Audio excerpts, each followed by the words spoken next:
6-5.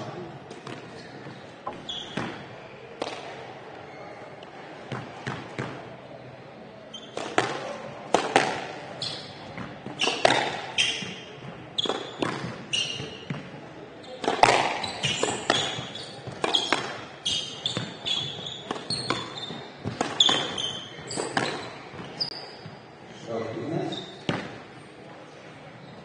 7-5.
Up. 6, 10, then ball.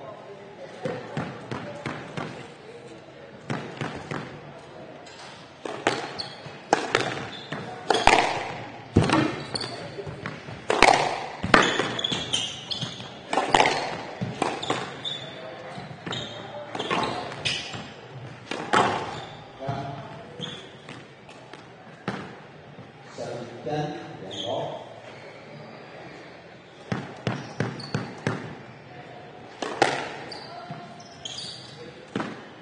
8, 10, then ball.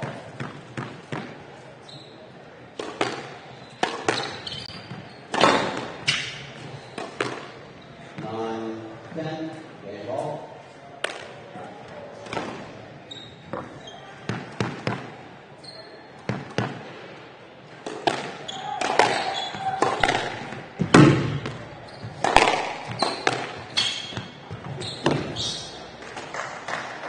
9, getting to Vanessa. Vanessa is 1 game up.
Fifteen seconds.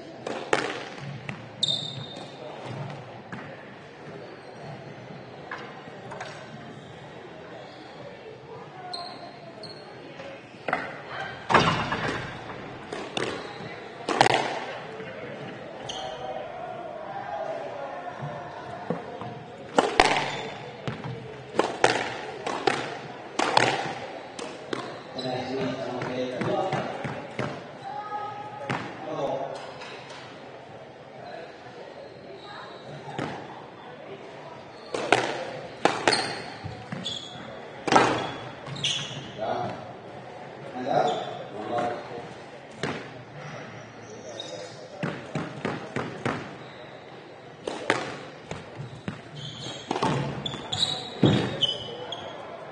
And up. 1 all.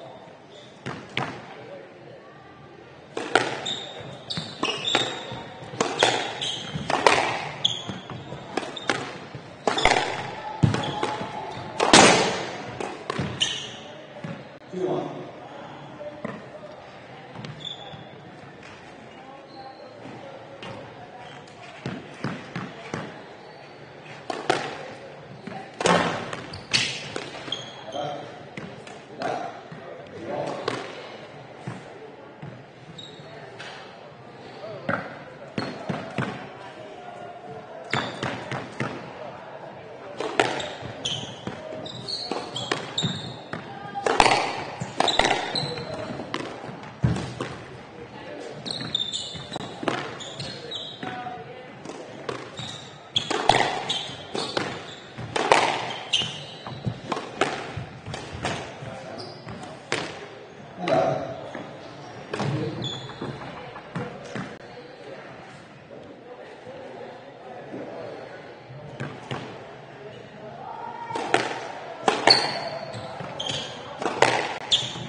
And up. 3 all.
15 seconds.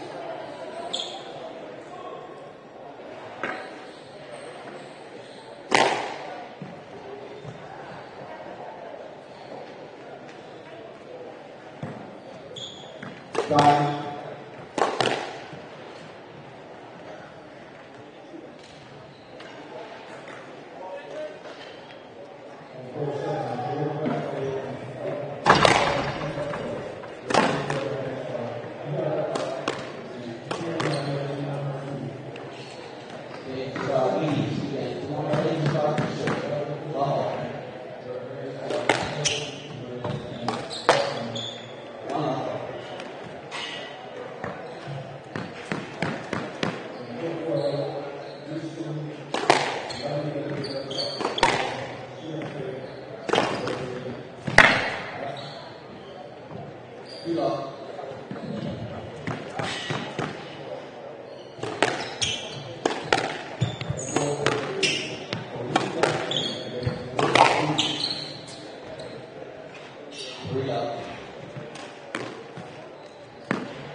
Stop.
15 seconds.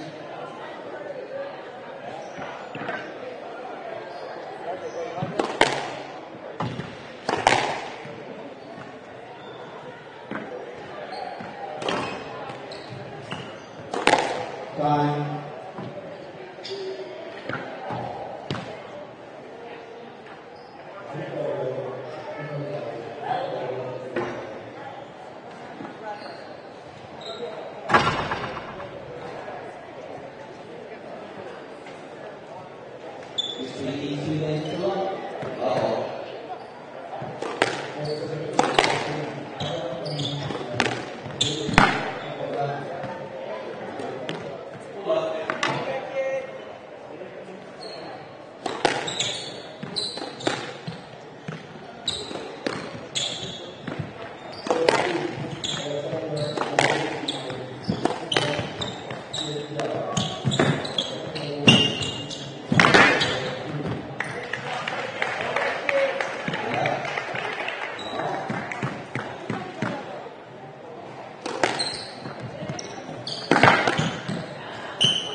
6-5.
Time.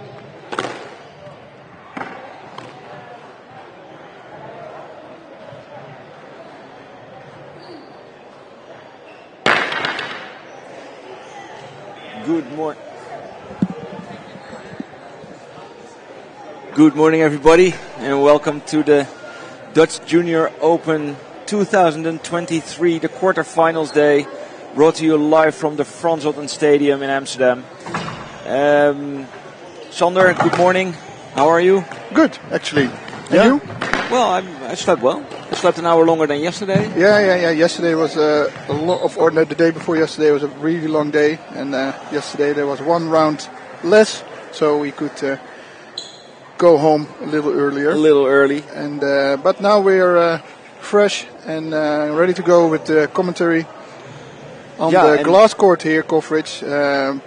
For all the listeners, we also have two other courts live, and that's court 11 and 20. So if the one you're looking for is playing on that court, please have a look at the YouTube channel of SBN Squashbond Nederland TV and subscribe there so you get all the updates.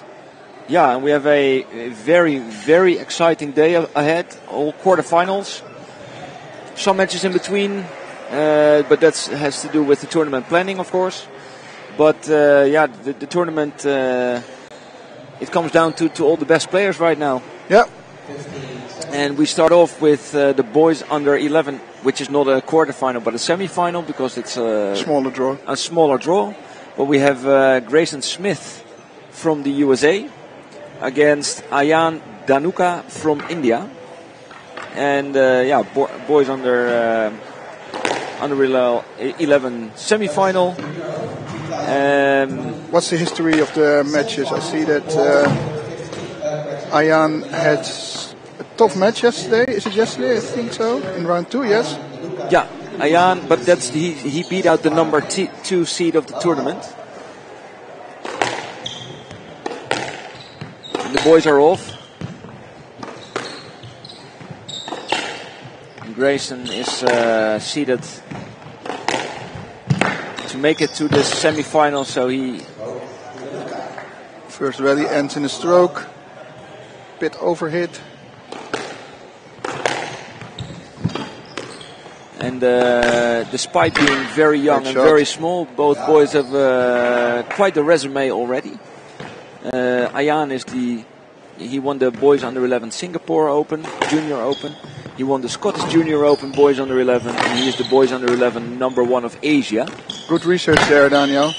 And Grayson Smith is the 2023 U.S. Junior Champion boys under 11 category.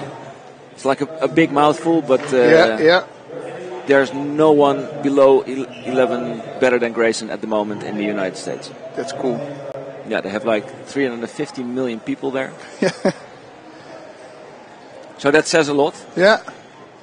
And from Grayson, I know he's here with the big American group from Connecticut with Kathleen Cowles from the school of Sean Moxham and Kathleen Cowles. And they even hired some Dutch Belgians to help them coach, like Yuri Hapers and seen him. Robert Downer. He's not really Belgian, he's English, but so they spared no expenses.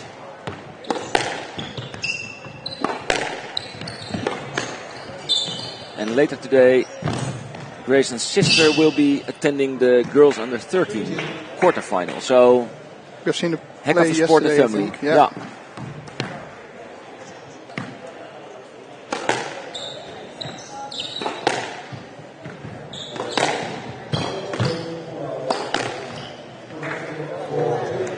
Grayson Smith, left-handed. We can see these two 10-year-olds. They are like insanely talented. Yeah. I mean, how they hit the ball, how tight, how back of the court. Their strike it's amazing. I wish I was that much control. This level at my age. I actually didn't even start playing yet. Started at my 14, so way too late to to become a good player. Great coverage. Nice. Court.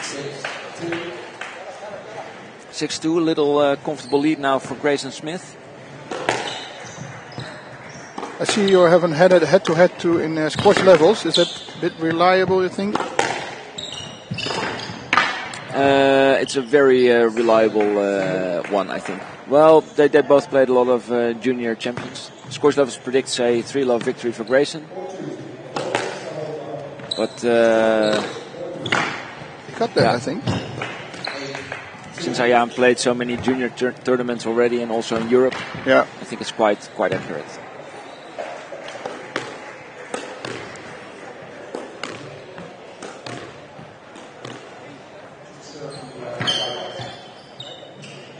Some stretches there.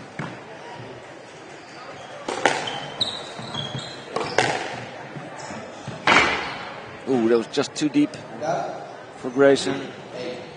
Great cross-court by Ayaan Danuka.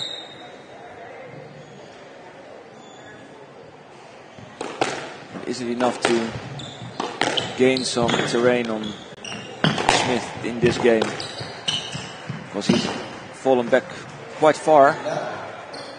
9-3 already. Yeah, this is looking very solid from Smith.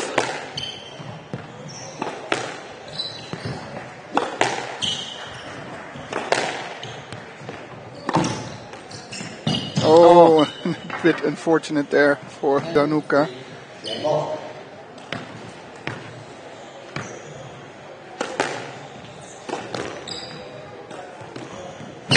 That was a double bounce, I think. Yeah. Ref doesn't see it. I think Danuka stopped himself and then realized that the ref didn't call it, and then too late to recover there in the rally. But it brings us to a 1-love lead in this first semi-final for the boys under 11. And what control, man! I'm really amazed by how much control these two youngsters have. Yeah, they're both 10 years old. Yeah. And impressive. I mean, we haven't had too many under 11 matches on this court that I saw. No. But yesterday morning we had some. but without commentary. So. Yeah, exactly. And then I was reffing, so I couldn't see him. But yeah, well done to both of them. They look very, very talented. Yeah, for sure, and we'll probably see them in future versions of this tournament. Yeah, I always like to think that, like, in maybe for these boys in 15 years, they will be on the world top. Yeah. They'll be world top 10. Maybe even Grayson will be the first American to be in there. You never know. And we'll be watching Squash TV. Watching Squash TV with our grey beards, grey hair. And they say, oh, we have ref those youngsters. Yes, we did, Daniel.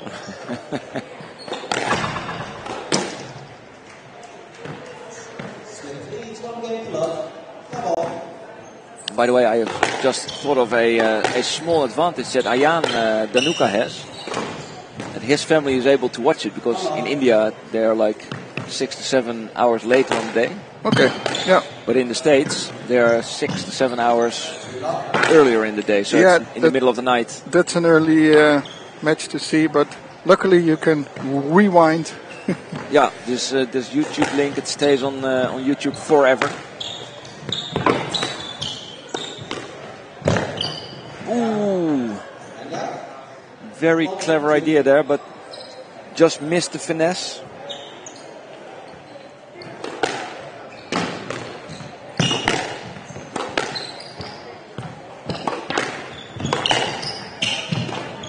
Yeah, I think Grayson Smith can put a little bit more pressure in the rallies, and that's why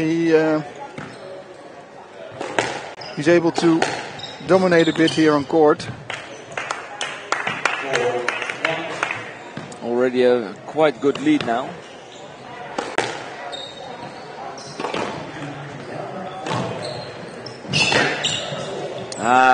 Great length there.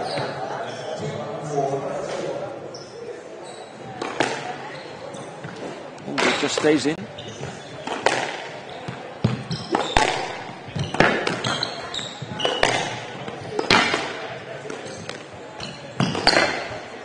Oh, nice. Oh, he does it. Oh! Really nice there. A tweener. Well, it's a sort of inverse tweener. Yeah. Nice and agile movement to avoid the ball.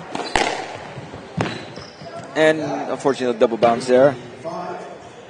So the players still close in the second game.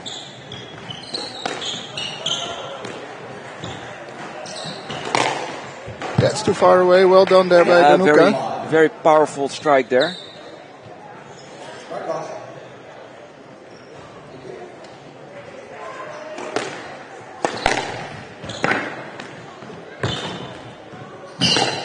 Oh, that's smart through the middle. He tried. Yeah, but this is a smart. Sign of great court awareness. A smart shot. Yeah.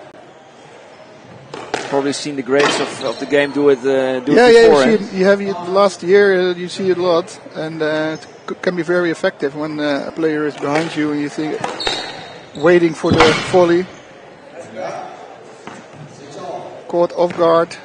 So 6-all. Dhanuka stays in track now. This game.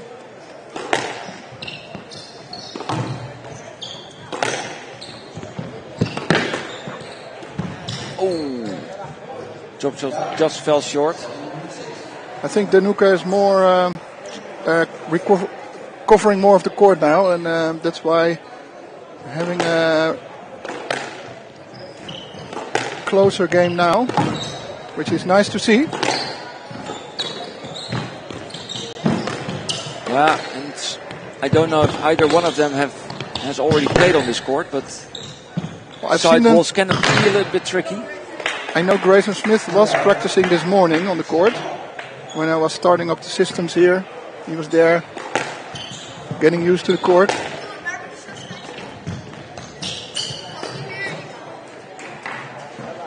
Yeah, well, I heard that Grayson is into Greek mythology. He is. So he probably has a Spartan way of living. Yeah. So that means getting up at 5, do training,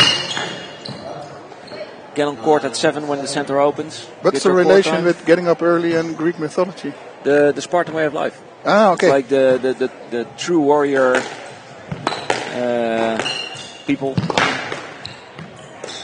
Oh, very great drop shot. Away. And then in the end of this game, Smith is able to get a 3-point lead for 3 game balls. It was good idea, but just slipped it in. So a bit unexpected. It was quite even during the game, and then in the end, a little sprint from Smith to the end. Yeah, but this game is far from over, I think. Yeah, I think first game, I will give it to Danuka. A little bit nervous, maybe. A big final, play against a very talented opponent. Big court, whole world is watching. Yeah, true. And of course, the in-between entertainment, in-between games entertainment is still on. Never a dull moment.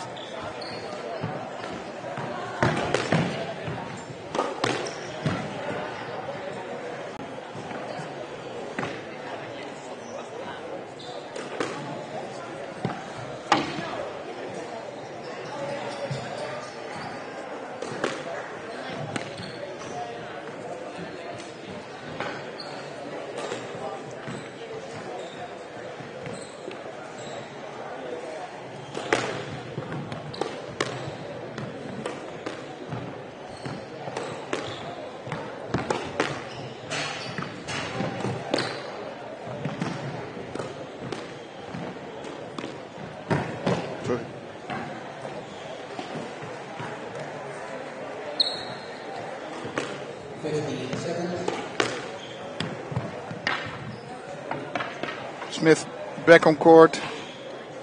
Danuka takes his time. Oh, there he is.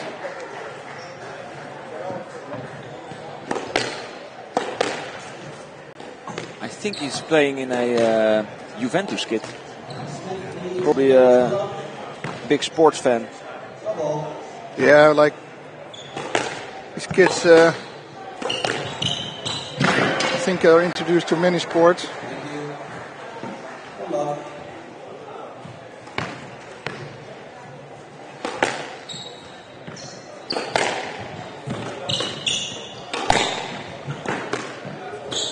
Oh, that's very nice. Nice shot.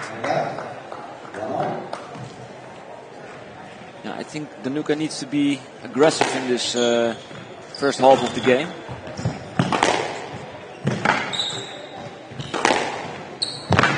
Which he is doing with success. It's like he hurt you there.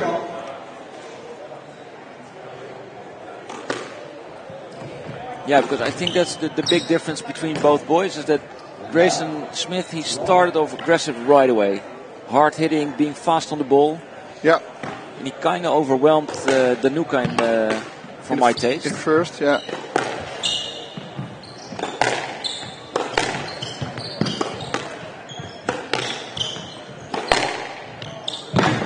Oh! Good retrieval here from Smith. Just a little bit too enthusiastic there. Yeah. A little bit more patience there would have. But here, he got it with retrieval. Oh, that's a no let probably. Yeah. Should have played that. But it was smart. I think it was very smart just being there. Yeah. I thought asking for a let because I didn't think that was the smartest thing. I think he should have played it. Yeah, it was too high. It was too. That's why he got a no let. I think he just missed it, but it was his position on court was very tough. Oh. Just too high. Yeah. Danuka has to be careful now that Smith is not running away with more points. Oh, great return, reverse angle boast.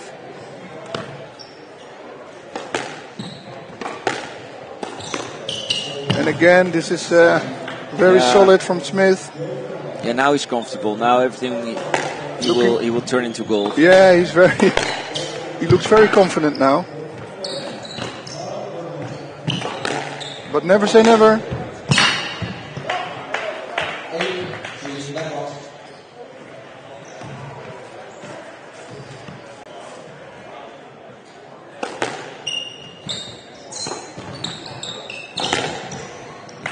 Nice cross-court kill there.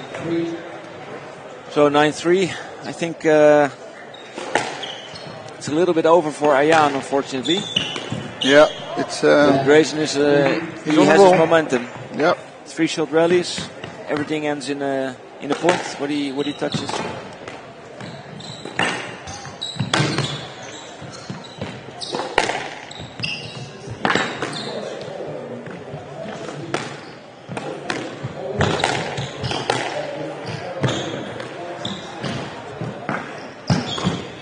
Oh! Was it up? It was a very good get. Then it's over. It's over. Game and match to Grayson Smith. Very well done. Congratulations, Grayson. Well-deserved win. Yes, and we're going to see more of these boys for sure in the future. Wow, man. I'm actually like baffled. Yeah. It's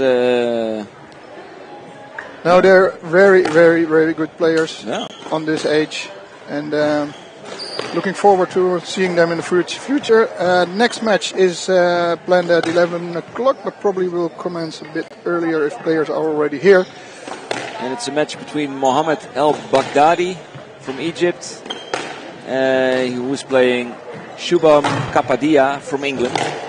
It's a boys 25-32 draw playoff, and we will be right back. Adios.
the court straight.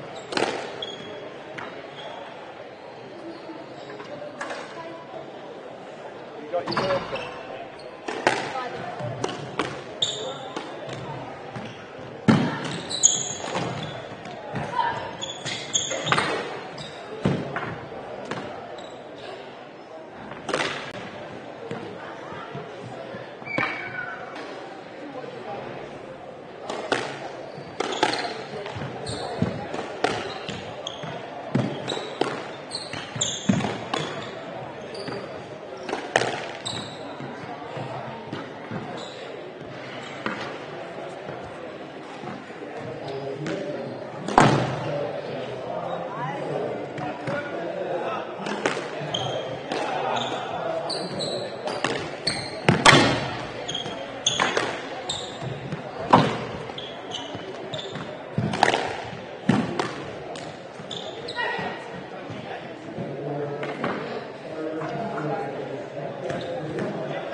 Time, Mohammed Al-Baghdadi, 740 please.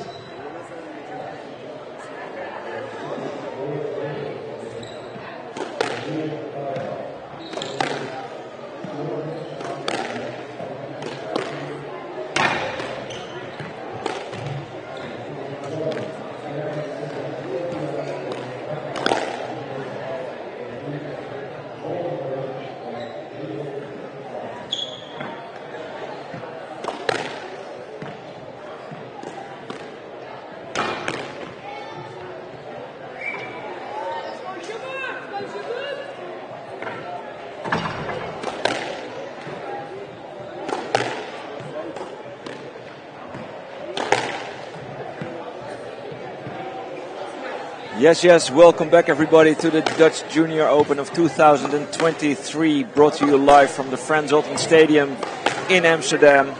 We are currently we are going to watch the match between Mohammed Al-Baghdadi and Shubham Kapadia in a 25-32 seeded playoff. I can hardly pronounce it.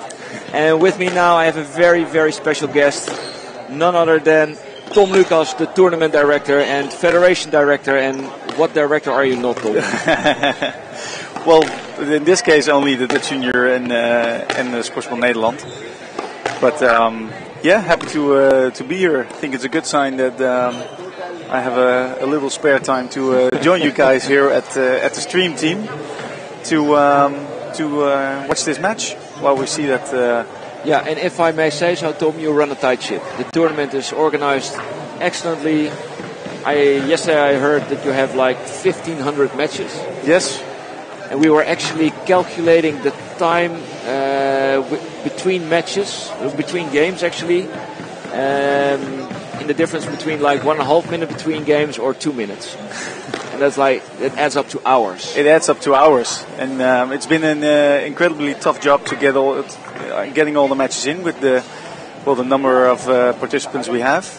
It's all-time record. Yeah, you can say it again. Give me a number. I can say it. So it's we started at 555, but towards the tournament you always see that you have a few players who are getting injured towards the tournament. So we end up with 530, which I think is amazing, from 43 different countries. Oh wow! So which gives a little bit extra to an event like this. 1,500 matches. We're at 60% now. I could say. Yeah. Sunday we have only 220. Only 220 on the Sunday. Which means that in the other days we just have 450 matches a day, which is incredible. And we're going to watch one of them. Yeah, and I must also say that your cooperation with the Frans Oltmann Stadium, who are used to organizing big events like this. I think a venue like this with 21 courts, but also the facilities around the court, asks for tournaments like this. Yeah, and it's been run by a family for many years, and I think they're doing a great job. I enjoy how good they cooperate together, but also how we cooperate with them. It's just it feels like an oiled machine, you know. In these tournaments you always have some difficulties or challenges, but if you have a nice, good run organization, you'll fix them within the short amount of time possible. Yeah, I know the people here because this is actually my home club, but I do think that everything is very detailed and very well organized, from the food to the sleeping to with the fact that we have all the matches in one place and that your 40 minutes per match schedule works out. Yeah, and of course I'm tournament director of this event, so it maybe is not a lot meaningful coming this from me, but I do think that the setup with this venue, with one big international airport so close by, a hotel just across the street and another hotel just 20 minutes with a shuttle bus, is I think the best setup we have in the world for a junior event. And I also think that that's one of the reasons, together with the city of Amsterdam, why this is such a popular event to travel to. So we hope to keep running this for many years. And we've already been doing this for, I believe, this is the 36th edition of the Dutch Junior Open. And you'll see we've seen great players in the past coming here. Ali Farag, Lucas Serm, Camille Serm, all the Mustafa Assal, great players who have come here. So yeah, we'll never know. The players now on court might be one of those future stars we will perhaps see in the future. We'll never know. Well, they are from Egypt and England, so yes, they are both from countries with a rich squash history. Yes, indeed. And then one more question about the tournament: can it grow? Can we grow as the Dutch Junior Open to say 700, 750 or? My initial answer is always yes. Yes, great. But in the current format, it's quite challenging. I do think this is where we're at the maximum of what we're able to reach with the amount of days and the amount of courts we have. I'm not a big fan of 2 venues. We have a lot more courts in Amsterdam. We have 3 other venues where we have courts, with another venue 13 courts, 10 courts, 7 courts. But I think it's a big value when you have a big entire group coming all the way from a different continent or a different country, and you're in one venue. Yeah, I think so too. And I've played many junior opens in Europe myself when I was a junior, and sometimes you were having an event with 3 different locations. Yeah, you would some days, or then you play a tournament with 20 Dutch people, and you say good luck when you leave, and when you get back to the Netherlands, I ask you how did it go? Because you played at venue 1 and I had 3, and then you played at 3 and I had 1. So you just have a split tournament. So I think we should increase in days. I think the best option is to start on Wednesday 3 o'clock. So a 4.5-day tournament. Yeah, which you also see at the British Junior Open and the European Junior Open, and I think then we can grow above 600, which is nice. would be great. Well, the boys are off. Indeed. For everybody looking at home, the boy in the pink shirt is Mohammed El Baghdadi from Egypt, and the boy in the dark blue shirt is Shubham Kapadia from England. They both, unfortunately, Shubham, he won his first match. Due to a qualification round. It was a qualification, and his opponent had to retire, unfortunately. And from that, they have both been a little bit unlucky score-wise because they lost, but they can now travel, or not travel. They can now try on the center court, which is quite fun for them.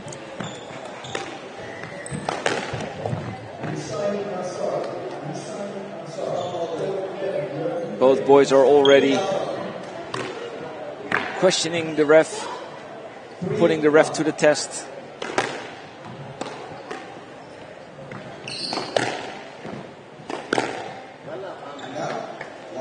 Nice little kill ball there by Mohammed El Baghdadi.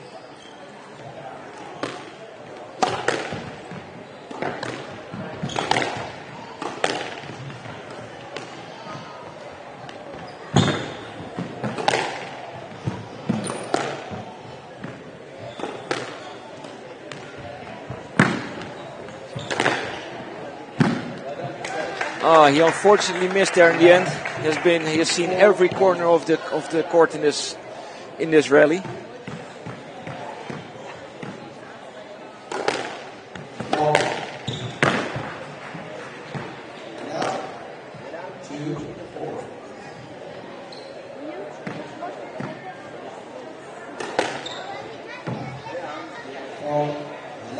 Well, Tom, I think that both boys have a little bit of a nervous beginning. Which served out both. Which does make a little bit sense, maybe. It's also maybe extra nervous to play on the center court. With the whole world watching. With the whole world watching. Maybe it's also getting used to the glass side walls.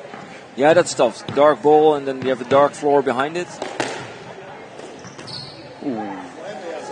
It tends to be a little bit slower than the original white courts. Yeah. Hey, what was your best ever result playing the Dutch Junior Open? I was hoping you were not going to ask this question. If I look, the Dutch Junior has always been my worst tournament. Oh.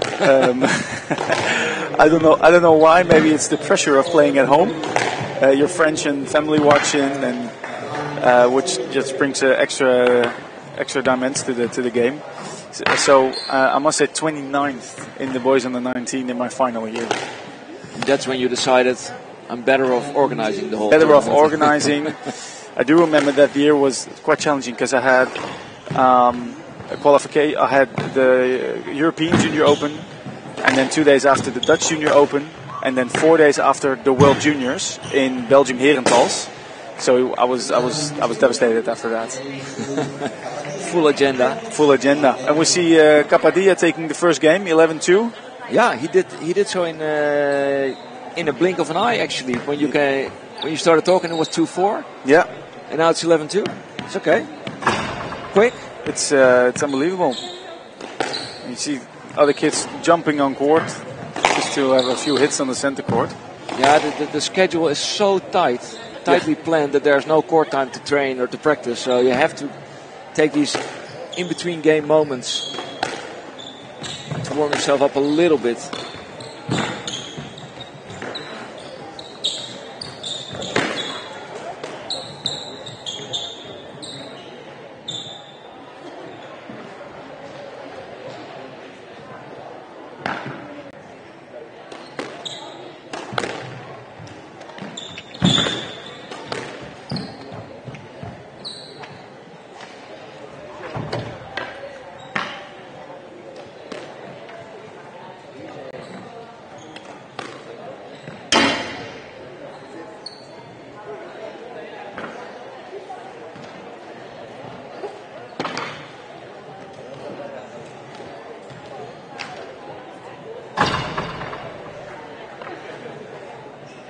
So both boys back on court. Let's see if Al Baghdadi has regrouped himself the right way. He's able to give Kapadia a hard time again. Ooh, he plays through the interference there.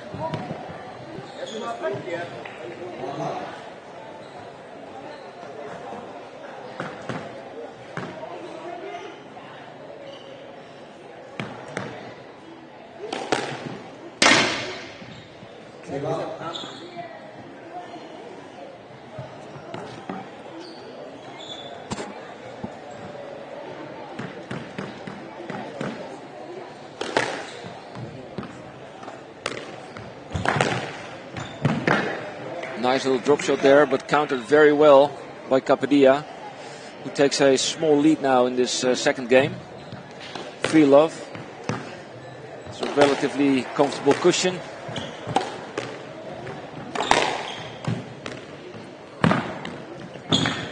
Ooh, that's a very well played drop shot there.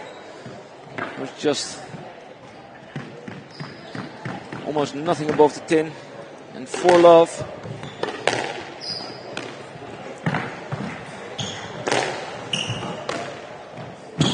Despite being very small, these both boys have very good court coverage. Indeed.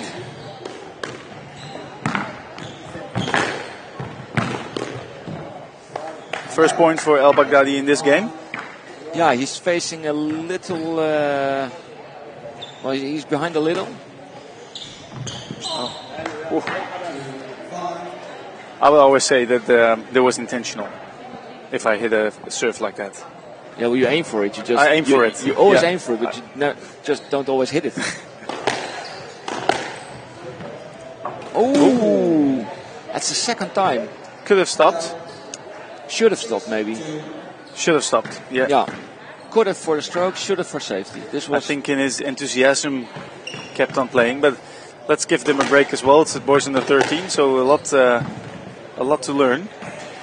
And in these kind of games, you see if you find depth in the court, you're able to increase some points. So I think both the player who's able to get the ball in the back of the court the most is most likely to win the point. Ooh. He's very unfortunate in finishing the points. He has some good ideas and he has some good positions. Choices were right, a bit impatient maybe. Yeah. Nice volley.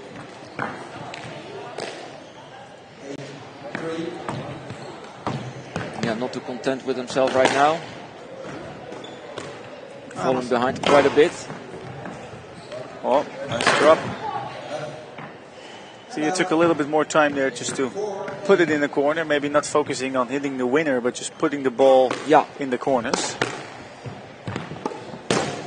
I always think it helps when you like exhale before you hit the ball. I think he did it there. And sometimes they maybe think, don't hit a mistake, don't hit a mistake. But it's the same as don't think about the red elephant, and you do think about the red elephant. I never imagined it would look like that.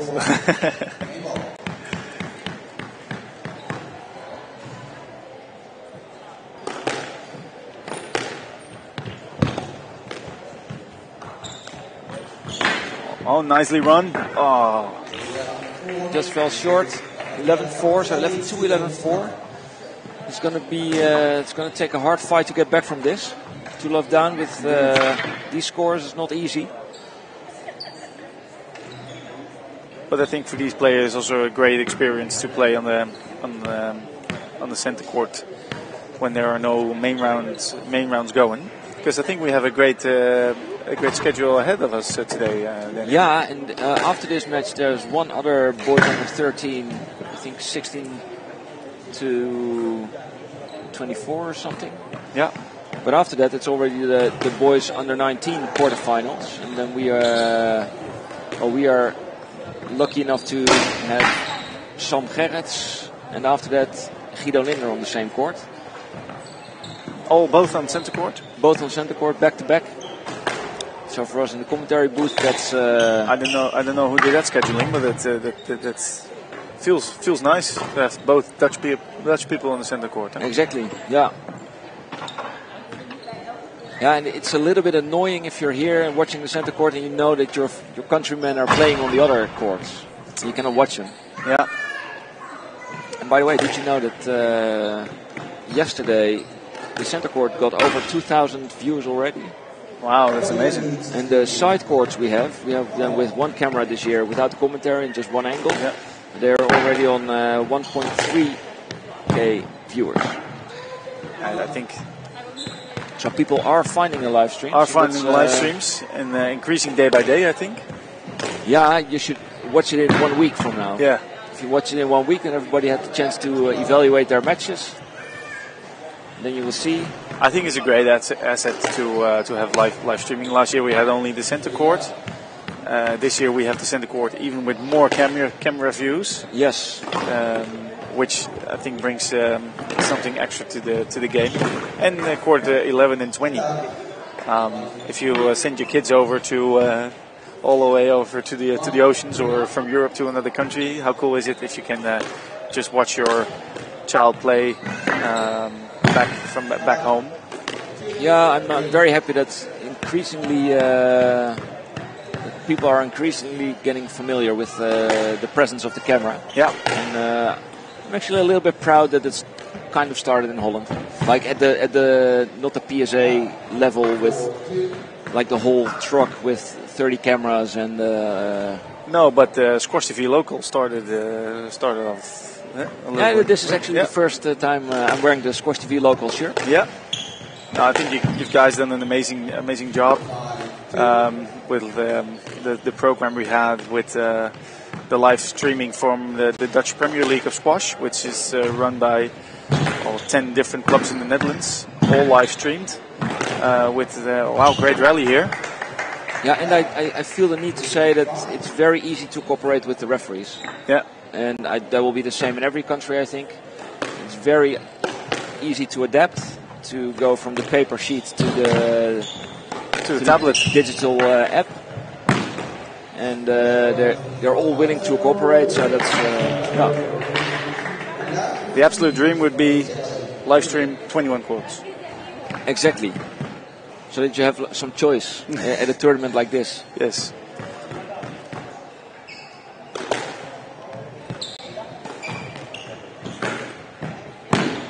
Ooh! Nice pickup. I thought it was good. Well choice. Nice choice. Good rally. Sometimes it's very hard to see if a pickup was double. I thought it was good. I thought this one was good as well, but it's all these kids are so fast, man. Looks like Al Baghdadi is playing a little bit better in this game. Oh, nice kill ball there. Little fist pump. I like those. I like those too. And I've also seen some players doing the fist pump, but then also with interaction with the public in the stands. So they feel like they're artists. Yeah, it's quite cool. I like a positive cheer for yourself. Yeah, that was down. Yeah, it sometimes it can get a little bit negative, a little bit too alpha male gorilla style. That's why I said positive. Exactly. Yeah. Positive cheering for yourself. Don't overdo it. But I mean, sport is emotion. So a little bit of emotion is all right. Nice boast. 7-all. Yeah, he really does well to stay put this game. Maybe Kapadia is getting a little bit nervous now. We'll have to wait and see.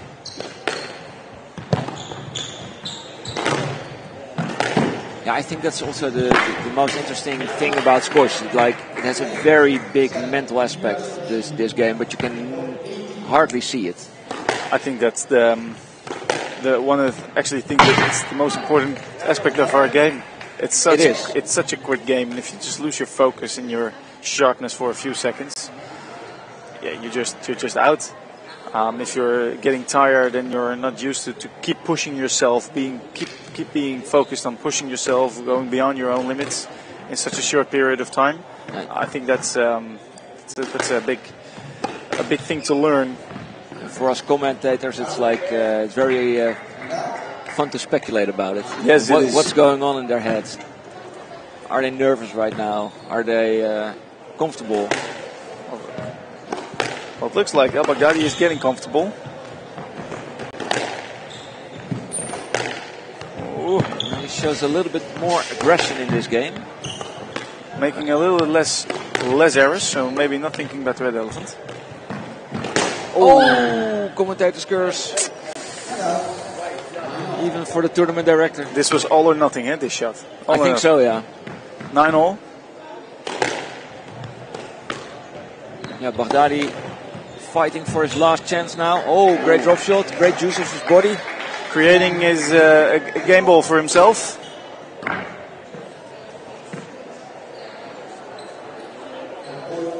Kapadia looks a little bit tired.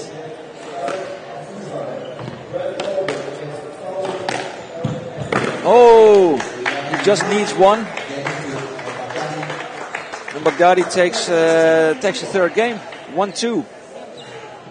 And that means that we are lucky enough to have the tournament director in the stream one more game at least. This is what I like about Boys Under 13. It can switch in a heartbeat. Yeah. You know, when you look at the scores, 11-2, 11-4. I was already preparing myself for a coffee break. You a coffee break? But now we keep going.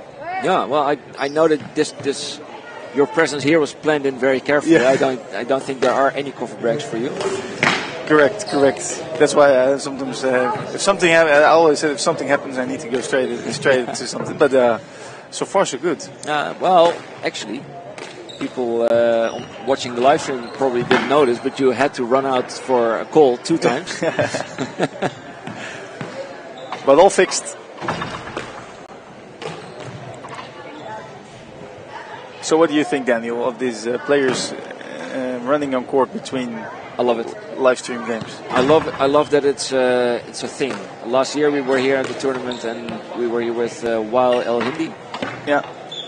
And he also remembered being a small boy and doing the same thing. It's it's his thing. It should never be banned from sport, from our sport. The only thing I feel is sometimes when they also do it when a match is just finished and the players of the match are still on court and then they already run on court. There should be some etiquette to it. Yeah. Like just wait to get the current players off. And sometimes even referees mention that. They say kids wait until the players get off court. Yeah, I think that's the way it should be done. But I recognize for myself as well. Yeah, but also there's like 1.5 minutes you go on court with 10 people. I wasn't. Yeah, and then you're hoping you're able to get at least one serve. Yeah. But I wasn't the guy who was sprinting on center court. I was too shy for that when I was younger.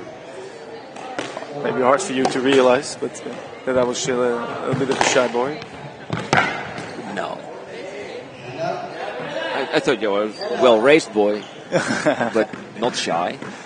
Side courts. I ran on the side courts. Nice drop shot. So what do you think the coach of Kapadia said to him? Well, I think he said, use your angles a little bit wiser. Like, make more use of, don't hit the ball twice in the same direction. Make El Baghdadi run from corner to corner. From the front to the back, from left to right.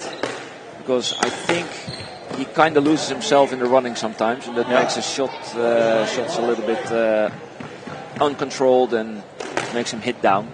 I think correct. I think I do think El Baghdadi made less errors, like mistakes like these ones. But Kapadia's balls also felt a little short, so a little bit more control for El Baghdadi. Unfortunate. This game looks a little bit more like the first two. Yes, it does. Ooh, out of court. Smart little flick there, but he underestimated his own power. Oh! That's always hard. To see your opponent like lock the ball, lock himself out of rallies he should have lost. I hate these kind of shots.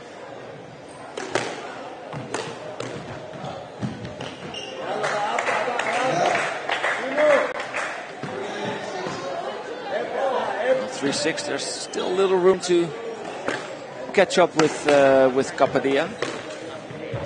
That's too much in the middle. You have to find the depth in the back. Yes. Keeps him calm. Oh! A little fist pump again.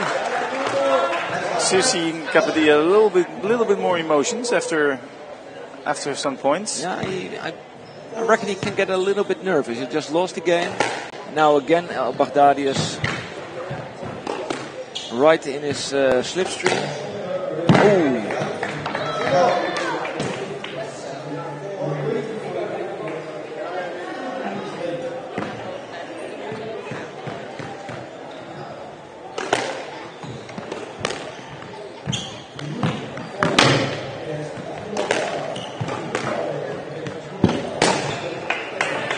And still, he cannot really shake El Baghdadi off. Yeah, that's the thing that El Baghdadi needs to do. He needs to keep on the pressure. Keep on pressure. As long as possible. Try to then hope that it influences Kapadia, which it momentarily does. Keep being calm. Don't overdo it. So this is a calm volley. Instead of putting all of his energy in, which is a little bit too wild sometimes. But now it's 6-7. Kapadia was 5-1 up.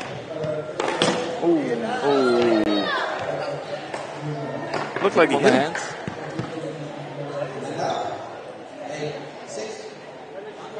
Luckily, I think the elbow. Yeah. Luckily, it's not the playing arm. He did the.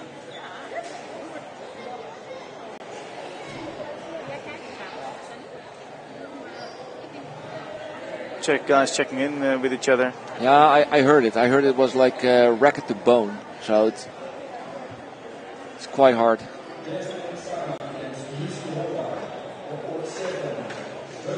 It does look like a sportive game. It was not intentional of El Baghdadi, but he is checking in with his opponent if it's all okay. Even calling the coach of his opponent. I don't know if it's the same in English, but I think he is hitting the telephone bone. The telephone bone. Yeah. Somebody dialing in. It's the pain machine. Yeah, it can hurt loads.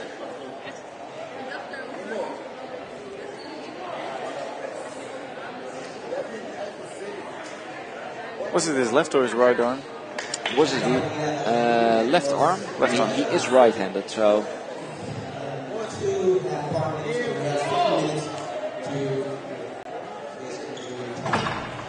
I hope it doesn't affect his. No, I hope not.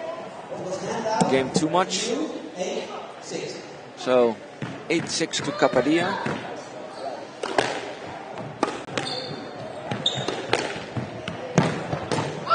And 9-6. Very important point. Oh, but now he gets treated to a nick shot by the small Egyptian. So Mohamed Sharbughi like nick shot there.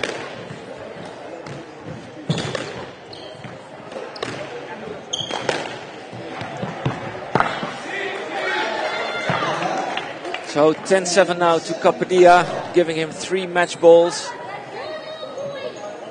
El Baghdadi really hanging on by a thread, a very thin thread, but he's still in it.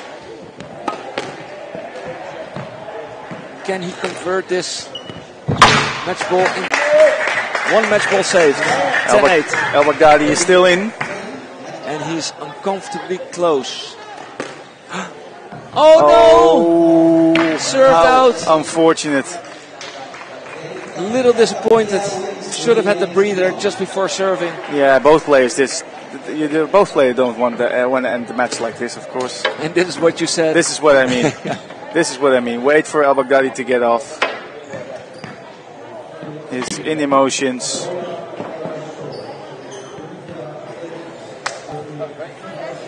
But they are directly sent off. Yeah. By the next group of kids, the next match. They're sent off by the boys under 13. Cleaner. And that's Kylan Calder from England. I don't know. In the red shirt probably. And Titouan Kairil from France in the dark blue shirt. Tom, you're a busy man. I'm going to send you off. Thank you very much for joining us today and giving us the insights about the tournament. Good luck for the rest of the day and tomorrow. We will do, and maybe I will see you at lunch. Oh no, you don't lunch. That's it. Tom, thank you very much again. And everybody at home, we will be right back for the next match. Bye-bye. Stay tuned.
And welcome back, everybody, to the Dutch Junior Open 2023, brought to you live from the Frans Otten Stadium in Amsterdam.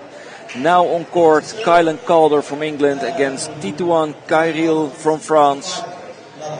The little Frenchman playing in the dark shirt and serving. Kylan Calder in the red shirt receiving. And with me here in the booth, James Godlington. Welcome, James. Hey, thanks Daniel. Great to be here today. We just had an amazing match before this. I thought there was going to be a comeback. Not sure what happened, but... You mean a comeback in the previous match? Yeah, I thought the Egyptian was going to turn it around, but it wasn't to be. No, unfortunately not. But yeah, I know that Egyptians, they're a little known for their turning around matches, but yeah, the English, they are very steady. So it's always a great matchup between those countries. For sure, and nice to see it at such a young age able to turn it around when the momentum's not going his way. Yeah, true. Very true. Not easy. Now these little boys, they play to decide who gets number 9 to 16. So they have 3 matches left. The winner will be 9 to 12. Loser will be 13 to 16. And oh, I think I got. No, that's weird. I think I just misread something on the score. Some clean hitting here. No, all good. Kylan Calder still in the red shirt, leading this game 3-1. Oh, that's a very sweet boast. Oh, that's good.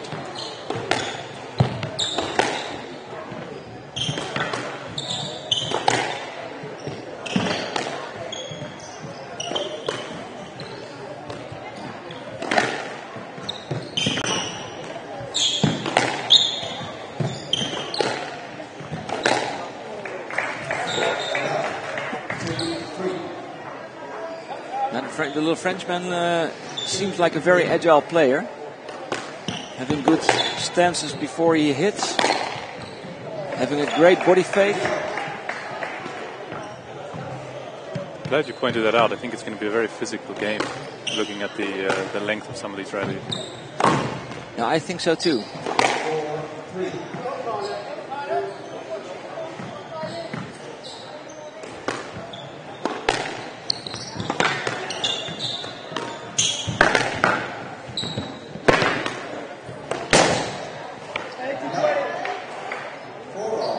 That down, unfortunately.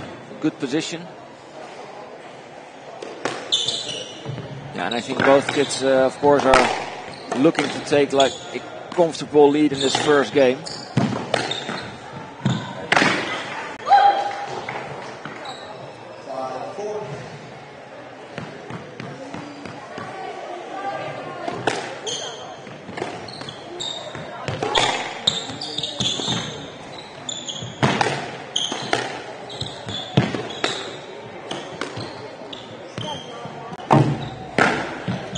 Great boast there. Yeah, there's that agility coming into play again for the recovery. It's very impressive that these kids, I mean, they run very fast, but that they manage to stand still right before impact of the ball. Oh, for sure. And that's good control of the body. Yeah, and that deep lunge going forward, similar to that one, and the ability to lift it out of there is very impressive.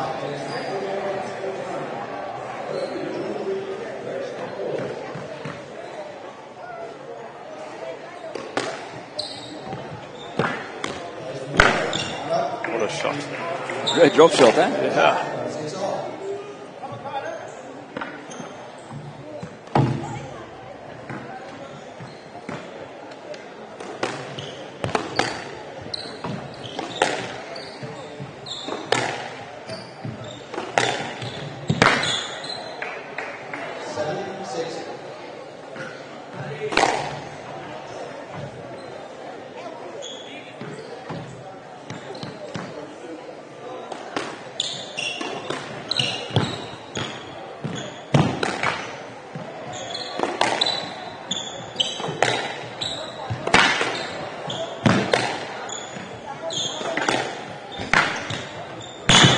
Oh!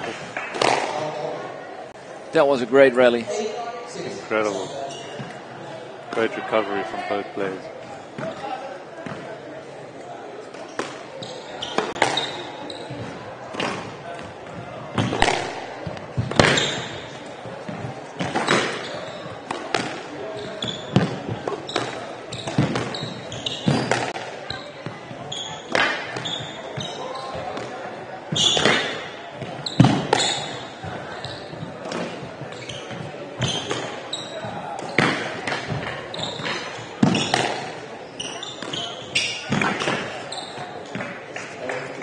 Yeah, clear stroke. Quite an impressive hit while falling there. Oh, very good. Very bit of a soft end to a great rally there.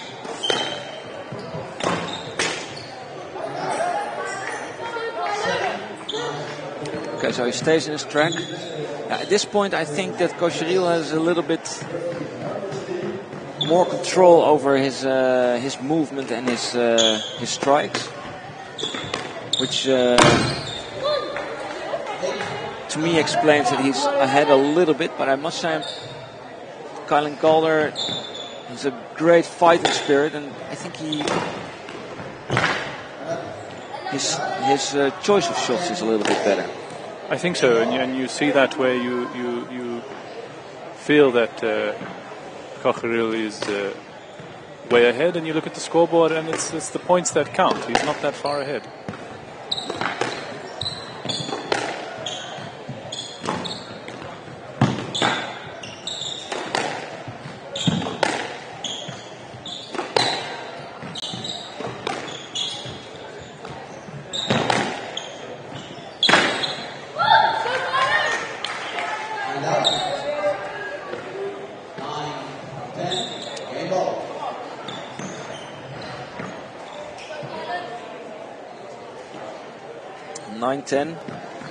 Closing up.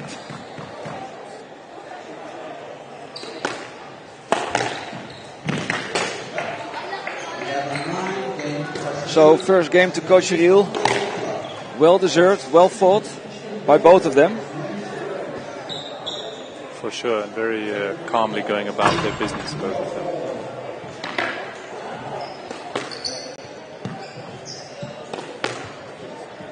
Yeah, I think we might be up for maybe a five-setter this morning, the first one. I sure hope so.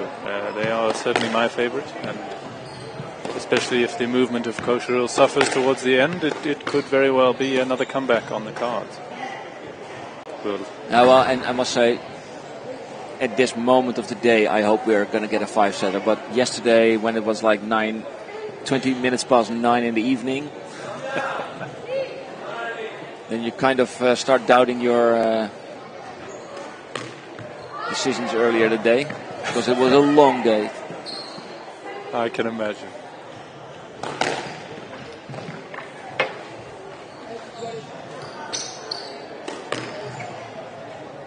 I saw on one of the other courts earlier we had something of a 2-2, 18-16 or something. Yeah, it was 2018. Oh, my word. That's just too much, man. I think my legs would hate me. I think so too. And especially after 2 days, probably 3 or maybe even 4 matches already. For sure, and that of course speaks to the importance of recovery in these tournaments. It's something you don't imagine if you never play in the tournament's layout or structure. Yeah, exactly. Coming to the 4th day is very different to a league match. Yeah, at my age, and I'm 42, I'd rather play league matches. There's one moment in the evening, it suits my game best. I have to agree. Yeah, I once, well, not once, but occasionally I play in the smaller PSA satellite tournaments. We have a small tour in Holland, and that's like 5 matches, man. That's like, first I have to qualify, and when I qualify, I usually play like a very high-ranked player. And after those 2, when I'm totally dead, then I kind of, you meet the players that are more my level. I can't walk for weeks, man. Yeah, it's very much a part you don't necessarily see on court, but yeah, it can hurt you. Yeah, and I'm not even registered to the PSA. I just play for fun. So. Yeah. It's also good to push yourself there. Yeah, it's very nice. Oh, what a shot. Great drop shot.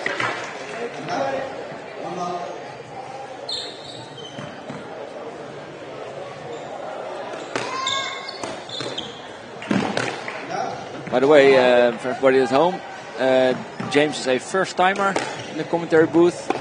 He has never done something like this before. So let me know in the live chat what you think of the tone of his voice. I welcome any feedback. His accent is South African. He has been in Holland for a little while now. Yeah, you'd be forgiven for it. It gets a little twisted over time, the accent. So who knows what it comes out with at the end. Fluent Dutch. That's the idea. Nice little volley there by Cocheril.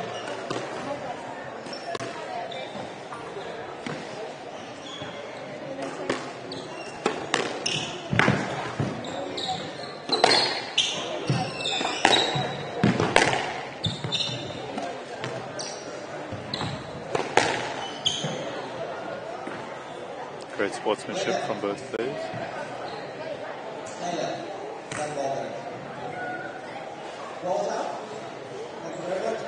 Wow. Applause for Cocheril. I like that. I like players to be brought up well deserved. In great sportsmanship. But I also think that like parents now would say, okay, you're going to be on camera tomorrow, so we want some best behavior. It certainly moderates what comes out.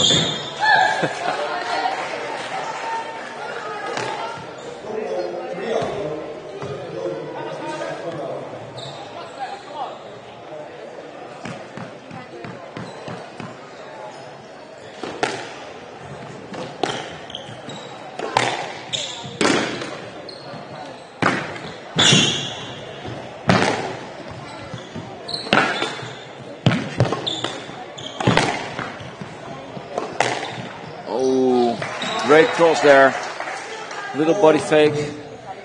Very clean play. Totally wrong-footed Cocheril there.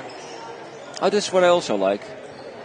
Not asking the ref for the score, but looking on the screen outside the court. The small kids, they are like adjusting themselves to a live with cameras and scoreboards and score court. It's much more professional than I've ever had the privilege to experience. I can't. Exactly. Never done it myself. We are from the generation that we keep our own score. Indeed.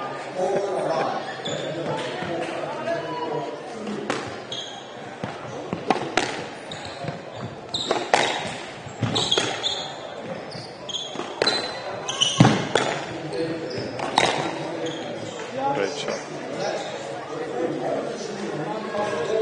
Funny. Cocheril pointing out that it should be a no-let.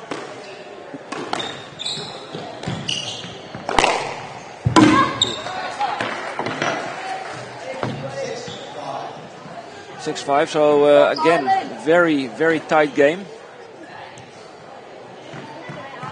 Some very nice battles down this forehand side.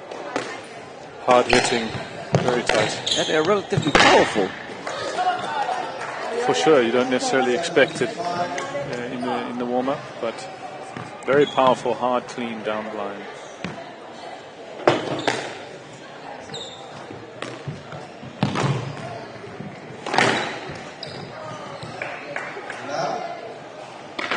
Couldn't control the wrist there. The quickly needed volley. I think a lot of wrist and forearm strength needed for that one so far from the body. Yeah, exactly. It's a difficult shot. Oh! Sort of a little whammy there. I can appreciate a little spiciness. Not always the most effective though. No, very true. You can distract yourself also a bit. Certainly happens to me.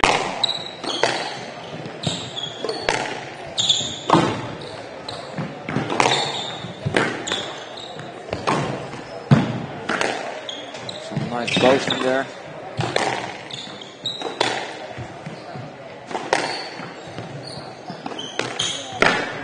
Oh, what a shot. A little bit risky to jump in between, but he managed to do it.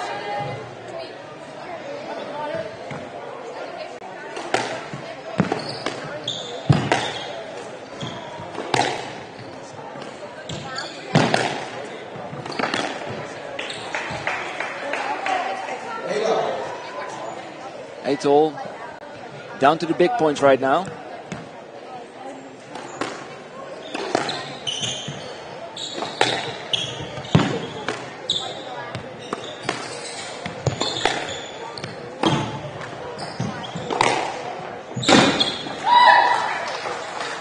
Yeah, I think that Kohler, he has some great use of the straight and the cross lines. For sure. He's really pushing Kocheril to get into deep stretches. Building that pressure, making it tell.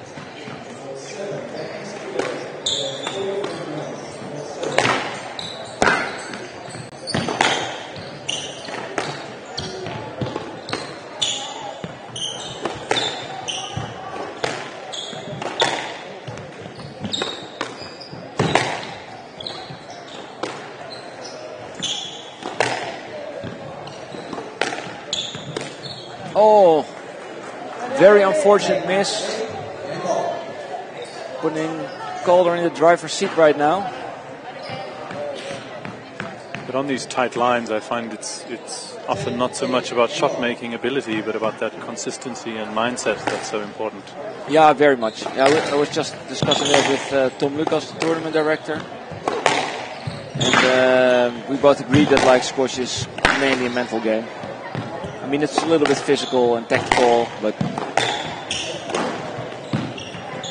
to keep yourself concentrated, especially like fourth match in a row, for these boys a third maybe, that's like pretty hard to do. Big crowd too. Yeah, also. That's the fun of having everybody play in one center. For sure, it's fantastic. Automatically have a great crowd. Oh, great line there. Ooh, there's that drop again. Nice risky drop shot.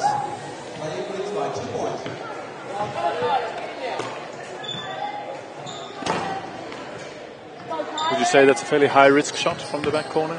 I think so, but it's mainly his body language suggesting that he was a bit loose. He was kind of straight up. The drop of the racket head, the flick of the wrist. Yeah.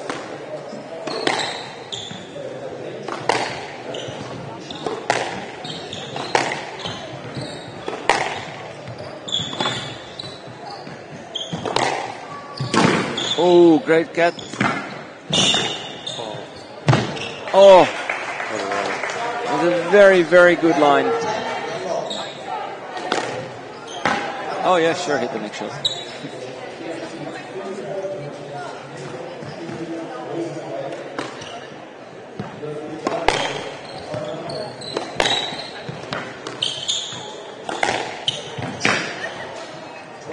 Yeah, Kocheril takes the second game now.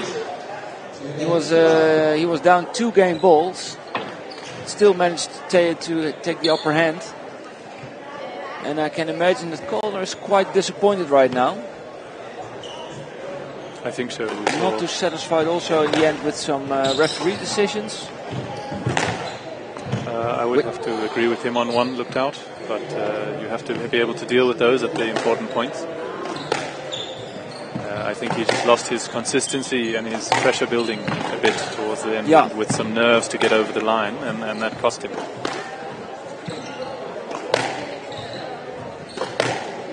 Yeah, he will really need to regroup now. Because Kocheril is 2 love up. That's where the importance of the coach comes in. Get him back in the right mindset. Yeah, well, I must say he has one lucky straw, and that's easier to coach the side who just lost the game. Because they're apparently doing something wrong, so that you can set straight.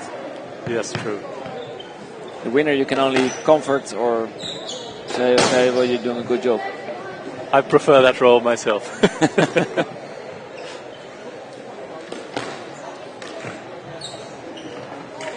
50 seconds.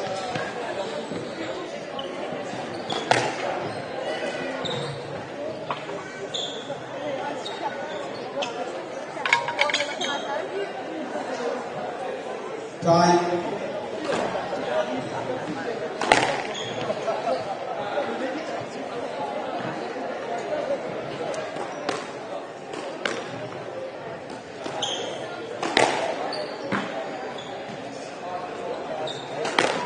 Coach Riel's on court already, sending his first message. He's ready to go. It's definitely tough having had 2 great games with now being 2-love down.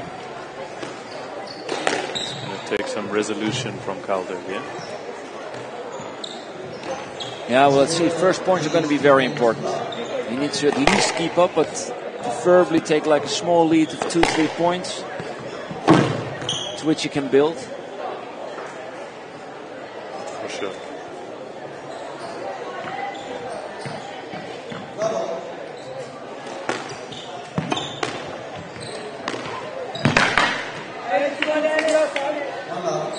And Titouan Coach Riel is supported on the live chat by Auréline Paulette in 2 languages, English and French.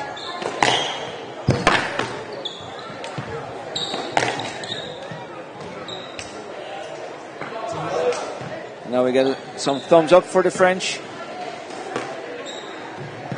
So yes, people, if you're watching, the live chat is there with the possibility to react to matches. You might even have little questions, but for now we don't.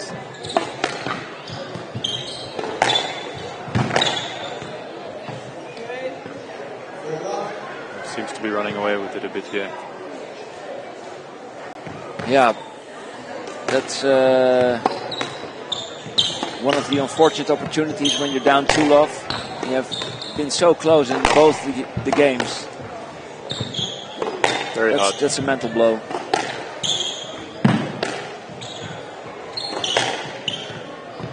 But with Coach Riel's recovery, he sometimes wins rallies where he's so far behind and so much under pressure. And that also hits your spirit as you think, well, what can I actually do to finish off the point here? But you've got to keep pushing. And Calder's face is showing bits and bits of despair, unfortunately. Double bounce.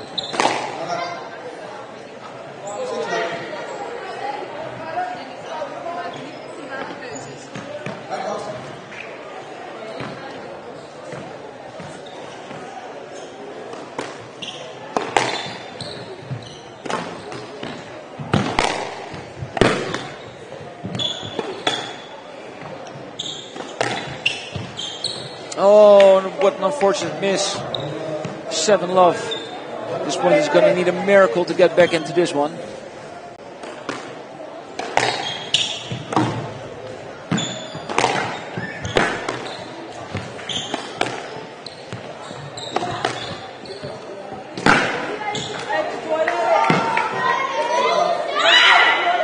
Hey, a little scream there. You saw the ball down. Oh! It's one way to prove your point. Yes. A little aggression Nick shot.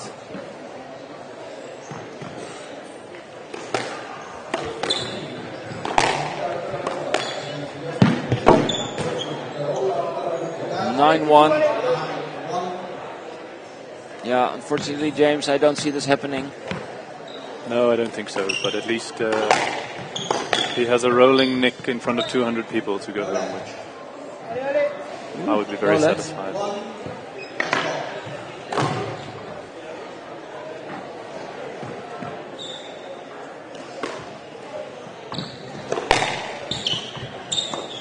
Oh!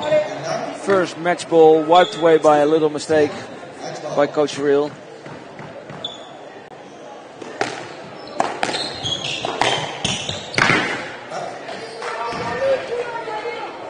And the second one, wipe off the scoreboard. 4-10.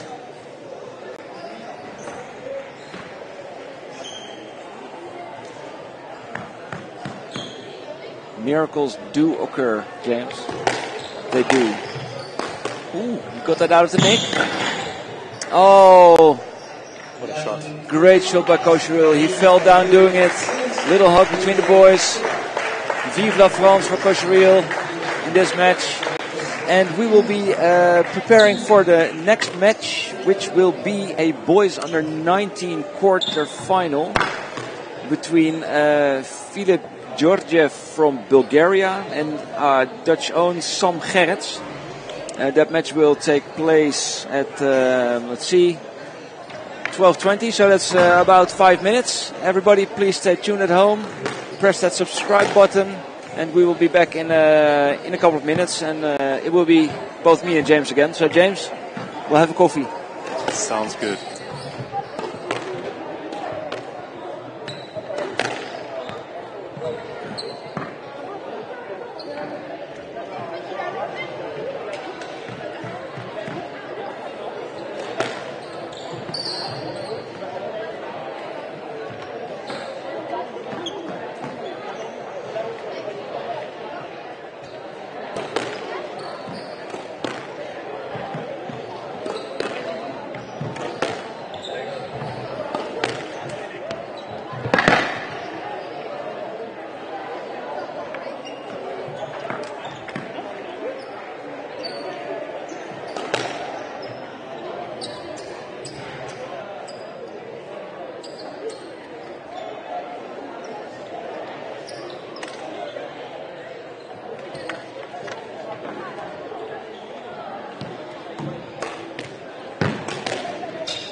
And welcome back, everybody, to the Dutch Junior Open 2023, brought to you live from the Frans Otten Stadium in Amsterdam. We are preparing ourselves for the next match, the boys under 19 first quarterfinal between Filip Georgiev from Bulgaria and Sam Gerrits from the Netherlands. Both players have warmed up. They went off court for some final coach input. And with me, just like the last match, James Godlington. Hello, James. How are you? Hello, Daniel. I'm great, thank you. It's great to be here. I'm looking forward to a boys under 19 match. I think it's a completely different spectacle to the younger age groups. They start to really dominate the court. It becomes a lot more about space. It's going to be very exciting. Yeah, and I think 40 minutes is not going to cut it. At this level, seeing the level in the warming up, it's going to be this could be a long match. Both players have already played 3 times, and both players have dropped 1 game. So should be as fit as one another. I think the referee will say that the towel cannot be in the court. Towels not allowed. How's that for seeing in the future? I think you've done this before. Yesterday. Well, I reffed the first day, and I was in the referees meeting, and there was a couple of things said about the lines that you're going to take, but there was nothing said about the towel, so I was pretty surprised. I allowed it on the other court. I said, okay, yeah, do it. Anyway, Sam Gerrits in the red shirt to serve. Georgiev in the blue shirt to receive. Glasses on, seatbelts fastened. Here we go.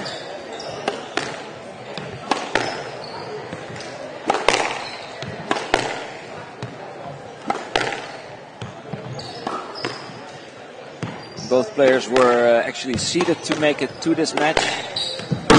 And they have already played 3 times against one another. In 2017, some won 3-2, and in 2019, some won 3-1 and 3-1. So, some has the upper hand. However, it's still age group squash, and it was 4 years ago, so I expect That's true. Yeah. A lot might have changed since then. But on the other hand, when we consult squash levels on this match, it's going to be a 3-love victory for Sam Gerrits. And Georgiev is going to make an average of 5.2 points each game. Well, I think I trust in the data more than the old match, so that sounds like what we might see.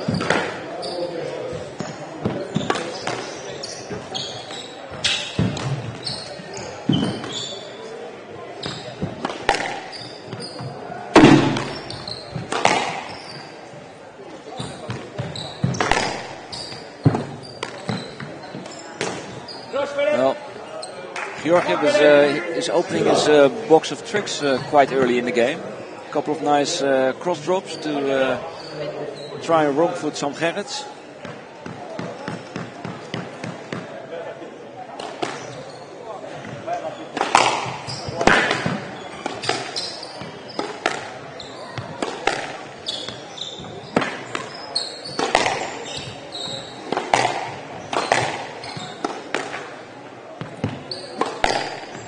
Sam seems a little bit off in the tweener. Yeah, Sam seems a little bit loose. Needs to find his rhythm. For sure. Balls are not too tight to the wall. I think as the body warms up, everything loosens. It'll come right. Yeah, and I don't think he already played a match on this court as well. I don't know if Georgiev did. Certainly a calm demeanor about Georgiev.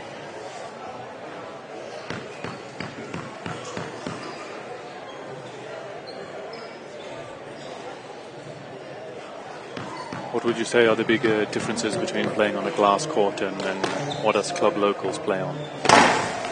Well, first of all, the white courts, the traditional white courts are faster, at least here. And this court's much slower. It takes you more effort to get the ball to the back correctly. And if you play the ball in front of the court, it almost seems like a longer distance to run than on the white court. But the most difficult thing about this court is that you have glass sides and glass backs surrounded by a dark floor. So you really need to focus hard on following the ball. You can lose it if you're not paying attention.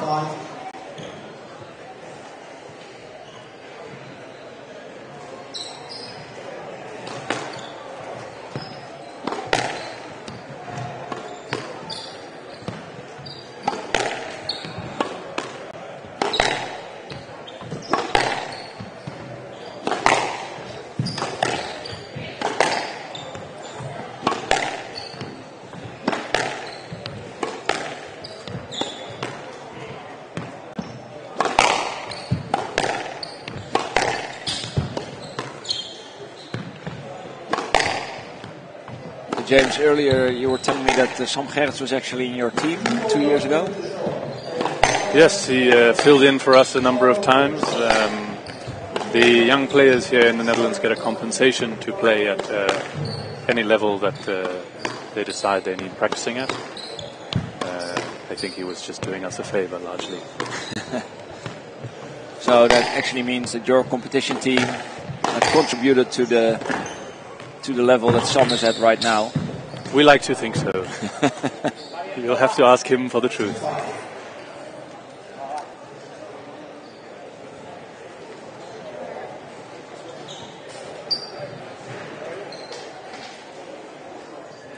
I think those few long rallies will do Sam some good here. I think so too. Just to build up rhythm.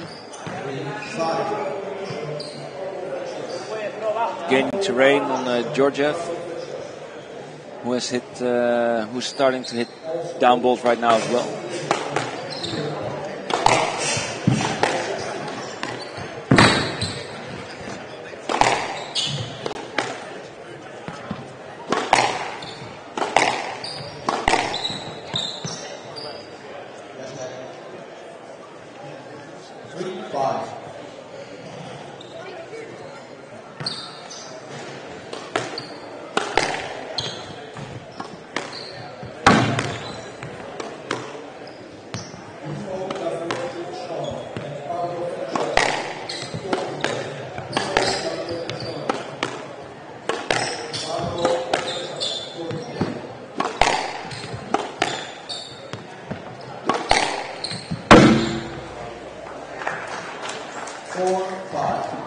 Straight tight ball to the back, and score squared.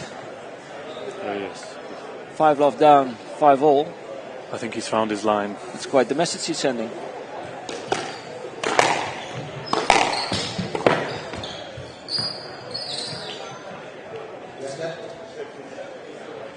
Safety net there.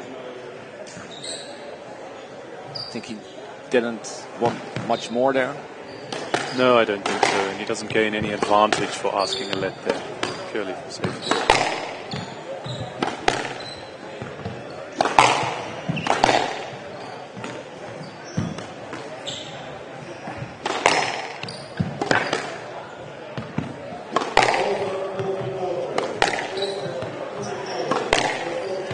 Patient hitting down the line down that backhand side.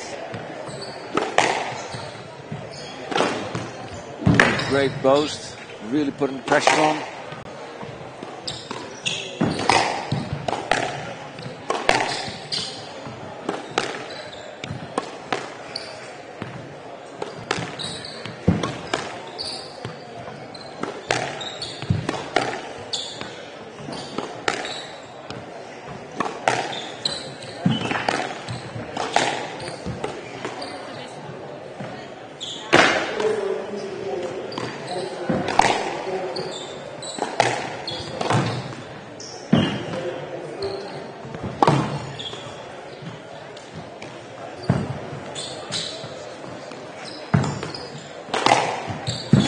Oh, great get there. What a slide. incredible physicality. And then that lethal cross right after it. I think certainly contributing to some of these long rallies is when it comes time to finish it off, each player letting the other back in. I think those will tighten up as we go along. I think so too, yeah.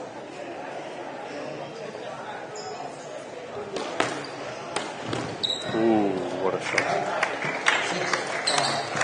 That's your way to stem the momentum. 6-5, I thought it was... Is it 6-all?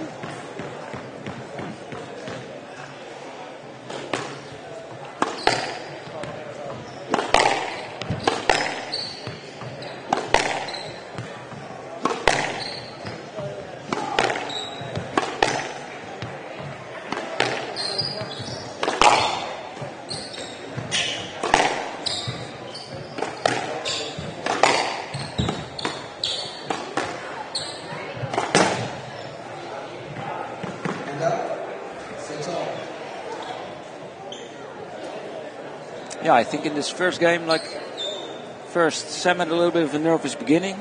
Then Georgiev was quite comfortably up with a cushion of 5. Maybe he became a little bit too easy coming back to 5-all, but I think now the match has started. I think so. He knows it's game on. Both players have had their mistakes. So I think we're up for some long rallying.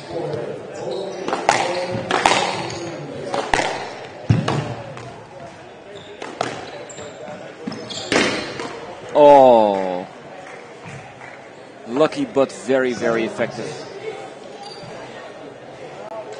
Got to put those ones out of your head as the opposition. Yeah.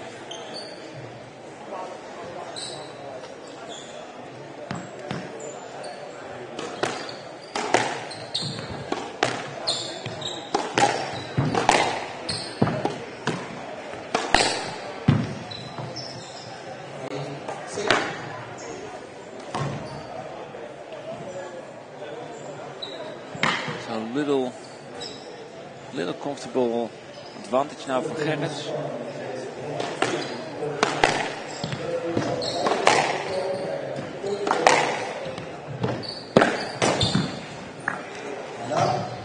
Maybe a little bit too quickly, too riskful. I think so. No need for that, especially so early in the match. Rather invest in some pain in your opponent's legs.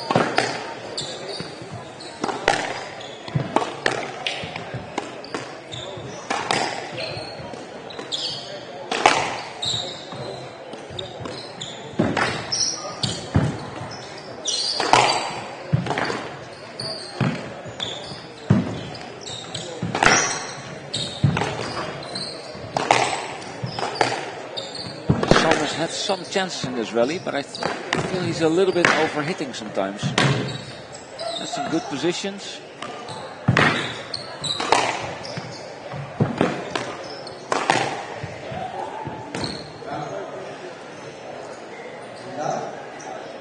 I think it might also to do with the different court where you adjust to hit harder to get your drives to the back, and the drop shots don't necessarily need to be adjusted so.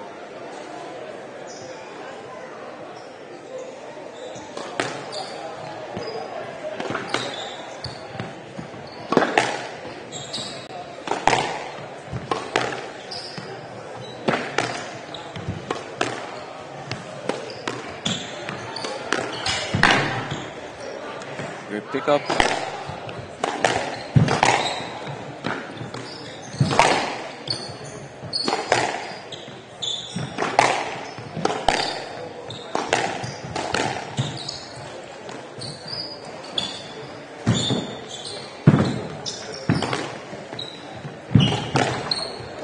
Tremendous speed going on court right now. There's the mistake from Sam. So, I don't really know Bulgarian speak, but I think he just said vamos, which is Spanish. As a non-European, I have no idea. Now we're getting more and more international here in Europe. some kids, you can hear them say Yalla. Ah, yes, I like a good Yalla. Adapting to the Egyptian game with the Yallas, but now the Vamos. My personal favorite is the Ale Ale of the French players. Ale Ale? Yeah, that one gives great motivation.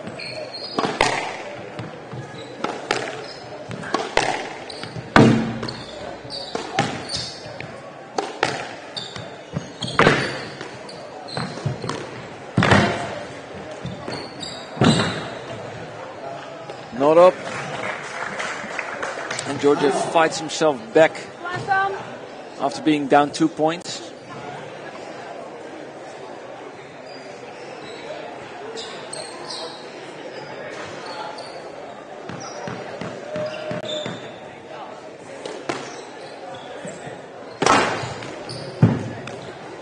Ooh, great drop shot.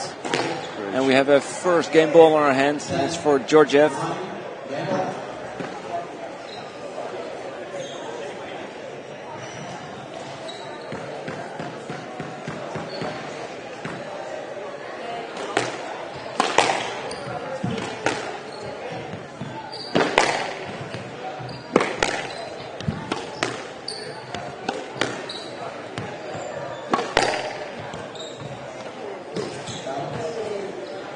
That's, I think, the fourth time he tried to surprise, the sixth time he tried to surprise Gerrits there with the cross-court drop shot from the back. But the fourth time he failed, so... Yes, it certainly hasn't been his most effective, but he is in general a very attacking player. And it's a bit of live by the sword, die by the sword. But he gets a second chance on the game ball.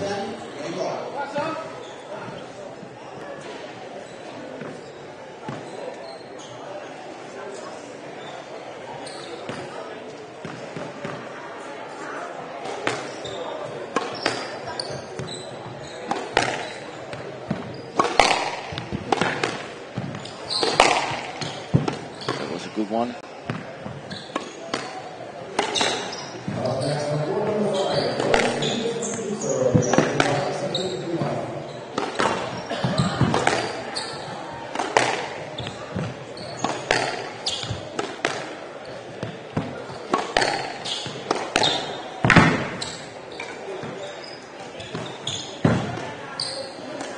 Oh.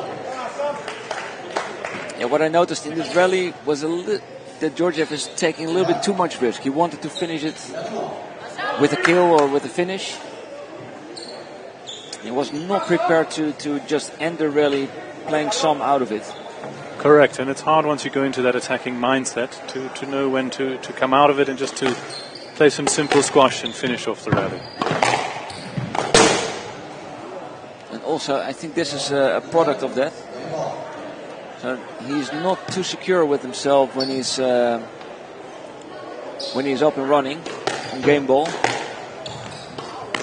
And now Sean Gerrits has his first game ball.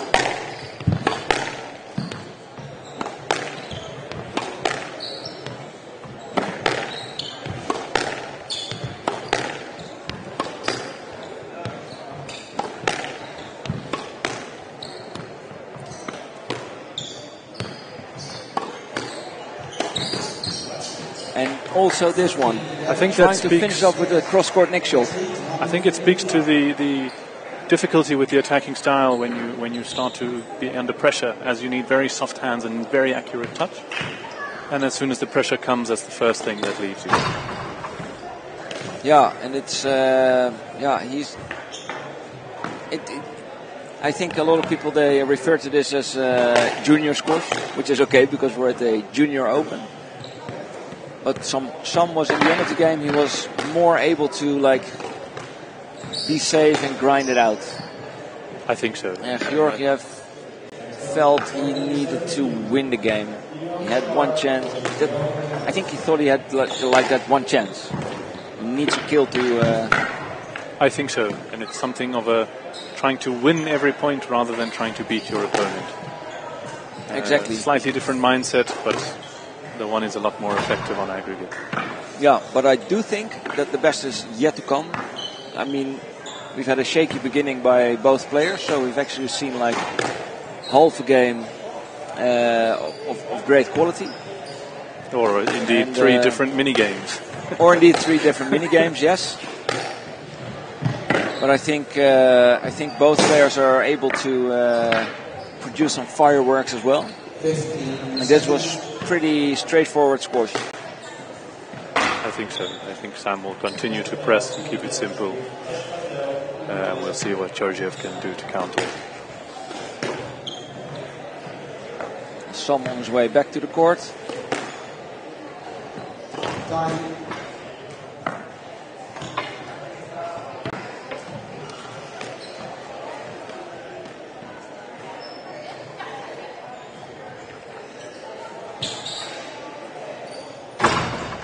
Sam looks quite focused. That's good.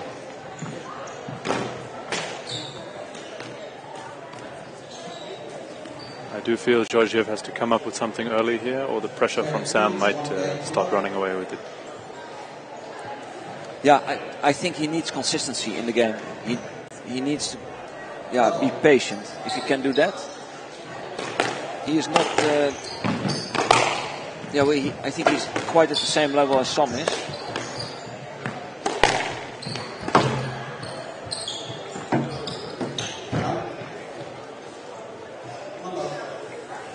That's unfortunate. That was the good decision.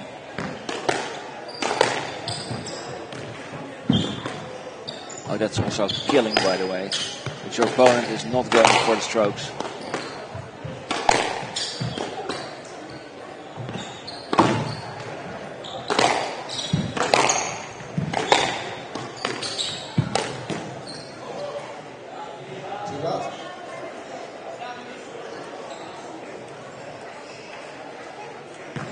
Oh, and by the way, I would like to give a shout out to my friend Tony, who's in the hospital. He had some knee surgery, and he's probably watching the match, hopefully. So, Tony, get well soon. Get well soon, Tony. Squash player? Not anymore, because of his knee, which he just got operated.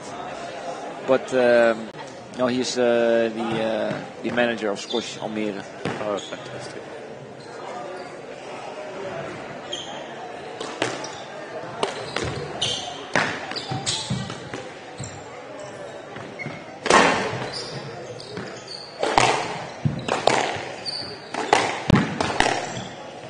Nice. And that's a very quick and comfortable lead there for Gerrits.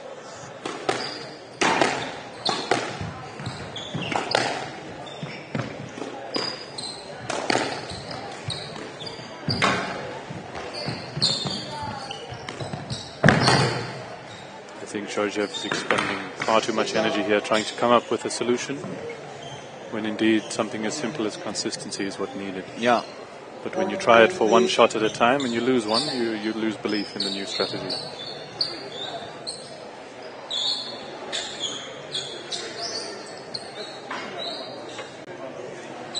So we have our own court service crew now, professionalizing every step of the way, taking that slippery sweat off court.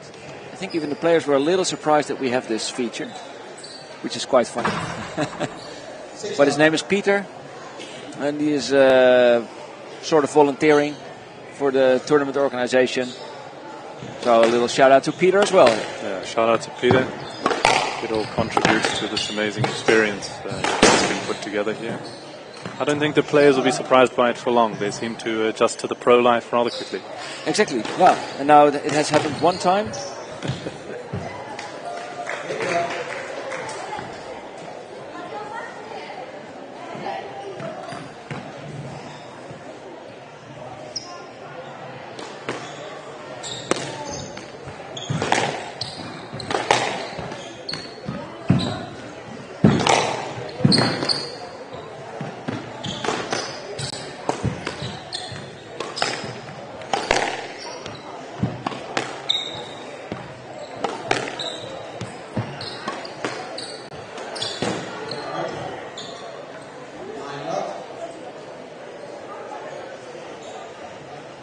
So 9-love. We're heading for our first bagel here on the center court, as far as I know.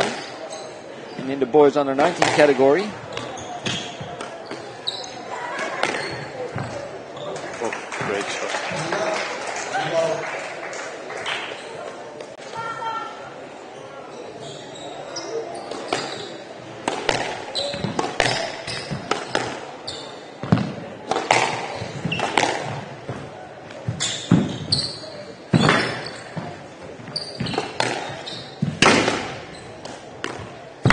Oh, I'm very glad for Filip Georgiev there.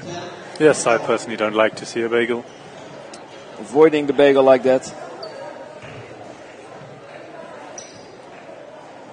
Nice to get it on your own terms as well. There's nothing worse than receiving a soft serve at 10-love down.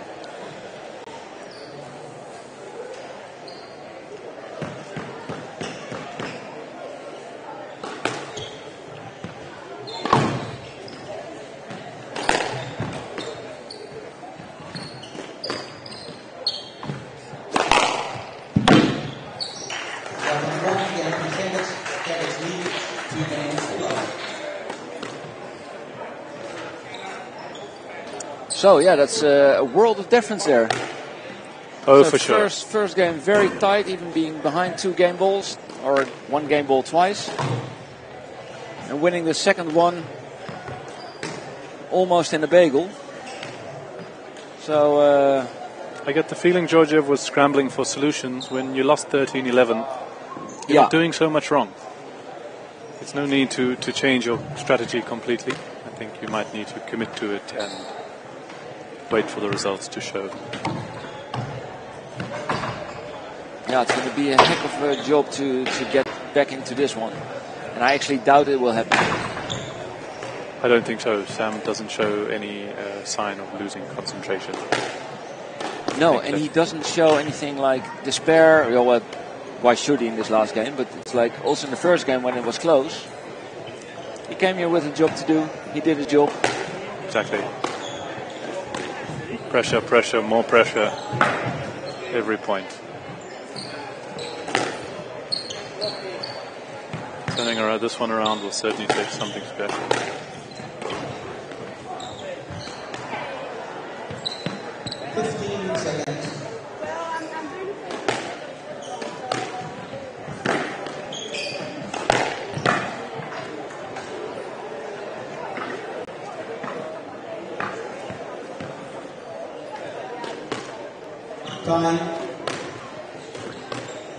Boys are heading back to the court. Oh, that was funny. Just 2 little kids that came off court first. They're from Holland as well.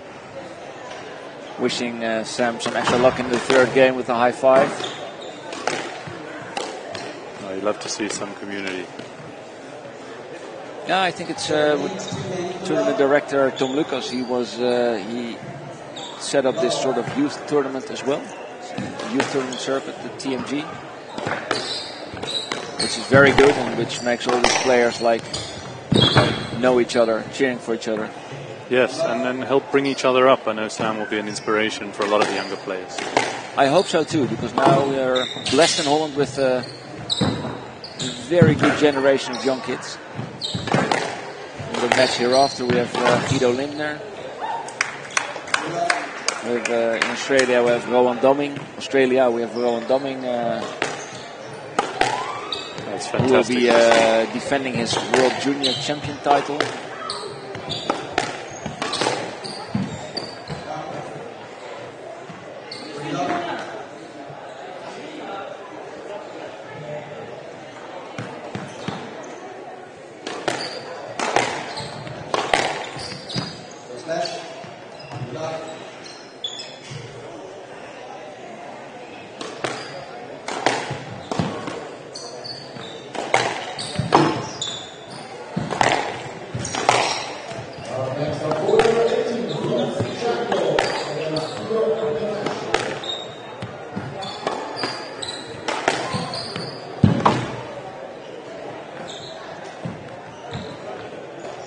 That's a nice little drop shot there. think his only option here is to keep playing his attacking style and hope that he hits high percentages, trying to get away with a game or two. Not a very consistent strategy, but I think it's the only option left here. Yeah, so that's like the live by the sword, die by the sword tactics. Exactly, but if that's your style, yeah, don't change it in the middle.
Oh, yeah, he's missing all the easy drops.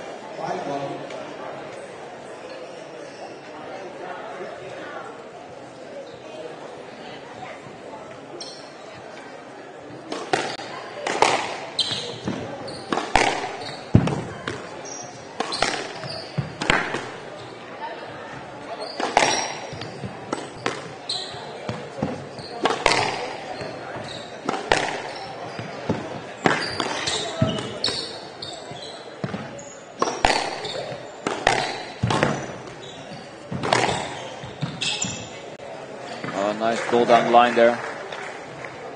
2-5.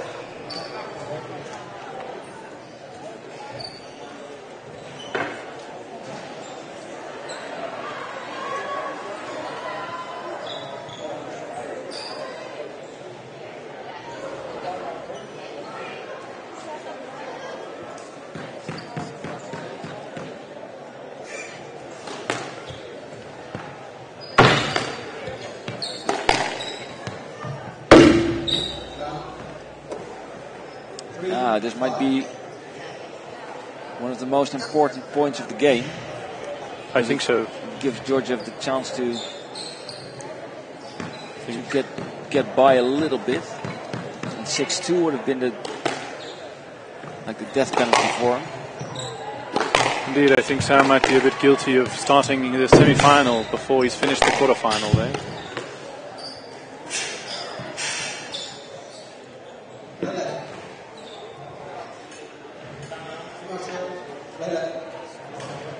He was not asking for that, he saw it out.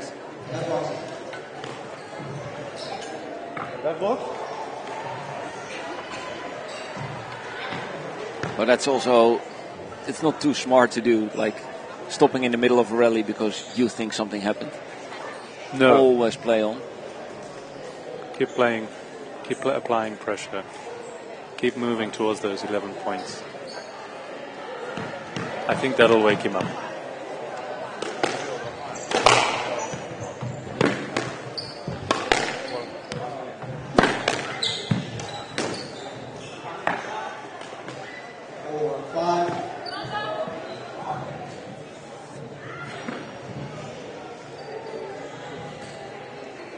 I might be mistaken by the score again, but if he stopped mid-rally, I thought he was before 5 already. Did he get a lap control? I counted 5-5 as well.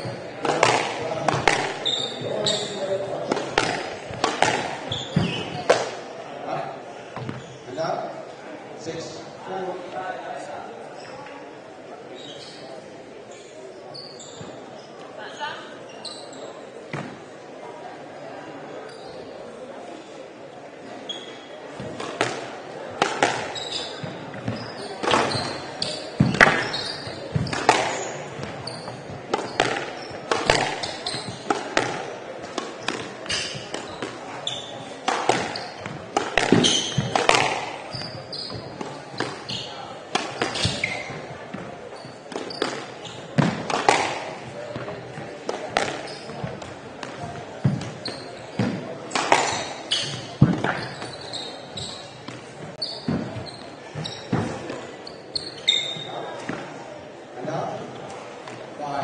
that actually rolled a little bit on top of the wall.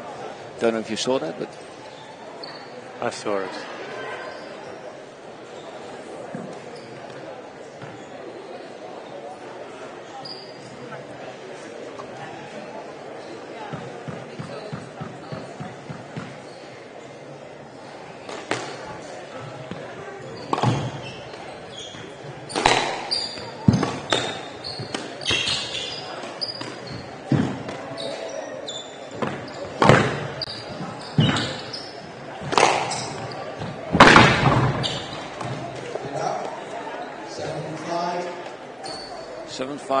Slowly he gets to the end of the game, end of the match.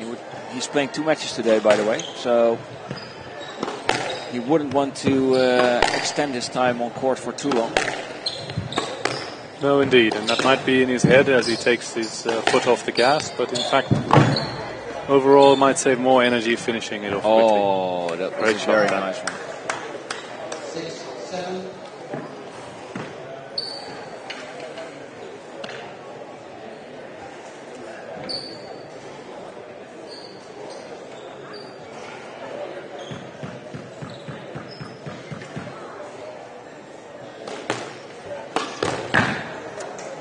Well done. Well, that's one way to go about your plans. Yeah, it's a very welcome point. Easy. Risky. Pressure would be the other way if that went down, but it came off.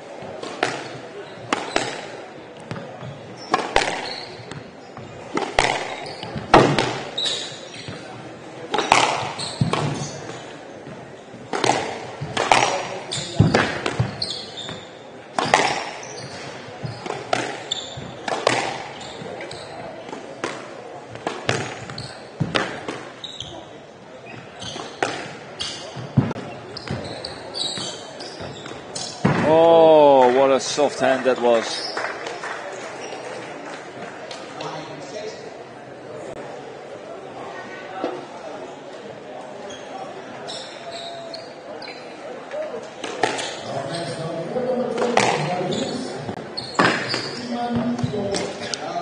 And down, and that brings us to the first match ball of the match.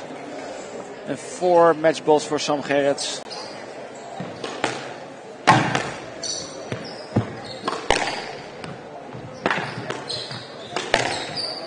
Nice little flick of the wrist there. And that's going to be an no-let. 10-6. He's very fortunate there. Staying alive. I think that one's for a good ending. I think so too.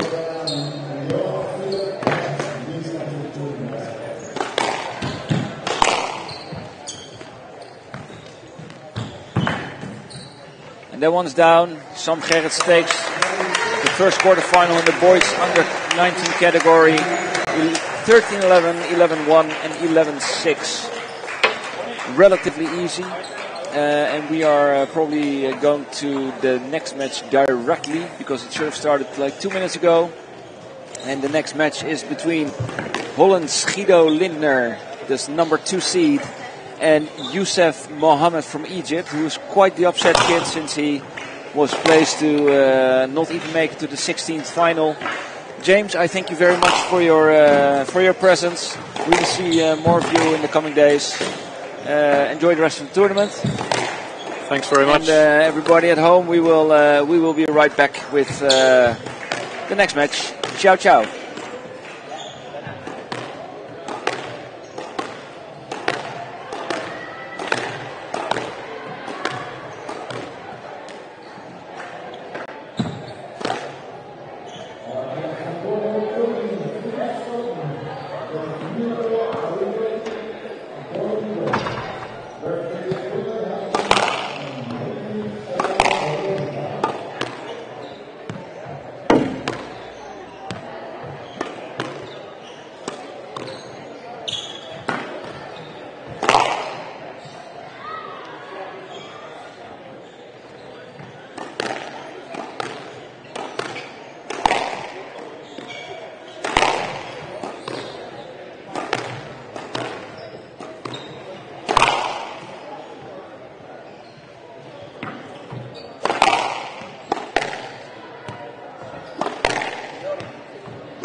Yes. Welcome back, everybody, to the Dutch Junior Open 2023, brought to you live from the Frans Otten Stadium.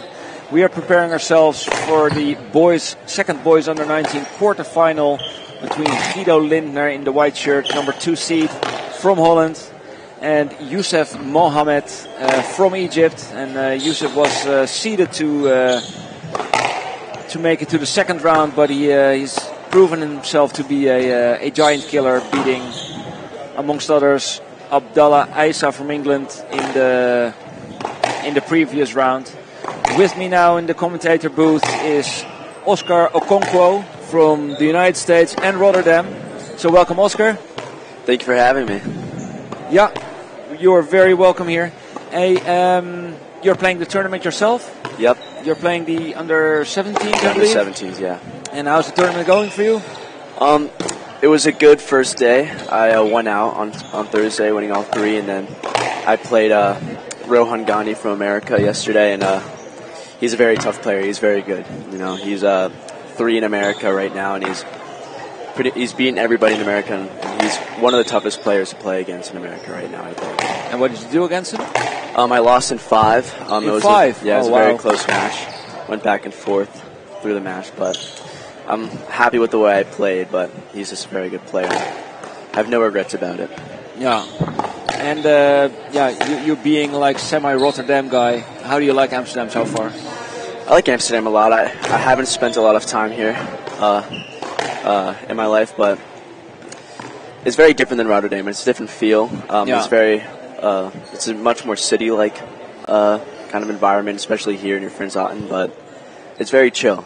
Yeah. Compared to America. I feel like a big city like this in America would be kind of busy and a different feel. Where in America exactly do you live? I live in Pittsburgh, Pennsylvania. Pittsburgh, okay. Yeah. And who's your squash coach and what's your... My coach is Wael Hindi in Florida. Oh, Wael. Yeah, nice. I play in Florida. Yeah. Well, that kind of explains why you know my friend Omar Mikit. Yeah. Omar. Same category, Egyptian super players. Yeah. I was actually playing the World Junior Championship in 1998, and Wael was he came in second eventually, losing to Ong Beng Hee. Yeah, he had a good junior career. Yeah. And a good senior career. He made it to World Top 10, I think. Yeah, I think he was 7. Yeah. I believe, yeah. Yeah, if he's watching, then hello, Wael. He was here last year commenting with us as well. Yeah, he's still a great player. You know, he beat Juan Jose Torres last week. Oh wow! In a thriller in 5. Yeah, so it's very interesting to see him play now. Yeah. Yeah, and what's the aspect of his game that you're adopting the most? I think he's very good at coaching a lot of different styles and adapting through his coaching, and I think one thing that I've kind of adopted from him into my play over the past 2 years that I've been with him, I think, is kind of dominating the middle and taking my space. You know, I'm a lot taller than some of my opponents in the U.S., and I think taking my space and kind of using the middle will really benefit you. Yeah.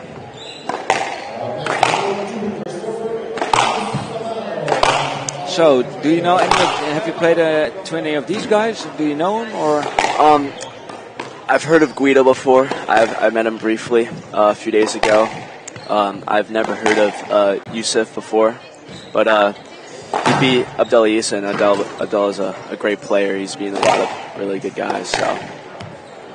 Yeah, he killed some people on his way to this quarterfinal. Yeah. And you might actually see Guido in the United States because he's going to Drexel College. Yeah. Drexel is going to be a great place for Guido. Good team.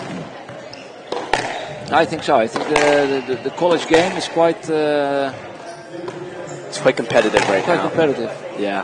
One of my teammates, he also played the college scene. He played for Trinity. Yep. It's also quite. I think they're quite large numbers of good players. Yeah, Guido's going to kind of the squash mecca of the United States to fill, 40 courts within a few blocks of each other at Drexel, between Drexel, Spectre, and Penn. So he'll enjoy it, especially the squash part. Hey, and you are 16. Yeah, I'm 16. So you're not enrolled in colleges right now. No, I'm going into my junior year. So that's college. College junior year. No, high school. So high that'll school. be my third year of high school. So 2 more. 2 more. Yeah. And then, how do you know this whole Trinity thing? It's close by where you live, or? No, Trinity is just one of. Drexel. Sorry, Drexel's one of the. It's a very well-known school in the squash world.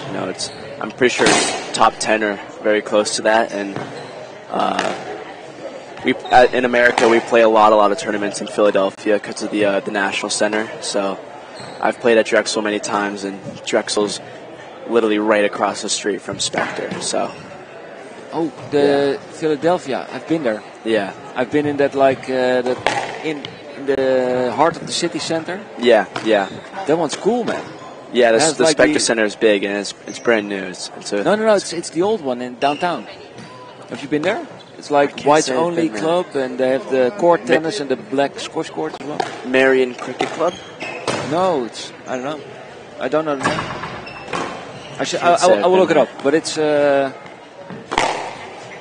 like a gentleman's club. It's like rich guys having their squash playground in the heart of the city. I'm sure that's a thing, but I can't say I've heard of it. No? I always thought it was a real American thing. Yeah, I mean, they're everywhere. I mean, in New York City, there's definitely a bunch, like the Harvard Club, the Yale Club.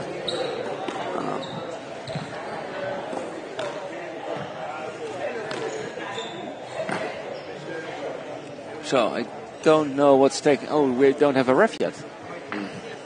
That's interesting. So we will have to evaluate the players while they're extending their warm-up. Oh, here's a ref.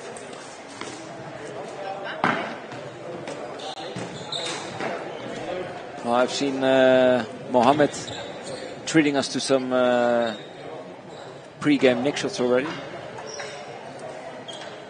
Yeah, I think Guido will have a tough one here. Yeah, I mean, beating Abdelis is no joke. No, it was 3-1 as well. Yeah.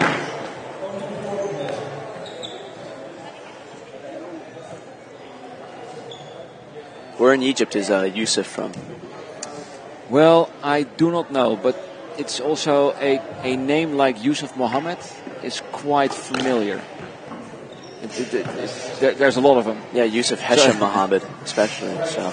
Yeah, so I tried looking them up, doing my homework, but I couldn't find something on squash levels or on. So he's like a dark horse, the dark horse of the tournament,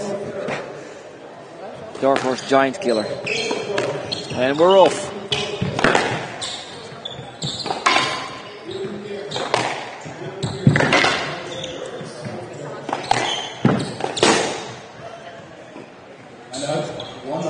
And in case you're interested, Guido's nickname is the Mosquito because it rhymes and it's true.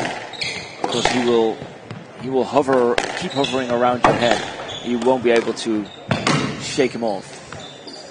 That would be fitting.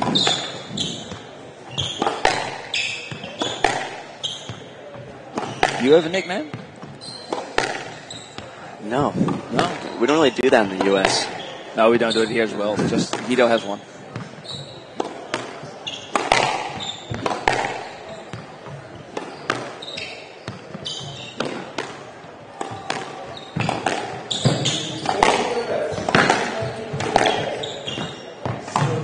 Yusuf looks very loose on court. He reminds me of Mohamed Osherbagi a little bit, with how loose he is on the tee.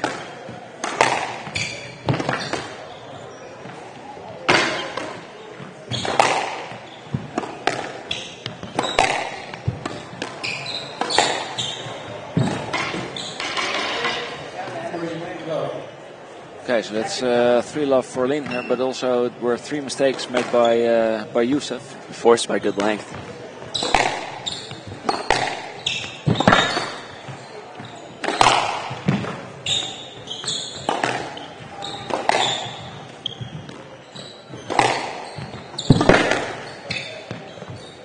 He's fast, eh?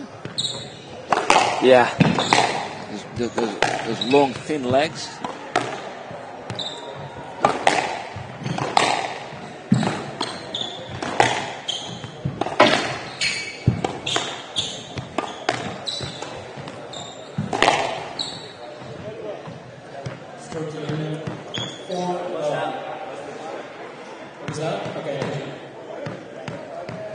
Yeah, ref, need to make the right calls. Lucky stroke.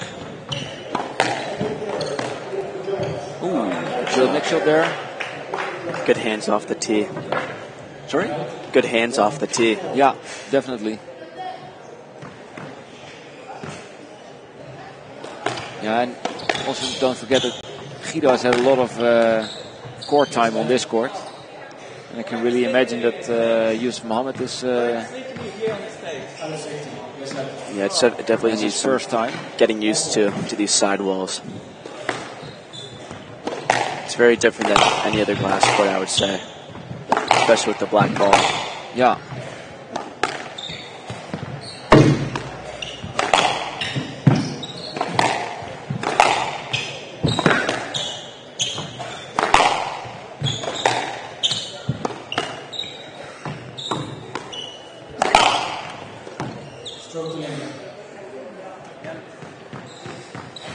That was a clear stroke.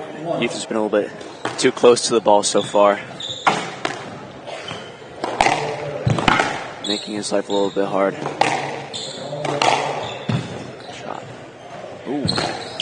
It's a front ball.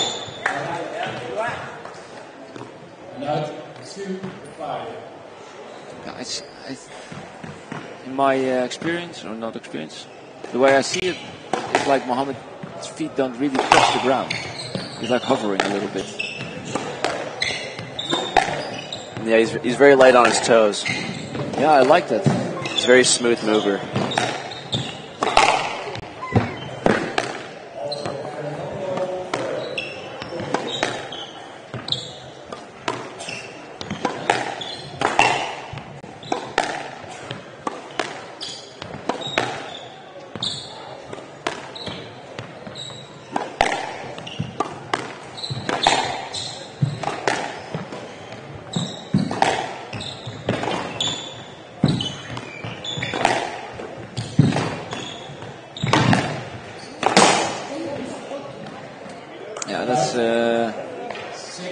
I actually think that Mohammed made all the points in this game so far. 6 mistakes and 2 points. Coming out a little bit shaky.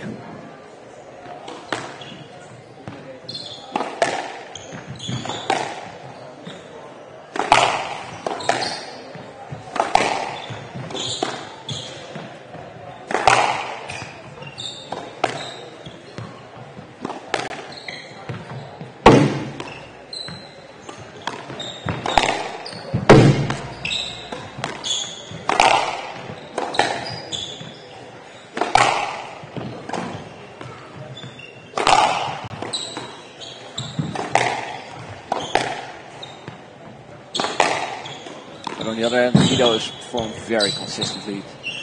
Yeah, he's just bringing the ball back. Dominating with the length right now.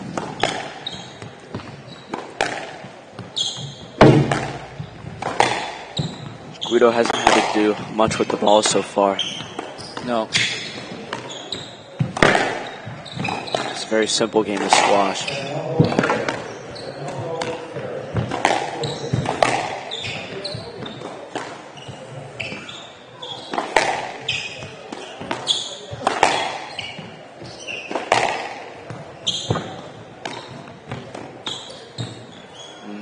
Gotta play that one. Right box, leading to serve 60. Still filling each other out so far. Yeah, I think so. It's especially because I think this can be a very long match. Yeah.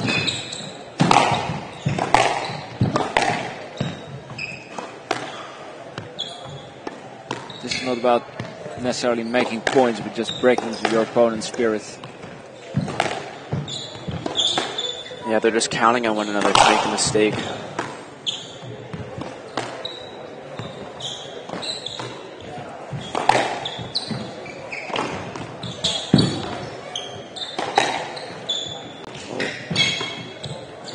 Ooh, just stays in.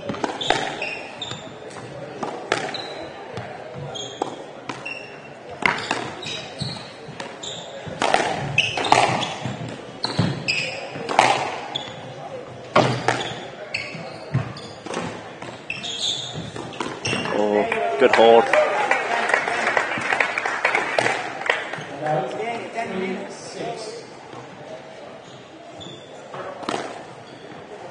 Yeah, this is not done by a long shot. This will be a very long match. Yeah, Mohamed's had to work hard for the few points he's had. Can't give away too much, especially against Guido, who kind of grind him out a little bit. No let. And out, 7-3. Guido's kind of testing his patience a little bit, use his patience. He knows Mohamed wants to go for it like that. Yeah. 8-3.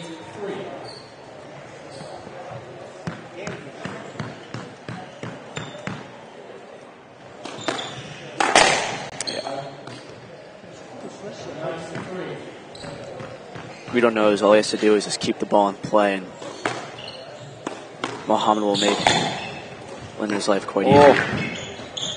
Is that not two? Surely there was a double bounce.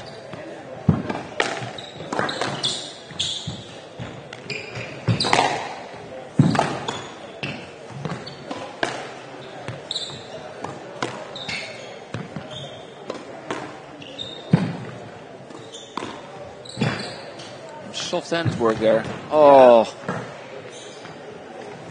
10-3. Game ball.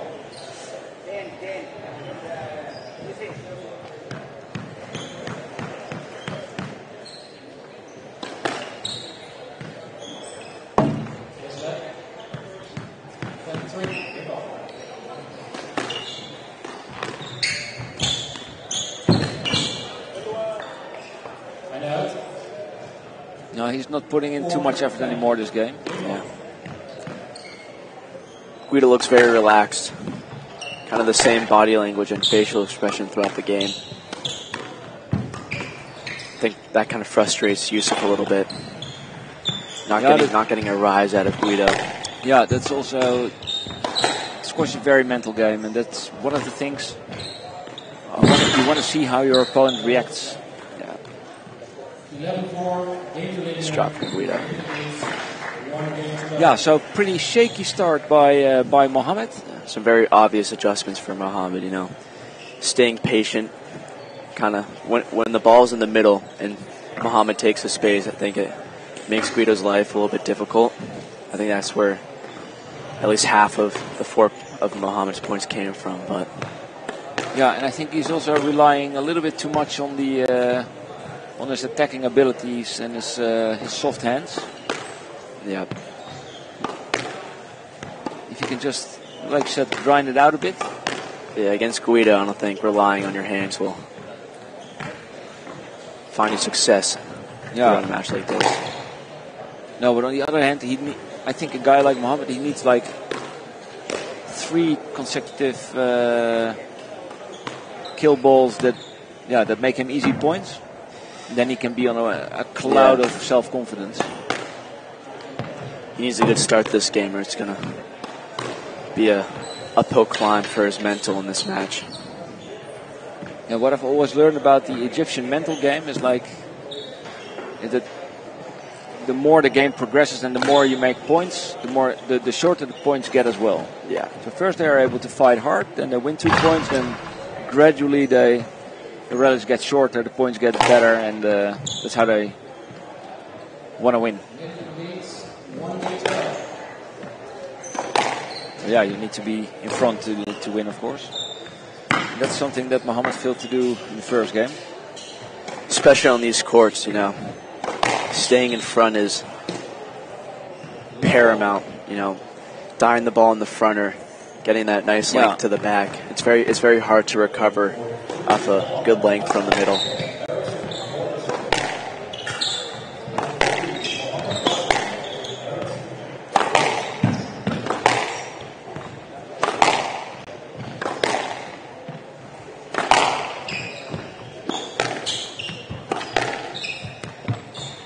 Taking the ball just in front of the back of the service box will be very important for Mohammed this game.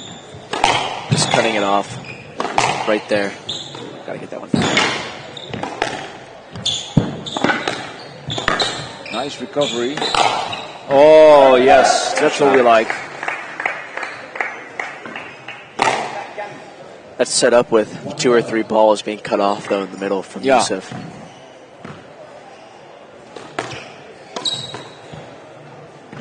Yeah. No, that was out. Yeah, I think the only one who can get Guido to react in a certain way is the ref. I think he's not agreeing with any of the decisions till now.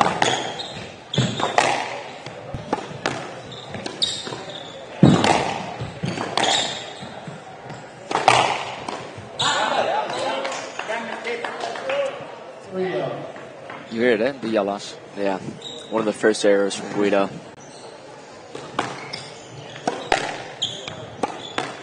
Yeah, Guido, actually yesterday he barely survived, winning 11-9 in the 5th game. Oh wow. Who did you play yesterday? Yeah, I'm going to look that up. Because I had it with me, but I lost it. Great, like Guido. And out, 1-3.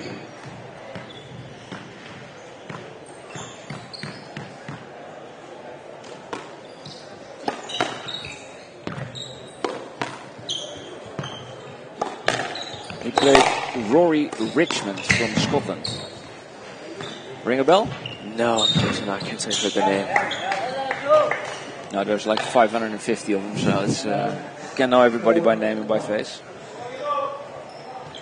By the way, are you here with the big American group? They're like the 27. I am not here with M Squash. No.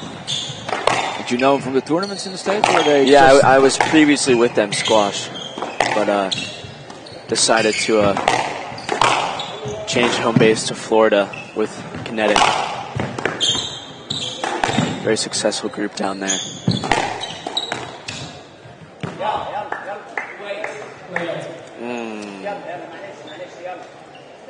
What do you think? I think that's a... The ball was through the middle. I was thinking that playing a ball through the middle... It's right like on top of the tee. Yeah, you can wait, but on the other hand, you need it to come from picking up the drop shot, so I would have given it a stroke. Ball don't lie. Sorry? Ball don't lie. Ball don't lie. 5-1.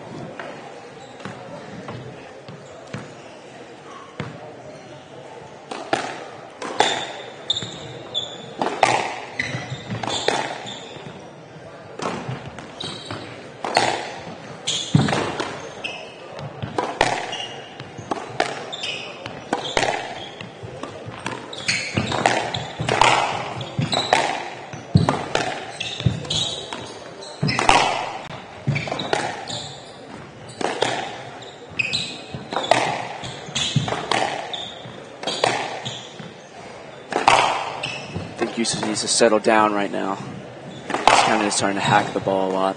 Kind of fine at a varying pace. Oh, wow. Yeah, 6-1. He's found his groove now.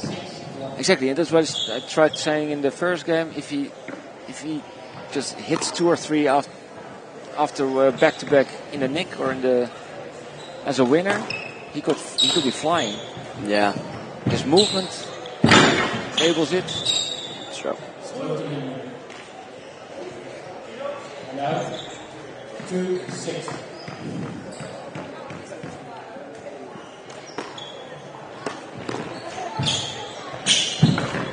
Oh, wow. It looks like a little dance. Yeah, it's very subtle. It looks very effortless as well. Well rehearsed. Are you familiar with the robot dance? Like robot dancing? I can't say I've heard of robot dancing before, no. No, robot. Robot dancing? Robotic dancing. Like the... Oh, yeah. It's like a technique. It's called isolation, I think. So you isolate all the small movements, but you make them follow up very quickly. Yeah. That's kind of the feel I get with Mohammed's movement sometimes as well. Like a lot of orchestrated small movements that get into one sort of quick, big fluent movement. Yeah.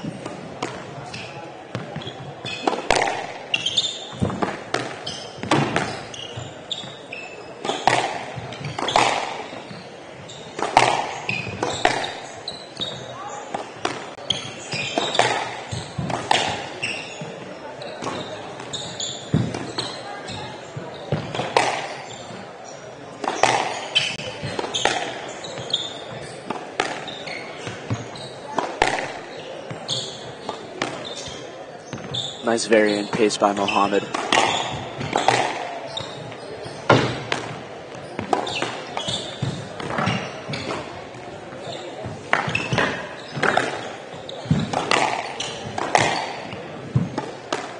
Needs to regain control of the middle here if he wants to close this game out.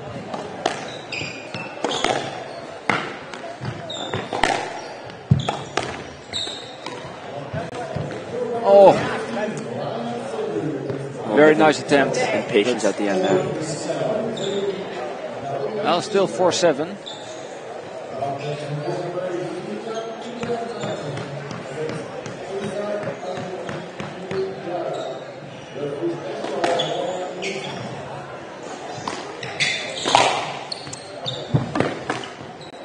What was he up? 7-2? I think so, yeah.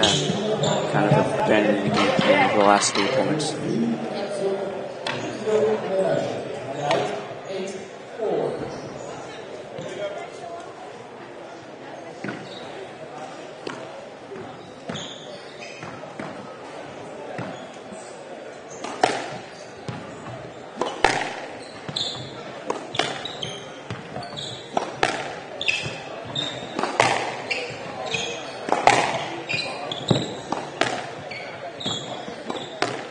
They both look very calm despite the radical change in control.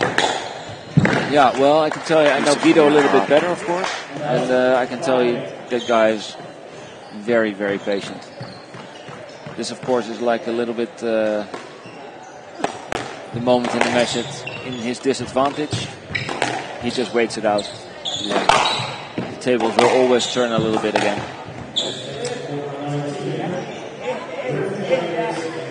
Yusuf needs to find his length again.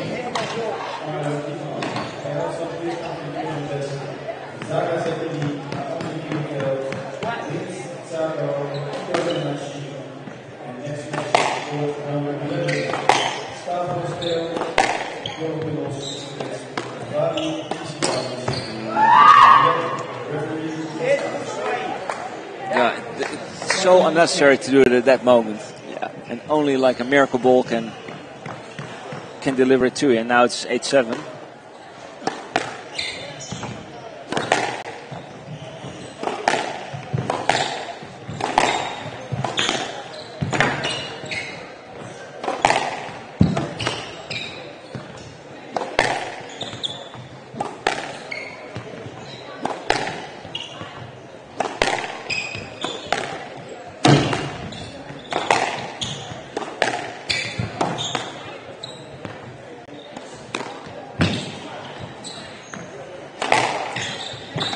Quite a smart shot from Guido there up front. Yeah, buying him some time. Yeah.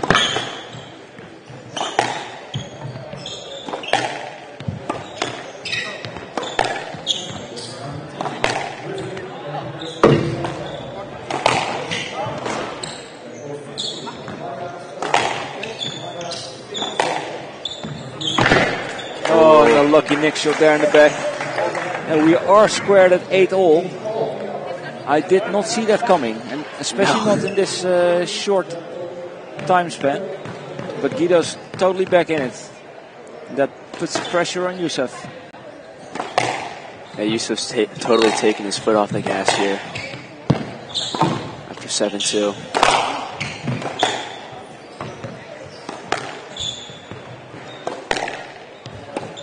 Yeah, and I think from experience that Youssef will need to really win this game if he wants to keep a chance on winning and making it to the semi-final. It's 2-love to Guido. I don't see him doing it anymore.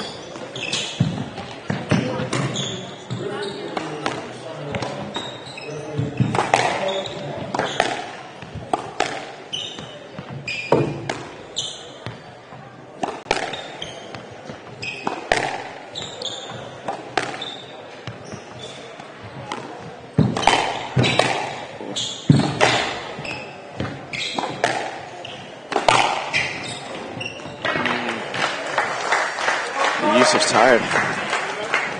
Yeah, I think so.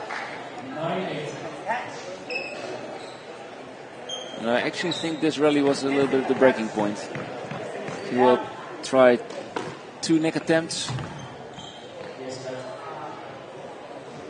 And it will be 11-8 to Guido.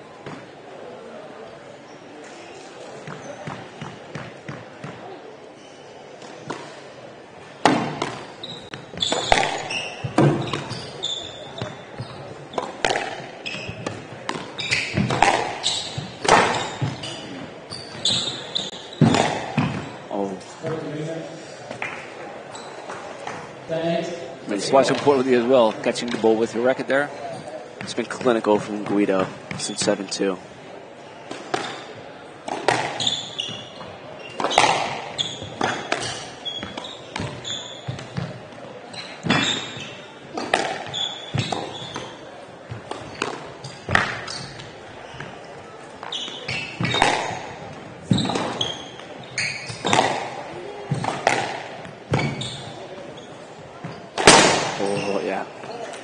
I was actually quite right.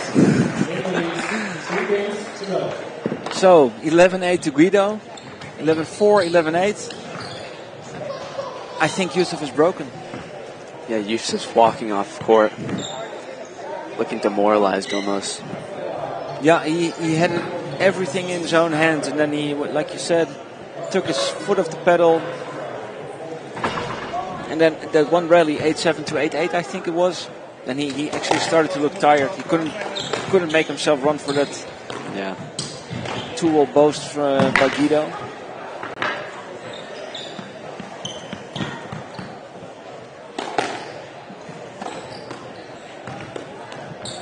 I think if Youssef finds his dying length again and kind of gets in the volley a little bit quicker, right out the jump in this third game. Yeah. But I think it's going to be hard. Yeah. If you have also the way he's sitting right now in his corner, he's almost lying on the floor, leaning against the wooden bench. I don't have my eyes on Guido.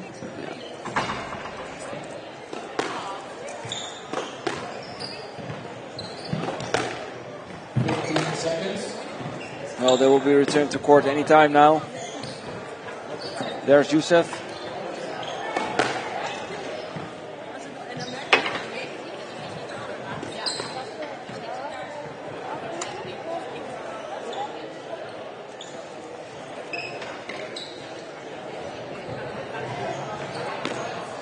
Can't say Guido looks very tired at all. No, eh? No. No, I don't like it as well when I'm playing him.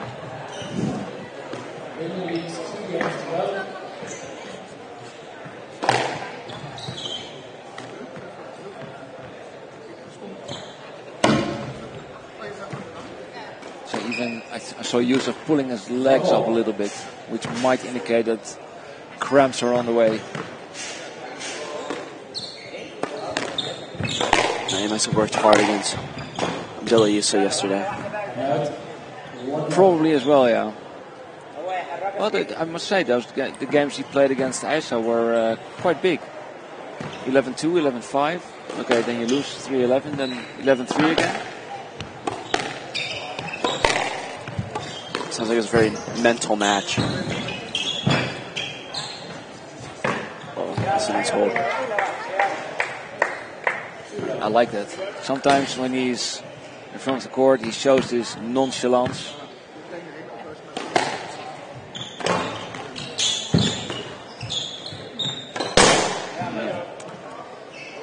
It's 2 mistakes from Guido. No. Oh, well, 3, yeah. Yeah, the last one was a genuine point by Yusuf, which I kind of liked, so.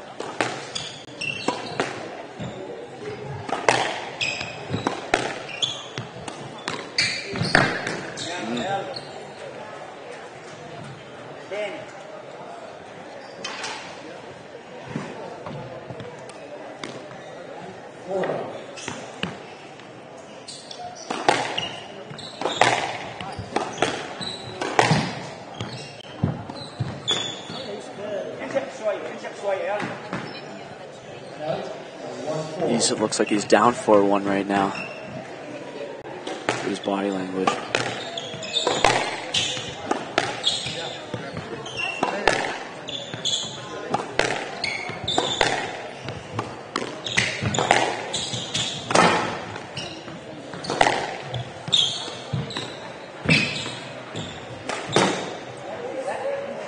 Not the best idea.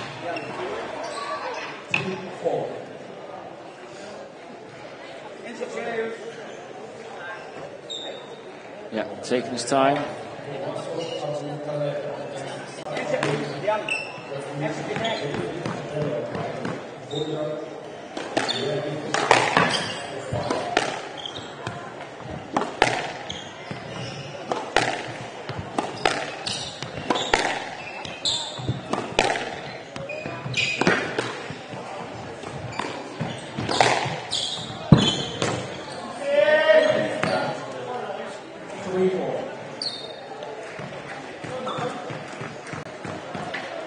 Crunch time for Yusuf now. He needs to find his lane right here.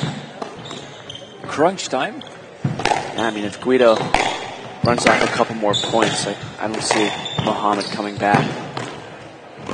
Is that the same as prime time? Yeah. I learned some of the American expressions over my time as a commentator.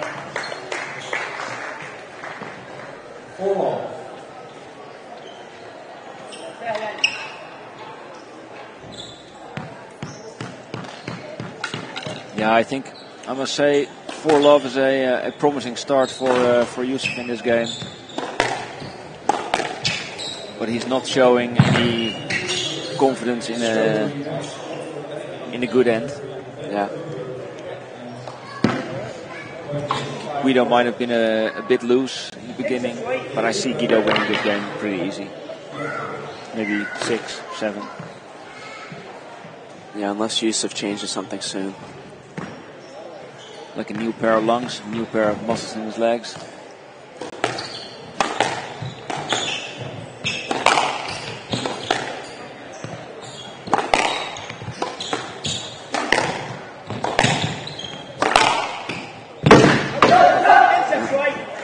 I think he may have found his second wind here. Yeah, that can also happen.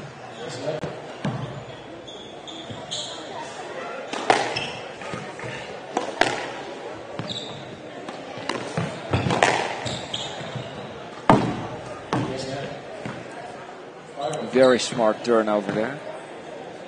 It's an awkward position there. Yeah, I think he did deliberately to take the lead.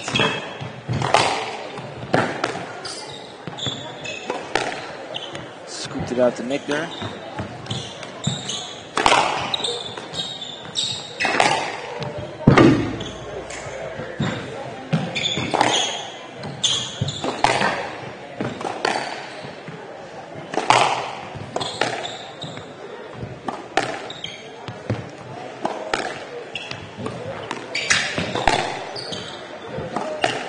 The longer these points are, the more it favors Guido. Yeah, definitely. Guido's absolutely doing nothing but pushing the ball to the back. Oh, that's a good ball.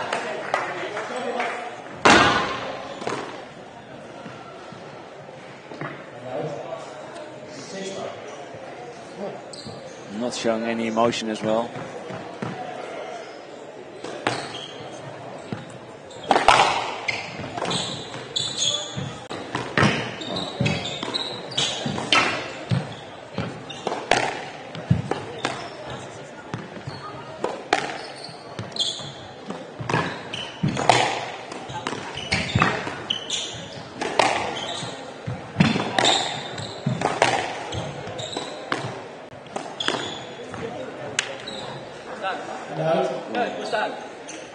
I saw the ball coming up a little bit, I must admit that. I don't know if that was good or down. I just didn't hear the ball though, because it was in the nick.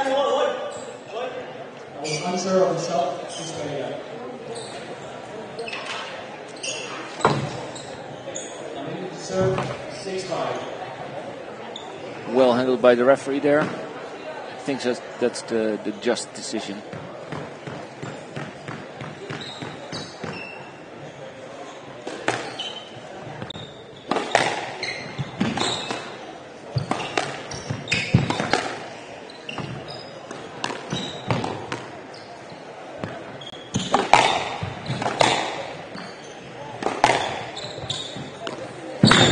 Very soft touch drop there.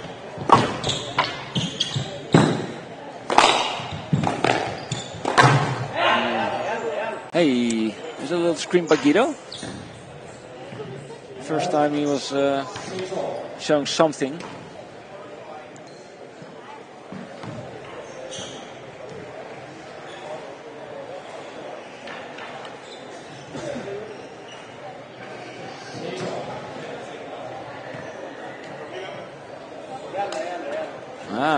Can't tell what they're saying. I did. So Guido is complimenting Youssef on his how say that? Time stretching constantly with the glasses. And then Youssef offered his glasses to Guido. Said, "Well, do you want to clean them then?" And it's started out as a sort of mental move by Guido, a mental chess move.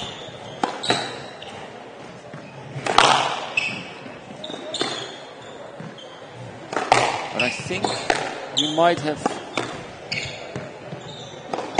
triggered the wrong thing with Mohammed.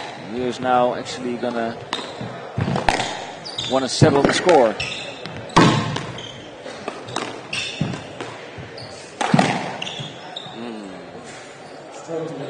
Ooh, that's too much. I'm not sure I agree with that one. That's too much. No, I was actually thinking a no let, maybe a let. I think a let would be fair. I don't think it was deep enough for a no let. Yeah.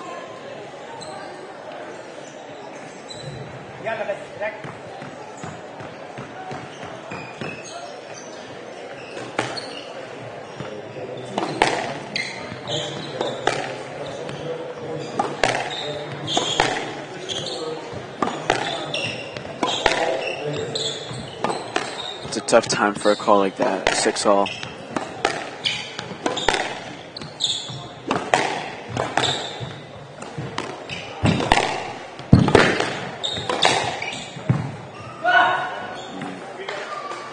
It's unlucky.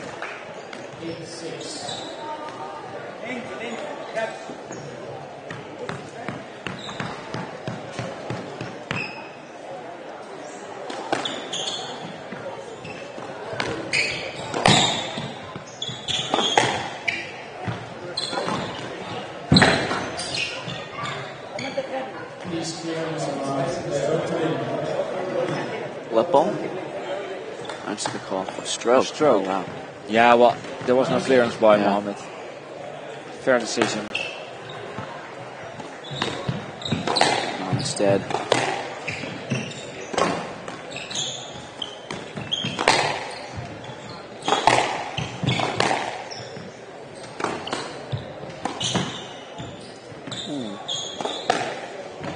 Barely stayed in.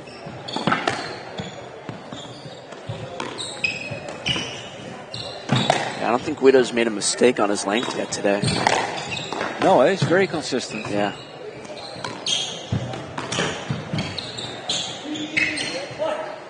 Yes, right. 9-6, right box.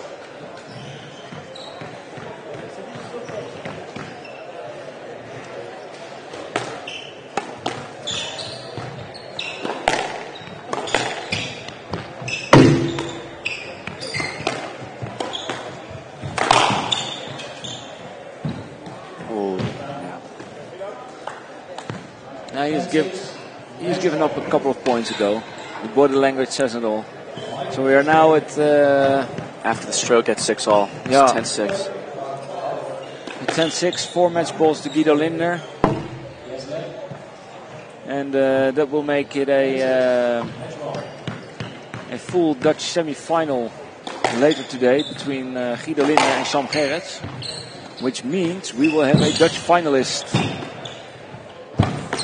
which I'm pretty proud of as a Dutch guy, and you probably are half proud of it, being a half Dutch guy.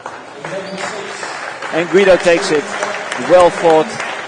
First game was 11-4, second game was 11-8, and last game was 11-6. Mohammed had some chances in the second game, but he gave it away, and now, congratulations Guido, and thank you a lot, Oscar. Hope you liked it. Yeah, thank you for having me. It's a lot of fun. Thanks for your insights. Good luck later today with your match. Thank you. Enjoy your weekend, and for everybody at home, we're gonna take a very, very short break, but we will be right back because schedule is tight, and the next match has already been planned, and that will be the match between Lauren Baltagan and Cecilia Karan, if I'm correct. Okay, well, see you later.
And welcome back everybody to the Dutch Junior Open 2023, brought to you live from the Frans Hopman Stadium in Amsterdam. We are currently awaiting the next match on the schedule, which is between Finley Pyle from Switzerland and Victor Bonin from France. And with me, my old friend Scott Gillanders. Good afternoon, Scott. How are you? Bonjour.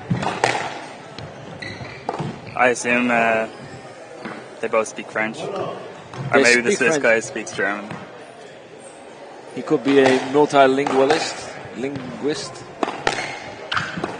So this match is one of the matches in between of the quarter-final action today. And both players now play for a place. Yeah, I think it's from 17 to 32.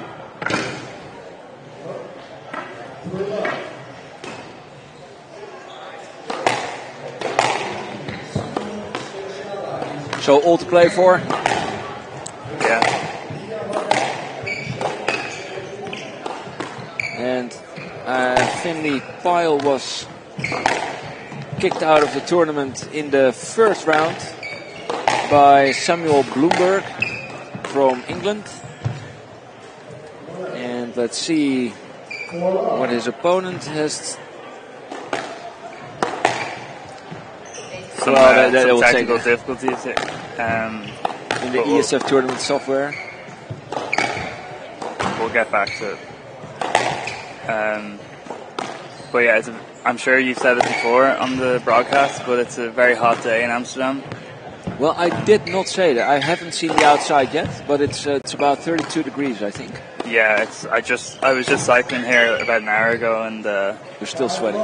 Still sweating. Yeah. It's like tropical heat. Yeah. And we're inside. Yeah, with lots of spectators and players. It's just a classic Dutch Open Saturday. It's very classic. It's a very big event. Yeah. And it should be appraised higher than the British Junior Open, in my humble opinion. You gotta respect the establishment. Exactly. Hey, Scott, how many times did you play here on the Dutch Juniors? I'm not sure. I'm not very good with numbers, but I've played maybe definitely over 3 times, less than 10 times. Okay. And how many of them did you win? That's not hard to remember. I didn't win any. No finals? No finals, no. Semis? No. How far do you want to keep going? Quarters? I think I might have made the quarters once. But that's always a high quality tournament. You were second in Europe, so many tournaments. I kind of thought you were. Yeah. Just because there's so many players, so you have to get through a lot of what would you call it? Yeah, quality. A lot of bodies. Yeah. Before you get to the big stage. And during this small introduction of Scott Gillanders, Pyle has taken the score to 8-2. Yeah. I was noticing actually, I was on the side court while they were warming up just to get a different perspective. And they were, Pyle's backhand, he has good technique actually. Good preparation, and we're seeing it now. And did you just arrived for today? Yeah. You did not see any of the action. Did you follow the live stream this morning? I did vaguely, yeah. But I wasn't paying 100% attention. I was just listening to your voice really while I was having breakfast. Soothing voice. What did you have for breakfast? Granola. Oh, nice. Oat milk. Save the cows. Yeah, you like cows, huh? They're like as sacred to you as they are to Indian people. Yeah. You know, apparently I was talking to one of the players here, Irish compatriot Sean Murphy, who's staying in my house this week, and he was saying that Ireland they actually did also worship cows back in the day. Yeah? Like they were very high currency, and they were as good as it gets, but they still hate them. I like cows, man. Cows are good. Yeah, I like everyone. Everyone has positives. So it's 1-0. That was a pretty quick game. This was a pretty quick game indeed. I guess also it's been a while since I was under 15, but I do remember points go pretty fast, even though it's bouncy. And if we were watching an under 19 match, maybe it would be a bit longer than that.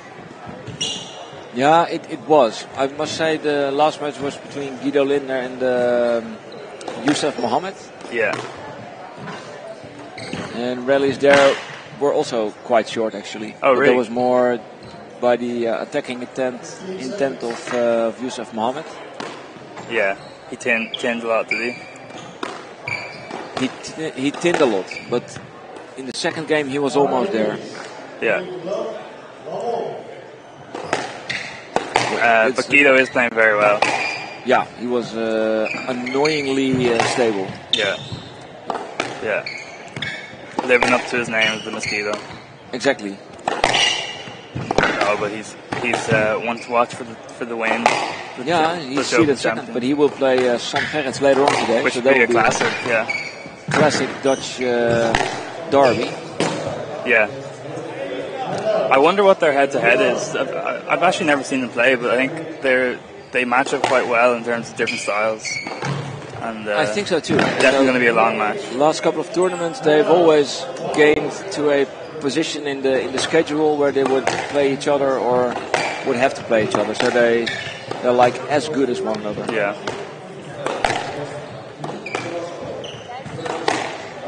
No, I do think it will be very close, very long as well. Double bounce there.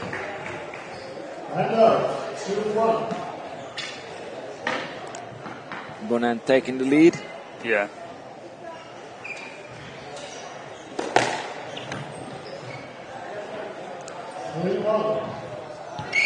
Yeah, so Victor coming back with vengeance. It would certainly seem that way at this point in the match. A little bit helped by Pyle's mistake here. Yeah. 4-1. Comfortable lead.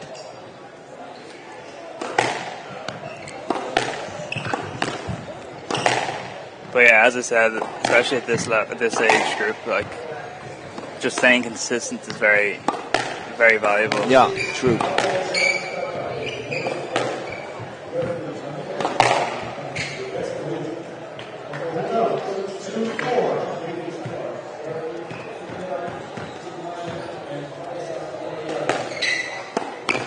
Nice little drop shot there by Bonin.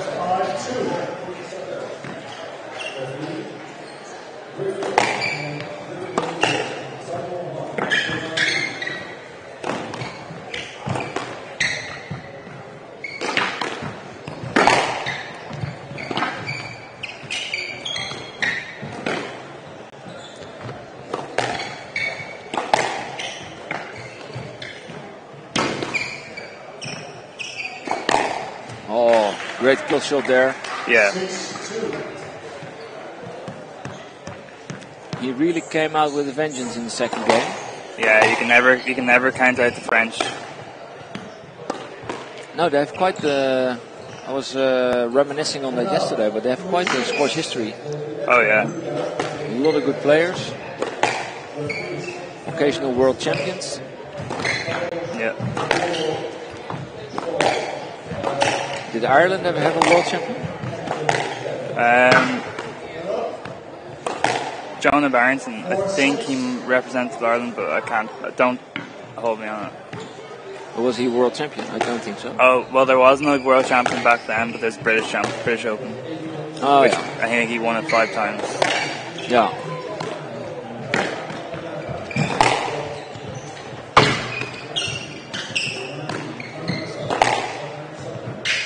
But yeah, effectively the world champion, if you know what I mean. Yeah, I know what you mean.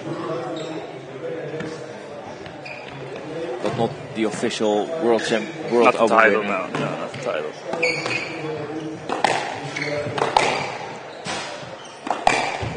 World Open was always a strange term because then it kind of suggests that it's open to players outside the world. So from Mars, they could fly over and just rock up and play. Yeah, it would be an interesting, an interstellar championship for squash. Yeah. I'd have to say Earth would probably win. I think so too. I've seen these alien images, so I think it's like thin, grey people with big heads. Yeah, not the best squash body. No.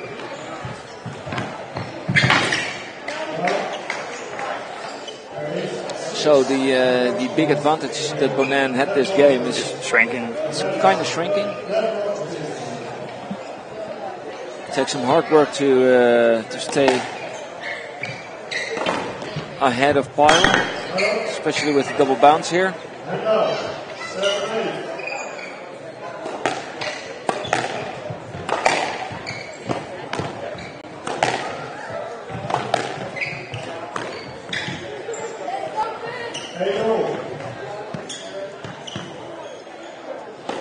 So, how's your French, Scott?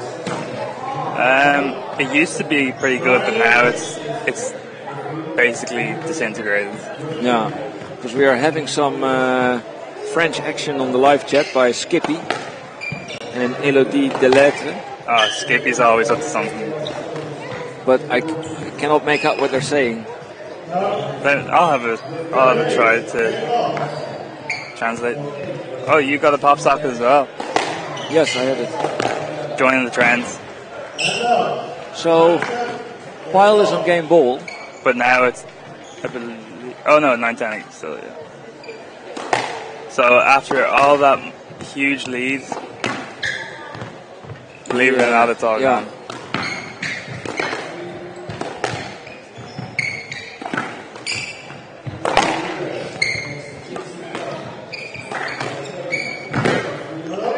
And we're down to a tiebreak, 10-all in the second game. No, I don't think that's French. I think they're just speaking nonsense. It's just gibberish. Like it's not real French. Well, maybe we can ask Skippy to communicate in English so we can interact with them. Interact and reply.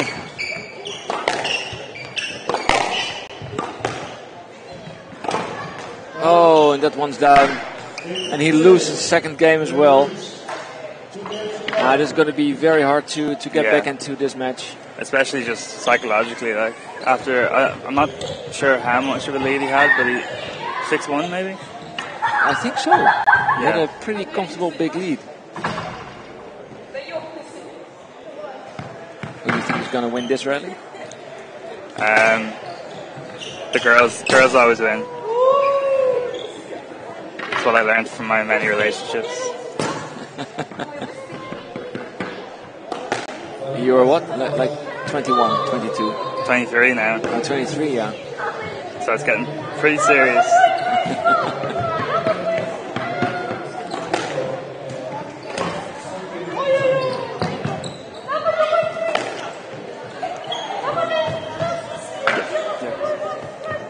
Yeah.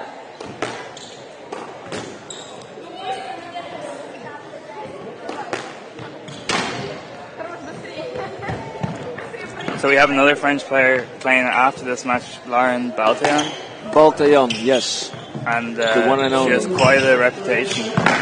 And what kind of reputation? A very good player. Very good player. I think she's the number 1 seed as well. Yeah. And I do think she's playing an age group above, I think. Yeah, I saw. She's like 16 or 17 or something. Age 17. So okay, no, she's...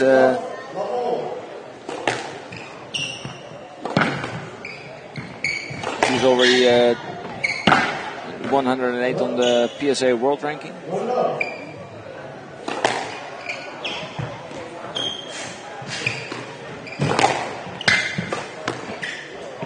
And in the meantime, Pyle and Bonan have taken up the third game.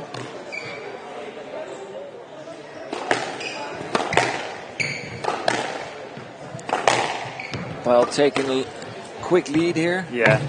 Wants to finish this as quickly as possible. Yeah, if he can just keep his focus in the beginning of the game, he will have a very quick lead. And then it's, I think it will be very tough for Bonan to come back from.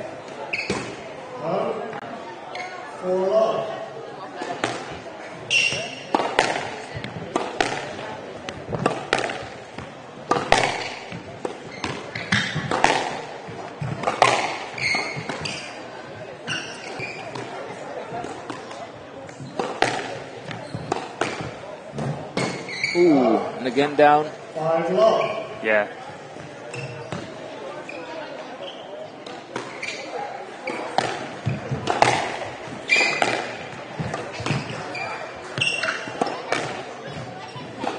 At least he's still trying. Yeah, he is still trying, definitely. What do you think of that call? I would have given a let probably, but I think because he's down love 5. Give him something.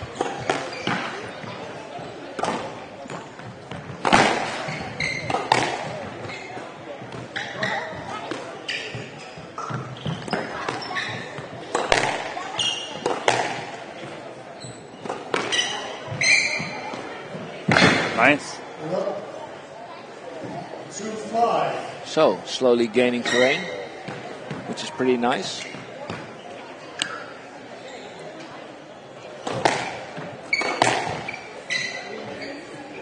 And up. 6-2.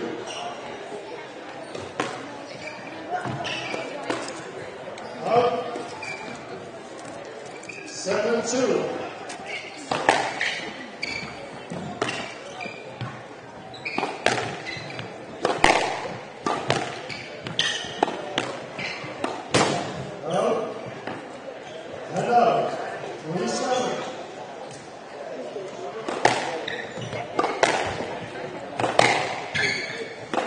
So what's your favorite thing about the Dutch Open in general?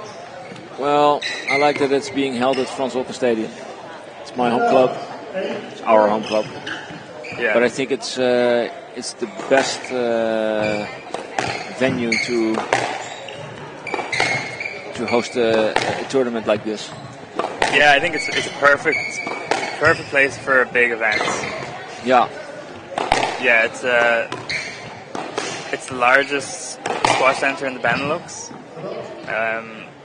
For those of you who don't know, the Benelux, it's Belgium, Netherlands, and Luxembourg. It's just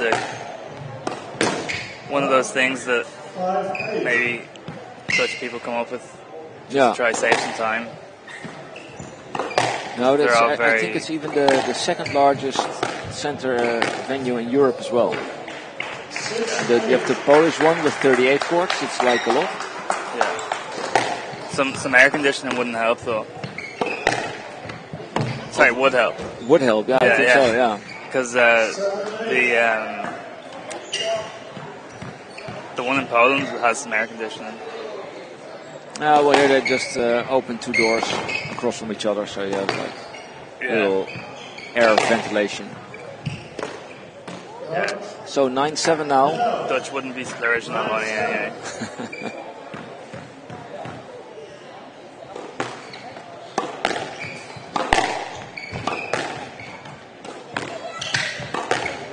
So it's do or die for Bonar. Yeah, and it's his last chance even, because he has like... This point is literally life or death. Yeah, very true, Scott. Nice shot there. Yeah. And it's done. No return. Pyle defeats Bonin, 3-love. So today it's Switzerland beating France. Today they did revenge. Exactly. From history.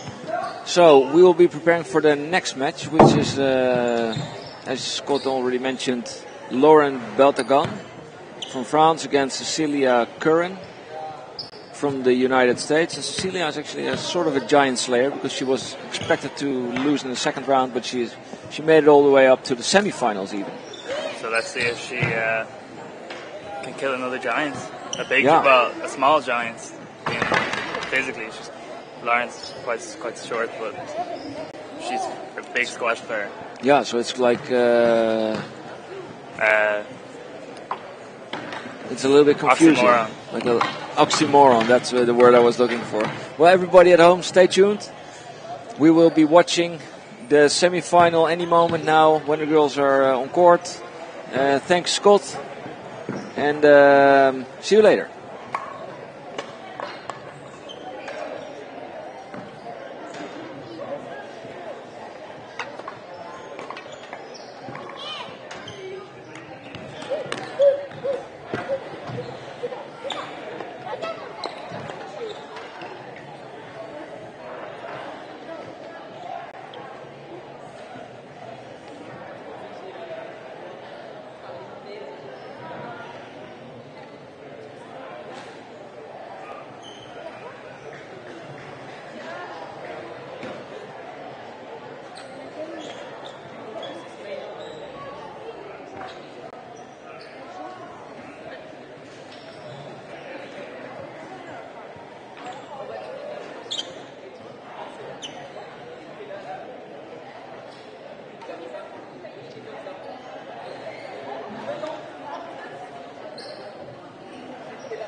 Welcome back, everyone, in this girls under 19 semi-final between Lauren Baltayan from France against Cecilia Couran from the United States. And with me, Bhuvana. Yeah. Please introduce yourself. Yeah, my name is Bhuvana and I'm from England. I'm playing in the girls under 19s this year, and yeah, we'll see how this match goes. So what's your standing in the tournament at the moment? I think... Are you in the other semi-final? No. I wish. No, I'm playing, I think, 25 to 32, something like that. Yeah. Okay. Yeah. Happy with the tournament? Yeah. I'm really happy with the tournament, I think, because I didn't play it last year. Yeah. But I'm really glad I did this year. So, yeah? Cool. Nice to hear. And how about these two players? Do you know them? No, I don't know the player from US, but I've seen the French player play once, and she's quite strong. Yeah. I've seen her on the center court here yesterday. Yeah. And both players were comfortably through in 3-love wins until the semis. So let's see. It's up to these semi-finals. Yeah. Pretty big height difference in players, physical height. And let's see how that. If you see a different play style, we will, of course, because most time dependent on your. On your physique. Physique, yeah.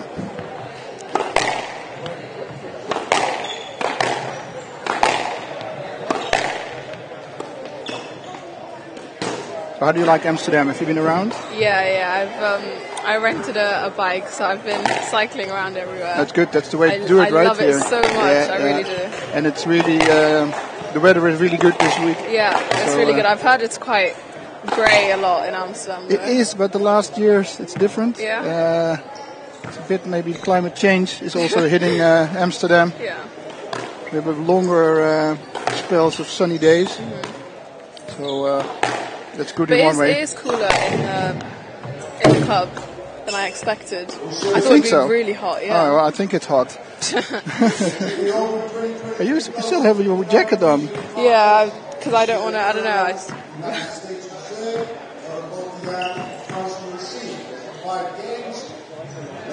And we're off. Referee Ash Patel leading this game.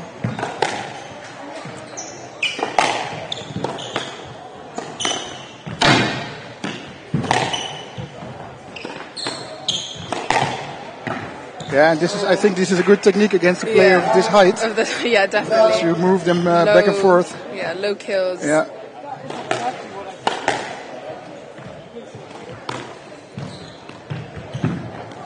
Sure. Good luck.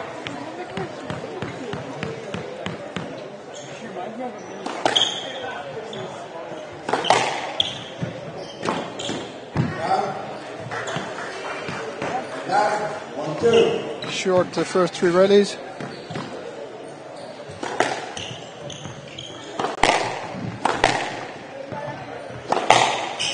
Bataljan might have a bit of an advantage having played on this court before. Yeah, last night. Yeah, I'm not sure that Couran did. I don't think so.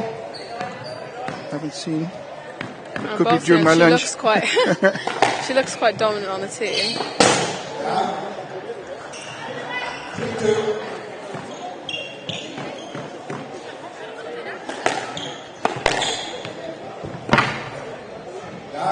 It's back and forth now. Yeah.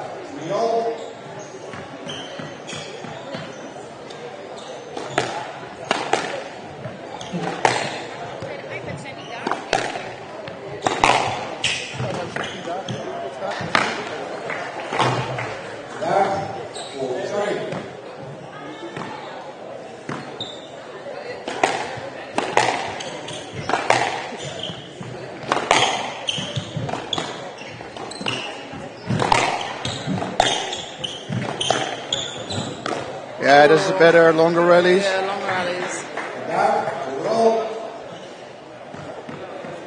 much shorter near the tin as well. Yeah. It's working.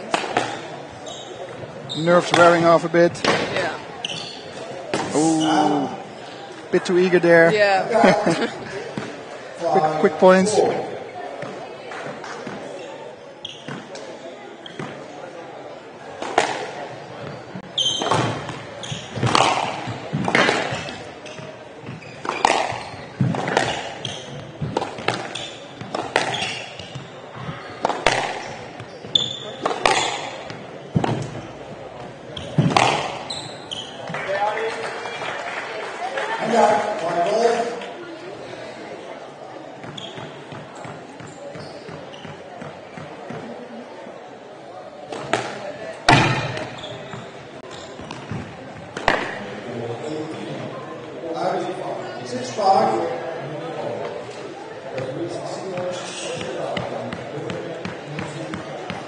Still quite equal. Yeah, it is. It's important for Kieran to stay with, or for both players at this stage. Yeah. To stay close for the pressure.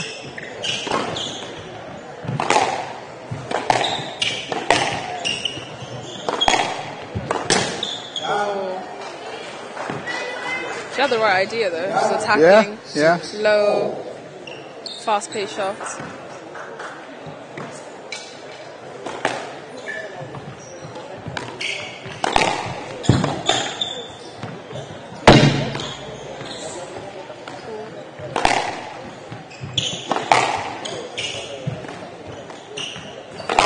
Not sure what she's signaling, but I'm not sure either.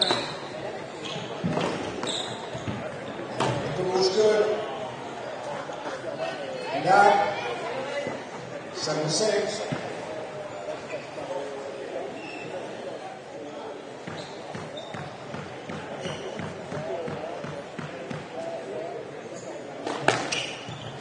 Who's your money on?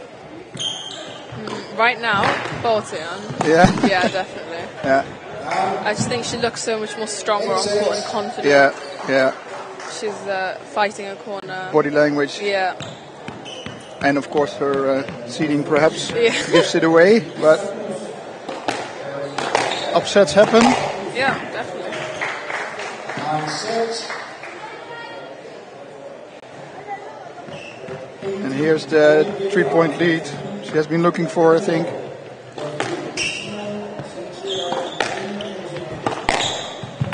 Nice shot. Yeah. And suddenly from 6-6 is Yeah, it's 10-6 now. straight to game ball, Yeah. and 4 of them. Oh, nice. Quite difficult to play because it's just a bit weird ball from the tin, but he managed to squeeze it cross court there, taking the win, taking the game.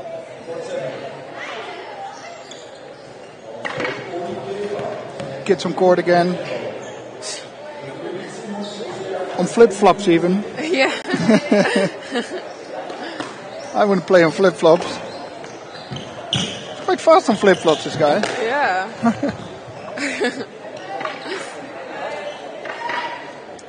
You're right, it is getting quite hot here. It's maybe perhaps you were sitting upstairs. Sorry. It's cooler. Yeah, it's cooler upstairs. Yeah, that's why we had a different opinion here about the temperatures.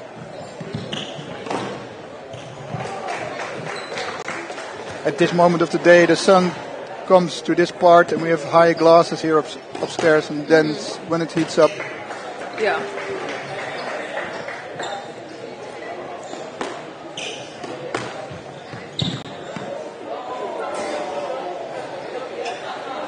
So let's see if Kieran can have an answer to the fast-paced play of Baltian at the moment. Keep the goal, please.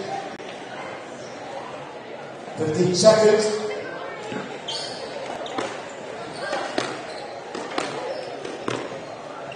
You have more matches today, or? Yeah, I've got one more at 9. Oh, that's the last round. Yeah, the last round. Unlucky there. Yeah, and then that should be my last match, and then I'm done. Baltian needs walking to love.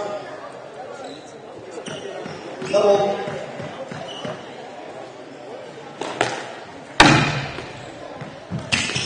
shot. Yeah. She's going for the risky shots again, but it's working. So not sure how much they'll work maybe further on in the game, but it's working for now. So. Yeah.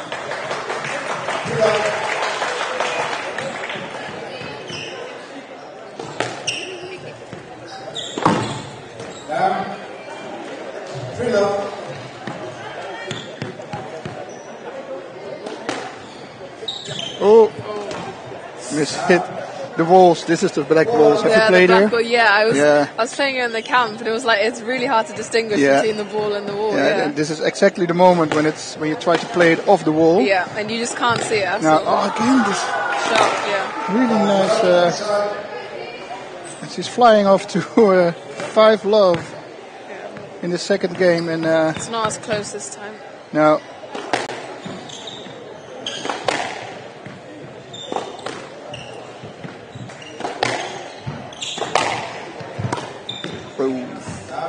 Frame ball, but not lucky frame ball.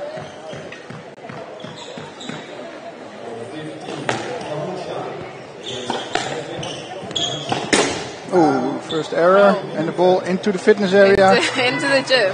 Someone's on the treadmill being hit by a squash ball. Yeah, I'm not sure if someone saw that happening or if someone's running. Someone should be running. Still don't see anybody running. Well, we have Lewis up there, isn't it?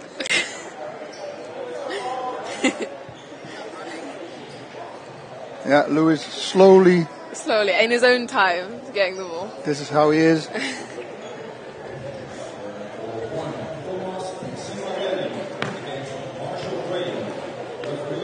Oh, he didn't even get the ball. Okay. Oh, he was doing something else? Yeah. All right, nobody knows. Yeah, well, probably there's a lot of equipment there. Yeah. And no, it is warm. It is warm.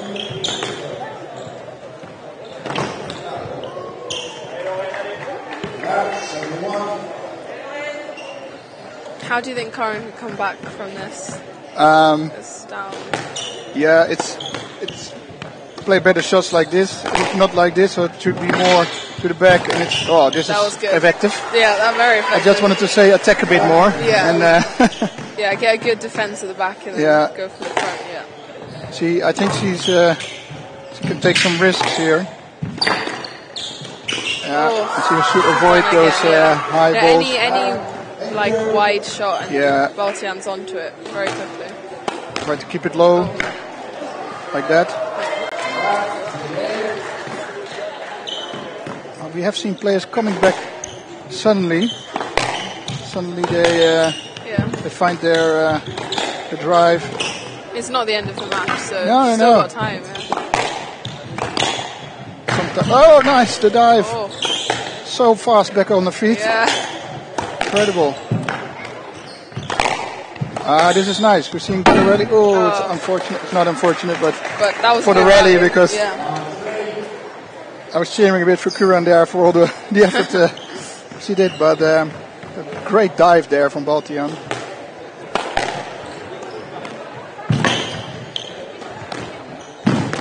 Oh, that's a bit of a lucky shot. Yeah. But it counts. It does. Every point counts. And the closer she gets, the more nervous Baltian will get.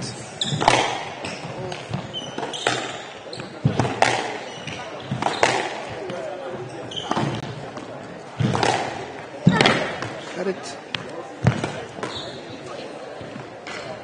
That's the one. Oh, she messed up just. It was a really good shot before though. She had a nice long drive. True.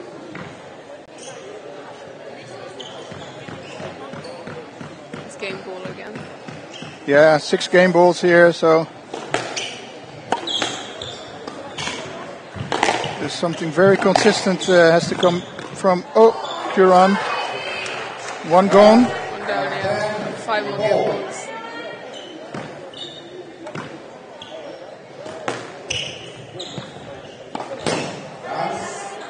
There we go, closing in.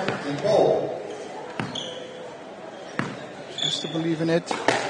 She looks more confident now. Yeah, she does. Definitely more than the last game. Yeah. her body language just looks different. Even if she loses this one, I think she has a good chance on Next playing that one better. I think it's difficult not to get ahead of yourself as well. She is on, Baltian is on 10 points. Oh, yeah. I was really feeling for the ball to reach it. Just in time here, but like we said just now, I think she's much more confident on court than the first game. And, she's looking to volley and coming back to 7, I think is also a message to Baltian that she's able to stay close.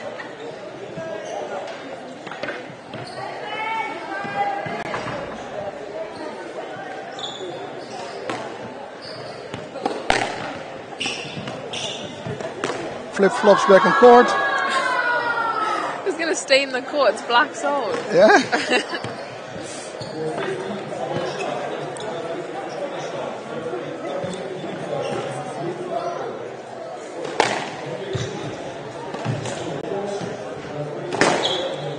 Oh, no.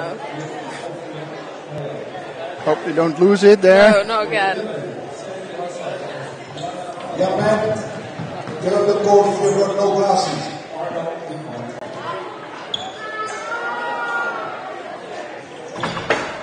Oh, not only was he wearing flip-flops, he's not wearing goggles.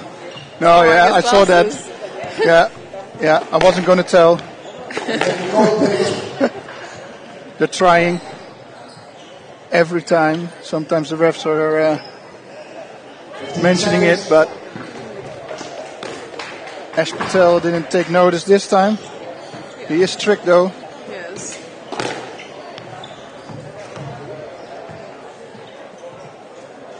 Time.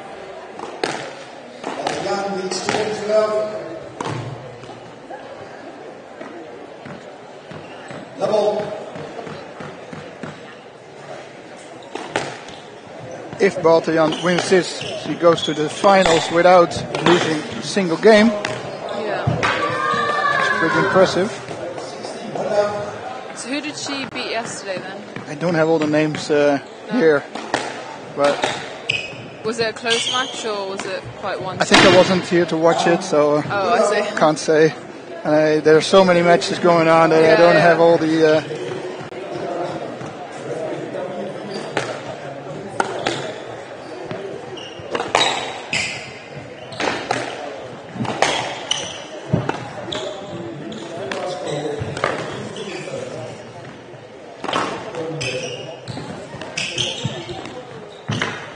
Got that?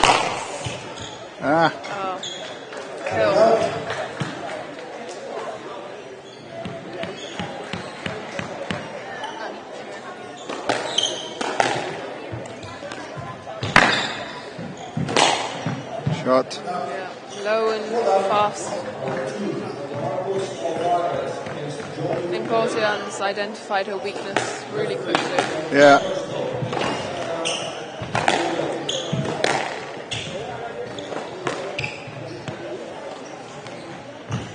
Yeah, that's nice. That's nice. That's good.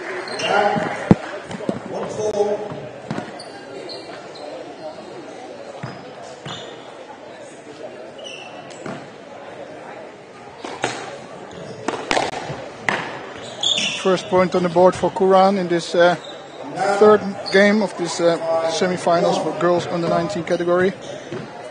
Yeah.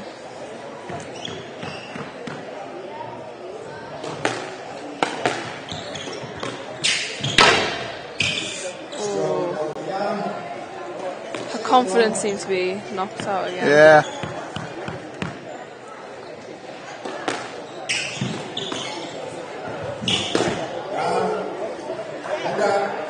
I have to look this up, but I think Baltian has a badminton style.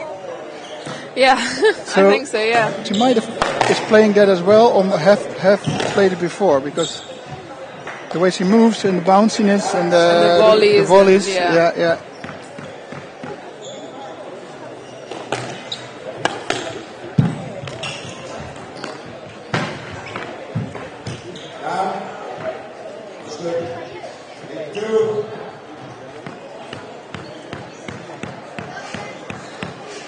very feathery shots she has in the front. Yeah. It's so accurate as yeah. well. It's really, really hard to and get no back. pace on it, so No. you really have to work to get to the ball then. Very good asset to have as a player. Yeah.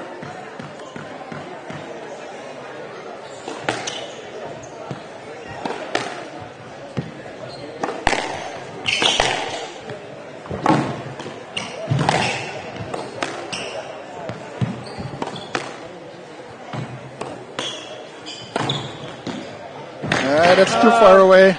Clever shot. Changing pace really works. You can see like she's hitting the ball a lot slower. Yeah. And then suddenly with the both.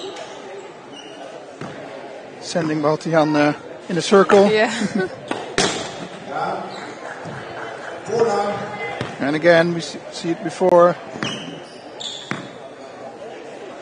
Quick point for Karan. Now they're failing on Baltian. The shots it was a bit too early, perhaps. Yeah. She needs a bit more defense before. Yeah, but I think she wasn't positioned very well. Got that. This is it's a bit of a copy of a few Reddish back. This one. Yeah. And then we have 5 match balls for Baltian, and I don't think she will give that away.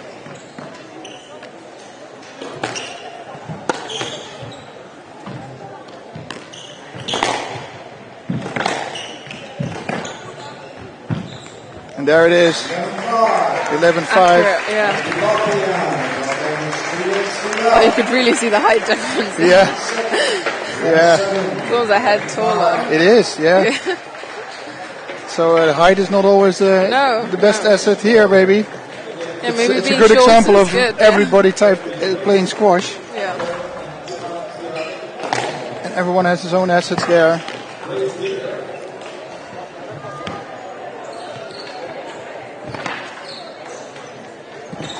We'll be back for the next match in a minute or 5-6. I don't have the schedule with me, so I'm not sure which one it is, but we'll be back in 5 minutes. Don't go away.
Okay, so we're back.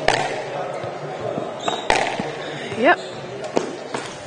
So it's the girls under 19. Meha Shah against Ellie Bridge, number 2 seed against the number 9 to 16 seed.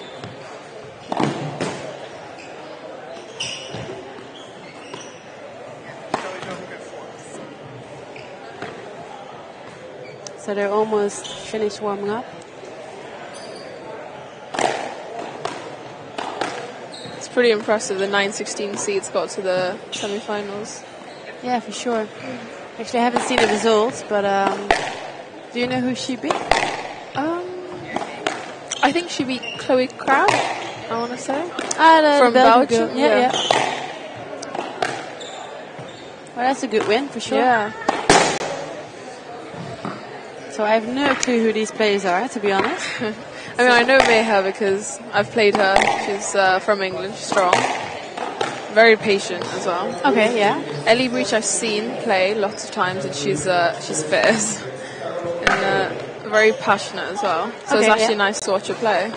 It's a bit different game styles than as definitely. Well. So what do you expect? What do you think is going to happen? Oh, you gotta say. I mean, you know both of them. We kind of forgot to introduce ourselves. So I'm Tessa Tersluis. I'm the Dutch number 2, and I'm a professional squash player. Oh, okay. I didn't know that. Well, nice to meet you.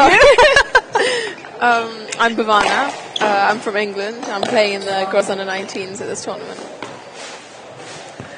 It's good that people know who we are, actually. Yeah. Maybe they recognize our voices. Yeah, maybe. Well, it's a fun fact, actually. It's 10 years ago that I played this tournament. Last time that I played this tournament. Oh, it's really? Been 10 years. Yeah, I feel so old being here. So where do you train then? Well, I'm based in The Hague. Yeah. I play at the Houtvest, well, which is obviously in The Hague. But I'm also training at this club. Okay. With my coach. And from next season, I'm actually playing the Premier League basically here. Okay. So it's the first season here. Yeah. Oh, that's cool. Yeah.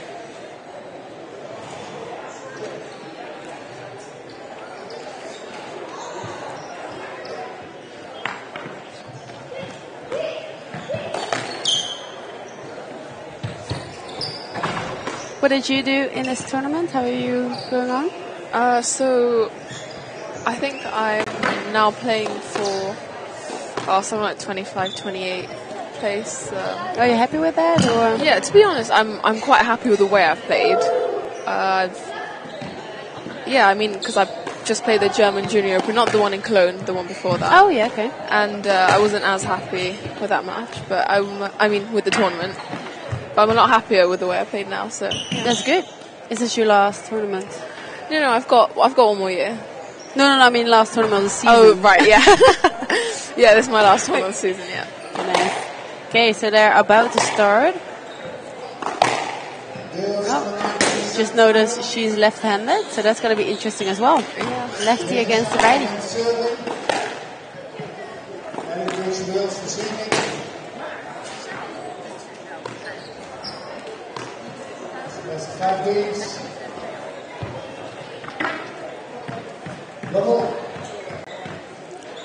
It's actually quite funny.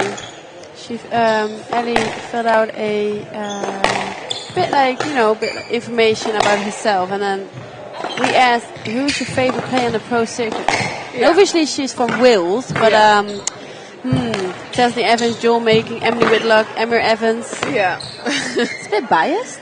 Yeah, a little bit. To be fair, they're good players, though. Yeah, they are.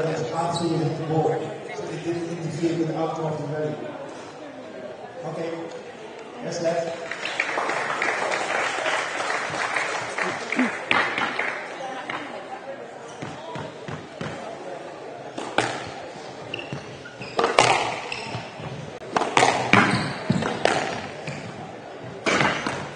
You clearly can see that Ellie's more of a powerful hitter. Yeah, no, Ellie's got a really attacking game, and this is what I feel like, because their games are very different, like literally opposites. So it's going to be a good match. Right? Yeah.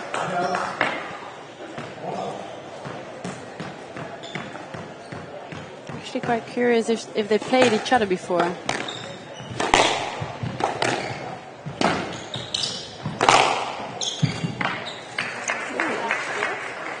Shot.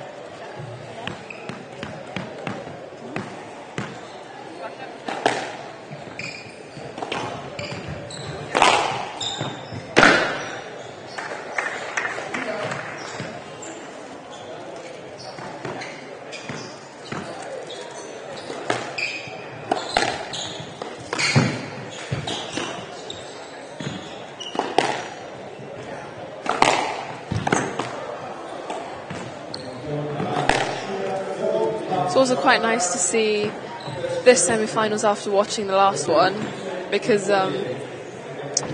Baltian, she plays a lot like Ellie Breach. Okay, yeah. But I didn't see the last match. Didn't see the last match, but I've seen some matches of Baltian. Yeah. It's quite powerful, really fast as well. Oh yeah, really, Loves really to fast. dive. Yeah. Yeah.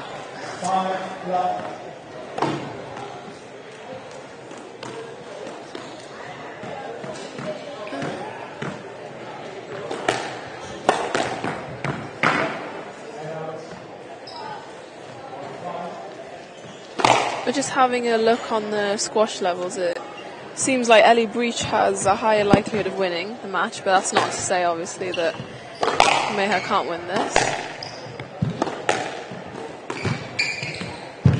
It's 5-1 in the first game, so it's good that Meha got her first points. Otherwise, the lead might be a bit too big. It's quite adjusting. The players are hitting quite hard as well. Yeah.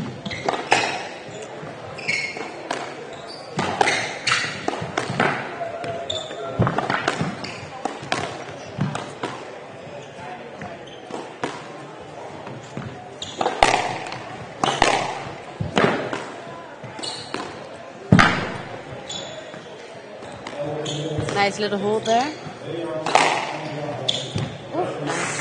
Oh, that was a good finish. Yeah, great rally. Yeah. I mean, both players are really got shots really tight on the wall, but Ellie's is just slightly more powerful. Yeah. Just like that. I mean, I feel like the score is like if you hit it attacking, it will die at the end. Yeah. So obviously it's good for Ellie. Well, it suits the game for sure. So let's see if Meher can adjust that.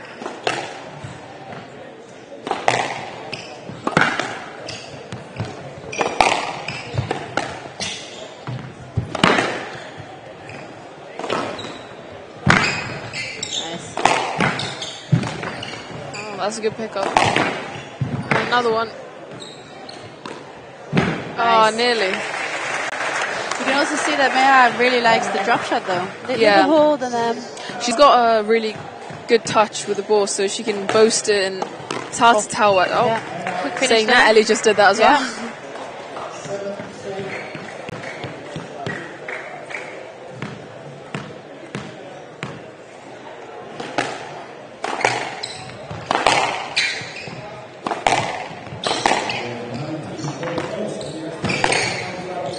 Oh, great finish. What a shot.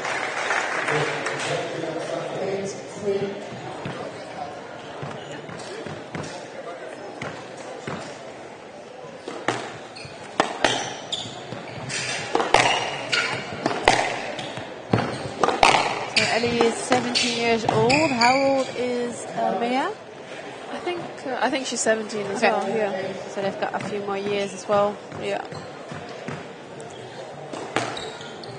Well, I remember Meha got into the semi-finals last year as well, and she played. I can't remember who she played now. I think an Egyptian girl.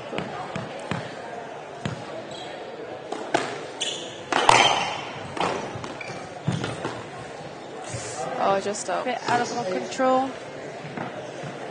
I think you also have to consider how hot it is on court, so you have to adjust your pace. Likewise. Yeah, because she's hitting it quite hard, like all the time. Yeah. Which is fine because obviously it's working. Yeah.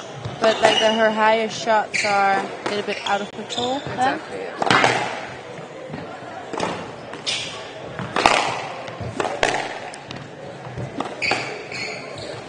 I mean, it is more low risk than because Meha's attacking shots are, drop shots close to the tin.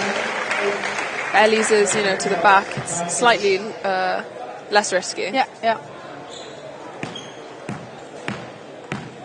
So it's 8-6 now. Yeah. Meha definitely closed the gap. We started from 5-1 down. Still 2 points difference. Oof. A little bit too early.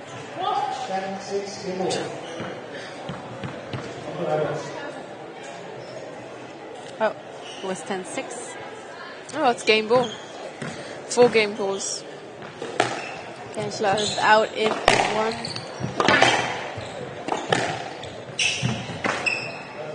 That's good. Oh, 1 game ball. Down.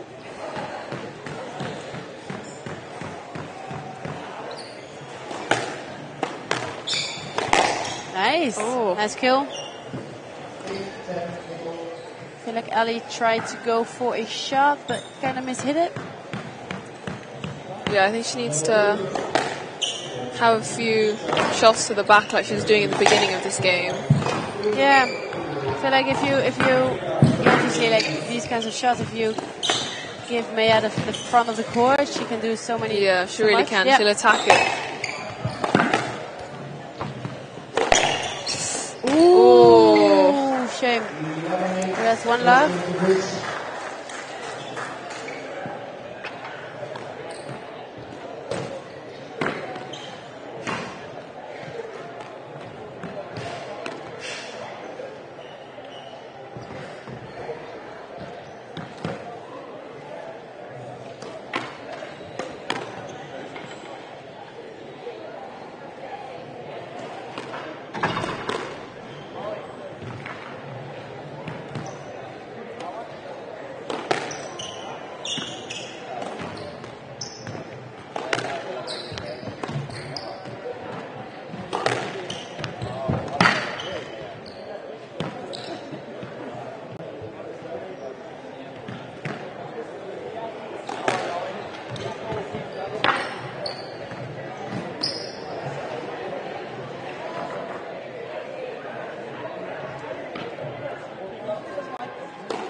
Court.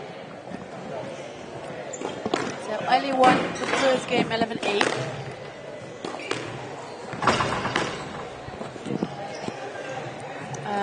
So what do you think Meha would have to change to convert it? I think whenever the ball's gone into the front court, she's got really good control and she's attacking the ball. So I think if Meha could maybe set up like lots of drives in the back, make Ellie play a loose shot, and then attack in the front. I think that would really work for her, but yeah, easier said than done. No, for sure, yeah. I feel like if Ellie is, getting a little bit of loose shot, she can like unleash. Yeah. Which will put more, stress on Meha. Nice little bows and then volley it. After though. Oh, nice.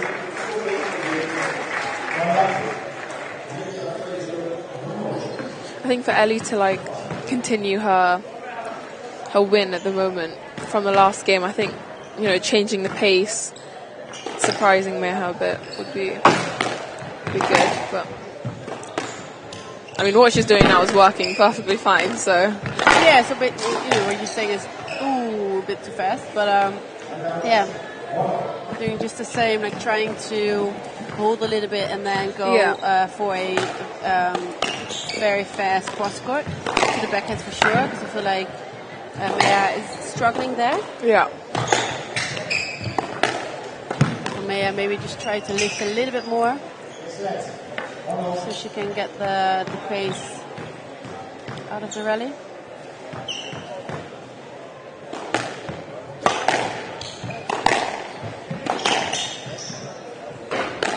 So what is your favorite shot? I would say the forehand or backhand kill from the front, definitely. Oh, nice. Yeah. Okay. What about yours? Well, I think basically all the kills. All the kills? I love kills. And I really like to hit it hard as well, so even that, I mean, from the front, backhand, cross courts, it's amazing. I used to like the body shot from the front. A kill, but a body shot. Are you one of those? Yeah. Oh. It would really get on their nerves. It would be perfect. It's true, yeah. I feel like you're getting annoyed. You're like, oh my god, why? Yeah. Oh, that's a really nice nick shot.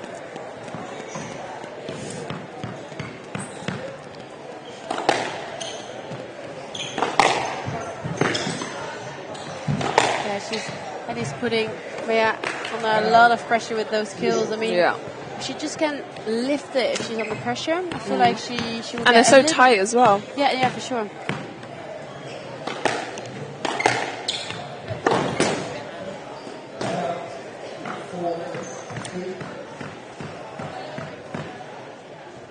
It's a bit close in the beginning of the game. Oh, stroke. Yeah, that was expected. Yeah.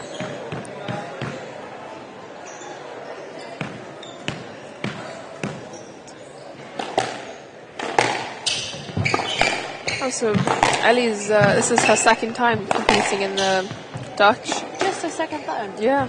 She came 5th last year, but she's bound to come a better place this year. Yeah, shame. 5-4. Yeah, for sure.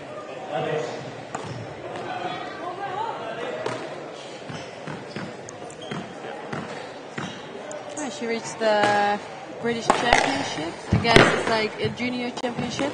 Yeah. She lost to Emily Hayward. Yeah, which is close because Emily is a very good player as well. So that's good. Good results.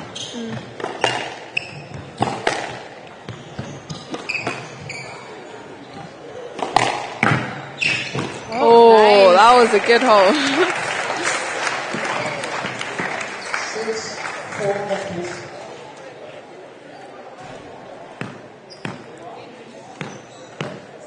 Ellie's still leading. Only by 2 points, though. Mayha could turn this around. I try to at least don't get like 3 points difference, because then it's getting a little bit more difficult. Nice read. Ooh, nice. So that's the thing, right? She's under pressure, but then she tries to lift it as high as possible. Yeah. And then it's so tight that she won the points. So that's good. Oh. Oh, yeah. 7-5. I mean, Ellie is taking every opportunity at the moment, but and she's looking quite confident as well. Yeah, she's looking fierce. Like, yeah, I'm not that's what I said at the beginning of the match. I was like, yeah, she's going to be very fierce. No, you can totally see that. Yeah, it's good. 8-9.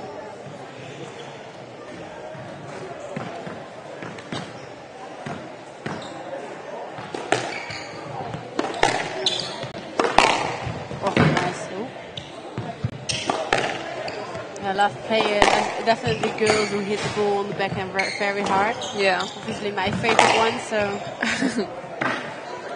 And again, she's loving the back as well. How do you think Mayha could turn this around? What's your thoughts on it? Well, I mean, it's going so fast at the moment, and I don't think Mayha really likes that pace. Yeah. So she just needs to slow it down and just make sure that she hits the balls in the corners. Obviously, That's what you always say, right? But for now, they're just ending a little bit too much in the middle, and Ellie can just do whatever she wants, like a little hold, kill. So she's putting herself under a lot of pressure with those shots. So here, like just the wrong choice, unfortunately. However, Ellie is leading 2-love.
All right.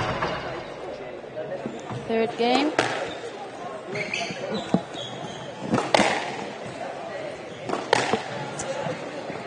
So what do you think? Will Maya, or is Maya able to turn this around, or? I think if she plays different to the way she's just played in the last 2 games, then yes. Then yeah, definitely. Yeah. I agree, yeah. Last 2 games are very similar, but yeah, I think it's quite tough to change. Like if someone's hitting that fast, you have no time to think. Yeah, which is why she needs to, I think, slow the ball down. And I would have killed that one. That's because you love kills. True. Even though if I can't kill, doesn't matter. Just always go for the kill. It's not always working though. Yeah.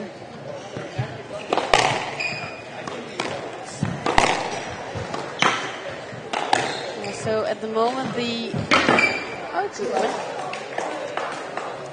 Maya just needs to try to aim for the sidewall because Ellie can volley the shots quite easy. And that puts more pressure on her. That was an unforced error. Yeah. That's course French, right?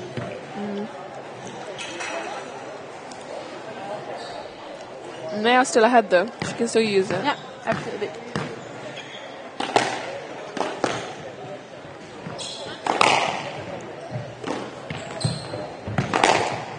Nice. Oh, she used one of your shots. She's listening. Maybe I'm talking too loud. I think it suits her game as well. Just what you said. Yeah.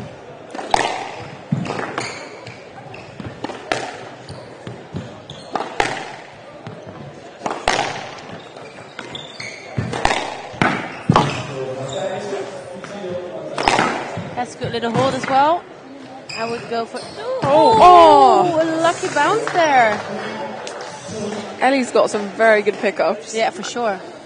And she's looking like she will keep going, keep getting those shots. Yeah.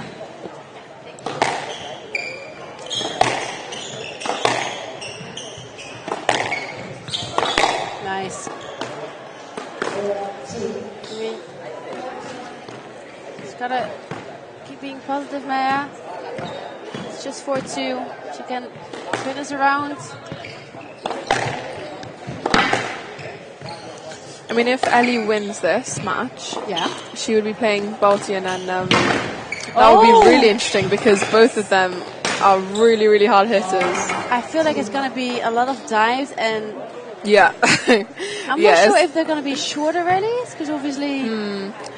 I don't know, Bolsian was going for the drops and the nicks, so it could be short, but Ellie might just... Yeah, it's definitely going to be interesting. Yeah. 6-2, so 4 points lead in the third game.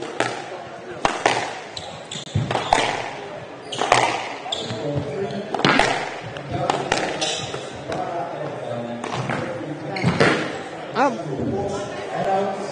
Nice. A quick change in direction. That was useful.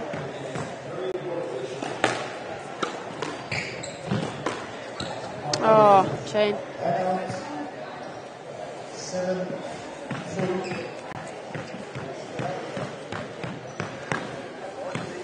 It's 4 points. Last time they two played, it was 3-1 to Ellie. Okay. So we'll see if it's the same or it's going to be different.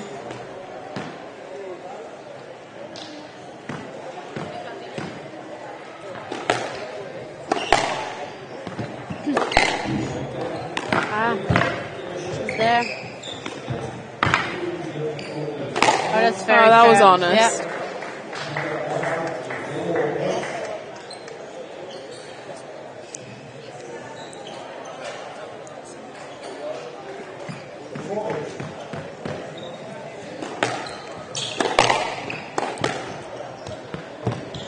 They haven't even argued with the referee yet, which is crazy.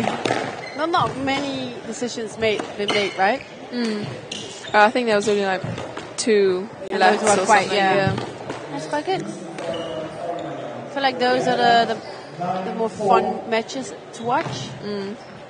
They just keep going, except the interference. Play honest as well. 9-4. It's a big lead. Yeah, it's going to be difficult for Mayha to come back from that. Because Ellie's just firing all the shots at her. And her confidence isn't, broken at all. Ellie's still on the tee and she's ready to get to the next ball. Yeah. Oh, shame.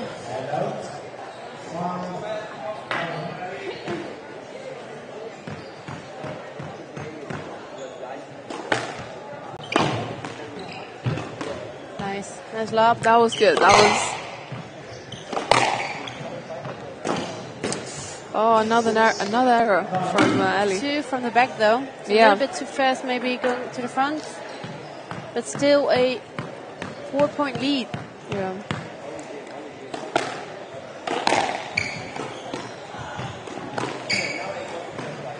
Nice. Okay, she's trying this.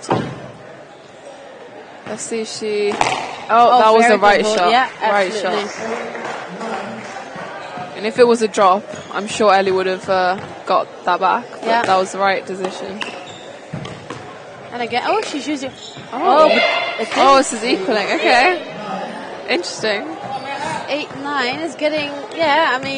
obviously for Ellie, she's maybe getting a little bit nervous now. It's like, I lost a lot of points in a row. Or not, depends. No, okay, 9-0. Mayha's keeping this might be a comeback. Interesting here. Both are taking their time, especially Ellie.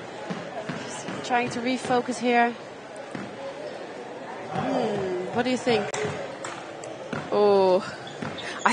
I have a feeling Mayha might be able to get this game. Just to the way she's just changed her way of playing suddenly. Oh, okay. I stand corrected. It's 10-9. 10-9 match ball, okay. She's still got a chance. It's not over yet. Yeah. Maybe you jinxed it. Maybe I did. Mayha's not going to like me very much. Okay, 10-0. It's definitely not the right shot at that time. No. Let's see. Okay. Something happened to... I think... And then the focus, I feel like. Yeah. Maybe I feel like it's both. Maybe to be honest, Meha is hitting it slower to the back. She's giving herself more time, and there you go. I told you. Oh wow! I should have bet money on it. Well, I'm definitely happy there. Well, I mean, we've got some Dutch treats here, so maybe you can take one for the win.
Back for the fourth game. I'd say surprising comeback from Meha. I mean, it's good. It is good. I mean, she really did change what she was playing. I mean, she slowed it down. She was playing the right game. Yeah, for sure. So let's see if she can keep up doing the same thing. Let's see if she can. If Ellie actually retains her focus. Retains. It's correct English, right? Yeah. I can blame it on my dog. Oh, you shouldn't ask me. I'm not good at it either. Well, you're the one who's like English. Yeah, but like okay. Second language.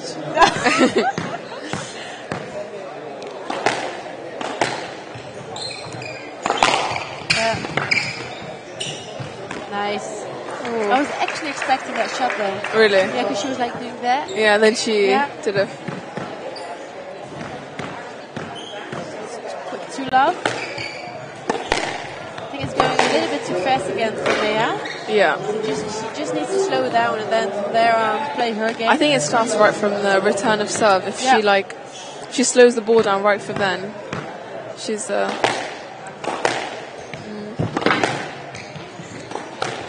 a little bit higher. Oh, that's a good shot. Oh. That's Nola. Oh, it's Nola. Yeah.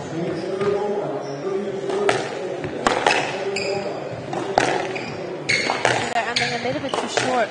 And then it's easy for Ellie to hit the ball so hard. Yeah. There is a difference though, like at the beginning of the match Ellie was a lot more tighter to the back, getting the corners, and then now it's gone further into the middle of the court for both of them actually. So yeah. So do you think it's because the other is playing different shots, or do you think she might be getting a little bit tired?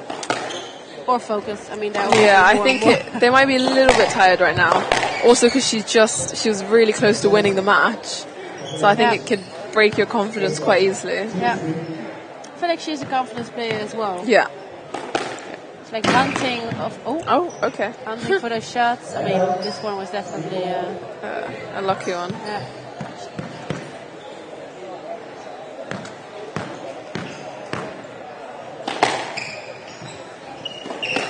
actually quite funny to see. Like Maya hasn't shown any sign of like, or maybe anger. Yeah, or no, she's actually. I don't think she said a word. I think she's been really calm. Yeah. And, like I said at the beginning of the match, she's so patient.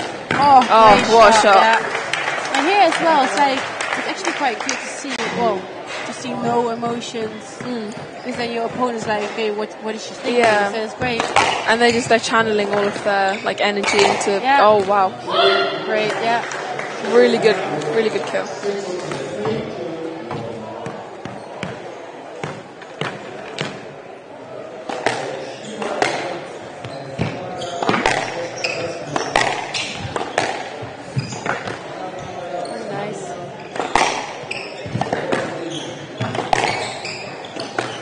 That's good. Oh. Maya is responding to the fast shots a lot better now, though. Yeah. And obviously, if her shots are nice, you get those well. Oh. God, that's really fine above the tin, though. Not sure she meant that. No, I'm not her sure reaction either. was like, how did I hit this one? Good shot, though. Those She almost seems annoyed with herself. She's like, why did I hit a nick?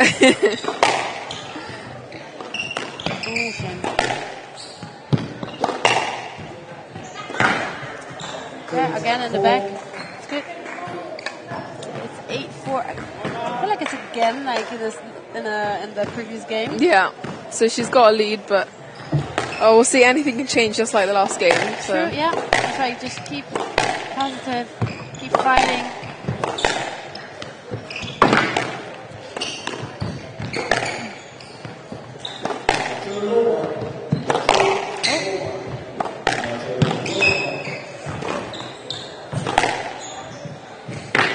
Oh, that was good. So I like that Ellie's keeping it quite simple as well. Yeah. Waiting for the right moment as well to either hit to the different side, other side. Okay. 10-4. 10-4. I think she's going to close Match this ball. one out. You think so? Yeah. Okay. I think 11-5. Yeah. Yeah, I think so too. Let's see if Oh! I'm proud of myself. Okay, well, I mean, that's actually quite bad because I'm hoping she's, that she loses this shot. I mean, obviously it's not very nice.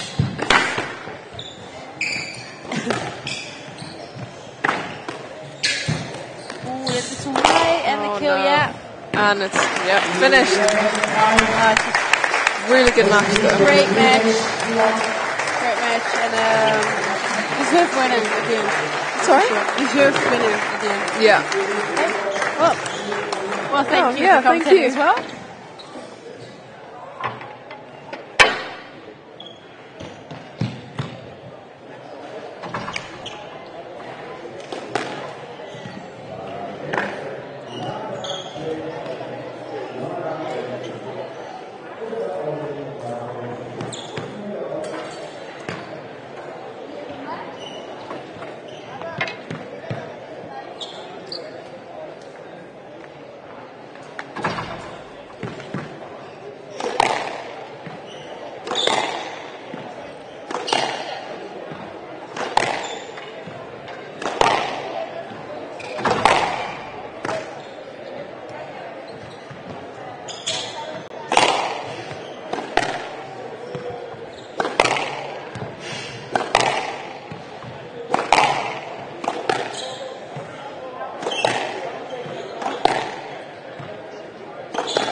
And welcome back, everybody, to the Dutch Junior Open 2023, brought to you live from the Frans Hutton Stadium in Amsterdam.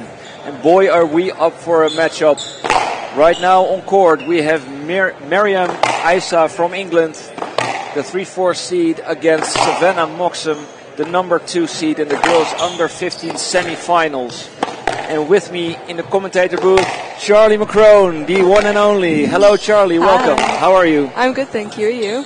I'm very good, especially now that you're joining me, because you know a lot about these girls. You act in the same age group as them. Yeah, I was just recently moved out, and yeah, they're both top players. It's going to be a good game. Yeah, and you play in the English team with Mariam Isa. Yeah, she plays U15s and I'm U17, so we're good teammates. Yeah, you just outgrew the U15s, eh? Yeah. So, yeah, big matchup here. I've commented on some of the English tournaments in which I saw Mariam Isa perform really well. Yeah, strong. Really strong. And I have seen some of the work of Savannah Moxham this year. And, well, she had a very good tournament until now. She, 3 rounds. And I think about 15 points made against her. That's impressive. Mariam actually dropped 1 game, but maybe that's like the tournament nerves. Yeah. And how are you liking your tournament? Yeah, I love it here. It's so good. And everybody's just friends, everyone gets on, and it's just such a nice place to be. You played well? Yeah, not bad. I made quarters, so I was happy, yeah. Oh, well, that's very good. It was good.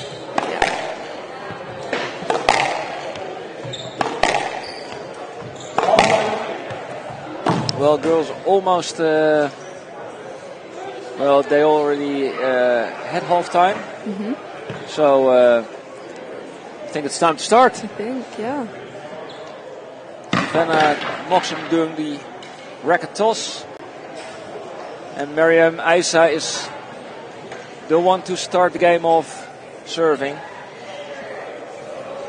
Both players getting ready for some... I think it will be a big match. Yeah. A lot of action. Yes. And up front, I'm not sure who I will pick as the winner. But no, so I think it's going to be a close one for sure. No, it's too bad. I tried looking up on squash levels if what the squash level would predict, and if they had like a head-to-head, but none. There's nothing. No. So we're totally in the blue about this one. Yeah, I don't know if they played before. I think they might have played once at a Europeans, but I'm not completely sure. And when you were in the England team with Mariam, did you win anything? U15s won Euros as a team.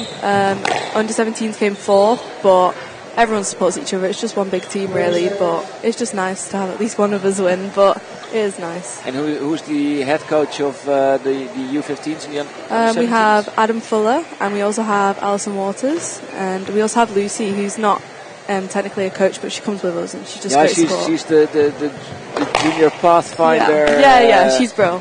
Yeah. She joined me commenting for the England juniors and the British juniors. Yeah, she's lovely. Love her. She's watching. Big shout out to her. And everybody at home watching to this match, don't forget to subscribe to the channel so that you will be updated of new matches. And we have a live chat, so you can join in with us in a virtual way, and I will try and keep up with it.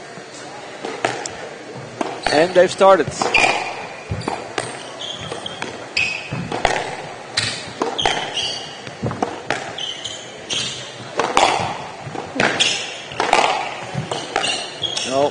Mariam is really coming out flying. Yeah. A lot of power. Yeah, she's a strong backhand for sure. Especially on the England tour, everybody knows a super strong backhand. Don't put it in the middle.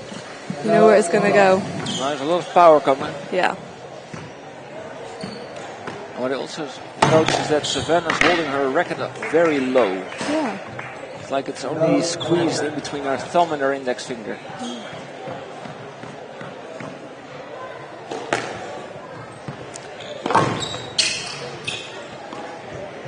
Nice. Good drop shot there.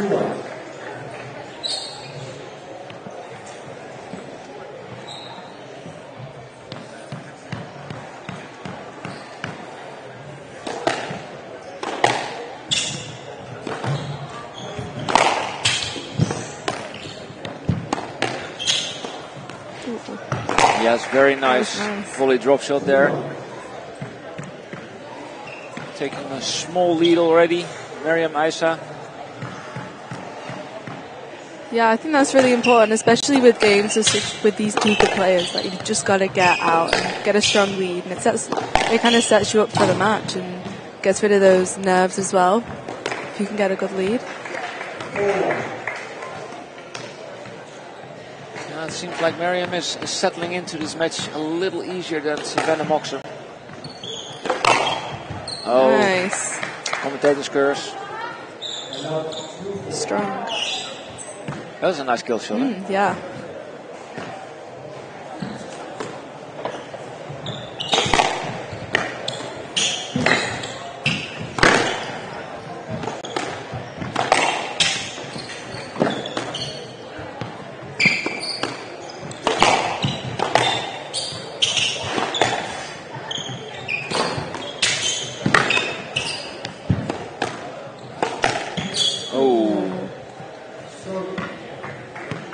Yeah, fair decision. Yeah. They both seem to be moving around the court really well already. It's really good. Yeah, the perks of a good warming up. Yeah.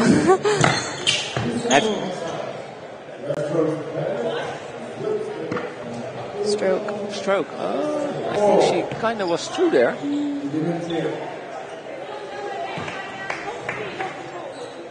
That's tough. It's a tough decision. It was. A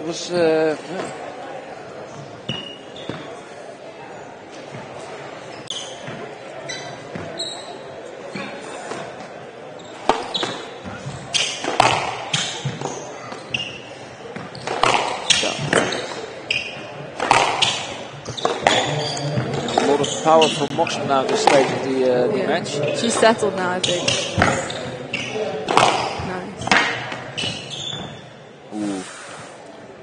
Yes, sir. Oh.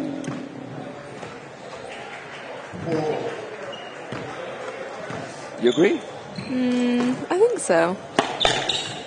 It was one of them. It could be either or. It just depends on how you see it, I think. Nice. Good shot. Powerful strokes now from Moxham. She can keep that up the whole match. Yeah. Good posture. Yeah, she's strong on the volley as well, so anywhere around the middle, you're in trouble.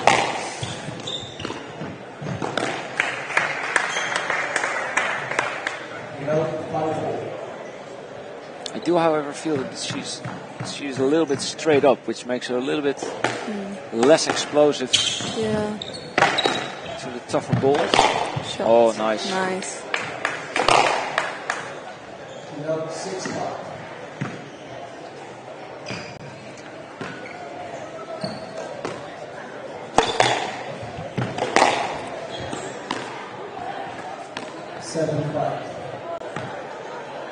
And the kills seem to be really working for her. Definitely.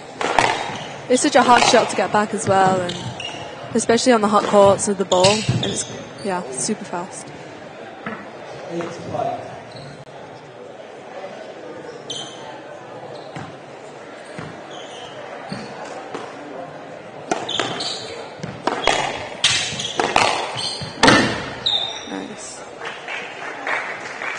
Yeah, it's good that both players, they don't allow the other one to really escape. No, yeah. So you get a close first game. Mm-hmm. I really feel that sets a trend for the rest of the match. So it could be a 4-5 setter. As an impartial viewer, I would prefer that. Yeah, definitely. I think they're both taking advantage of the attack, especially it's just such a long rallies on this court as well. So as soon as they get the chance to finish, they will.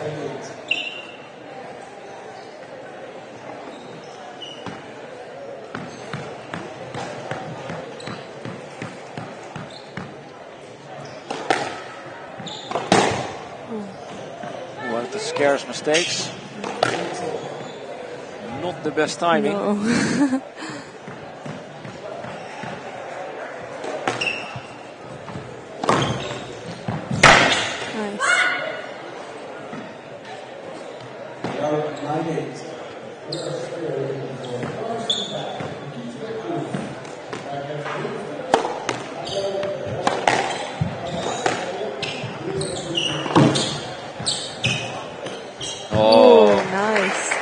does that sometimes, like that little hard shot fake and then soft drop shot. Yeah, nice hold as well.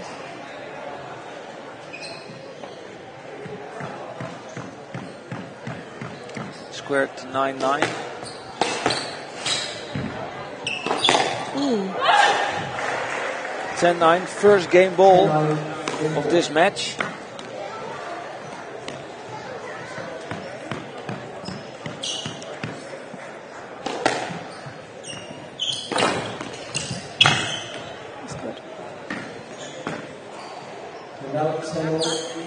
Yeah, I think Savannah Moxham is a little bit straight up, making her a little bit less explosive. But on the other hand, she has like the downward movement on those kill shots. Yeah.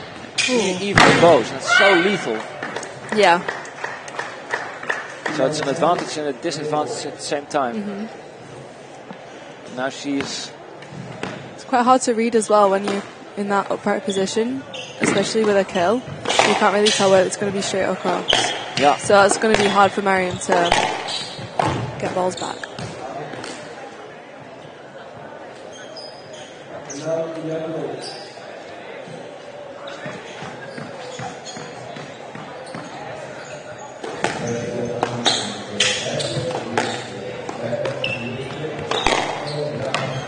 Oh, just clipped it in there. Yeah.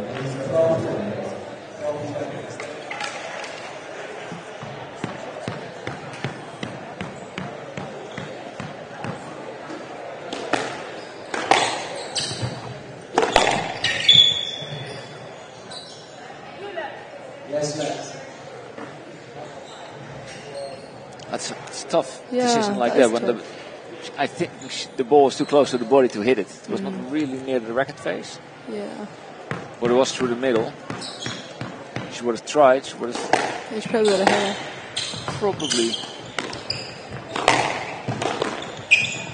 Come on. She can play that.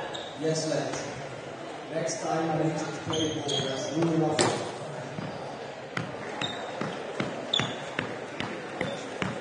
I definitely don't think this is going to be the only tiebreaker of this match for sure. I think it's going to be like this. Ooh.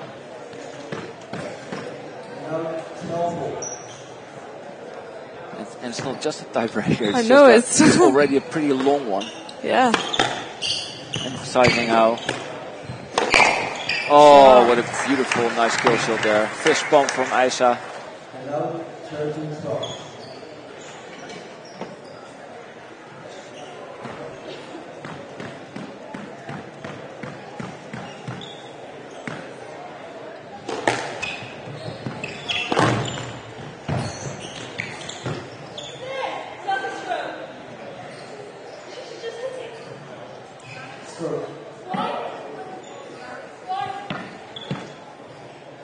She was through. Yeah.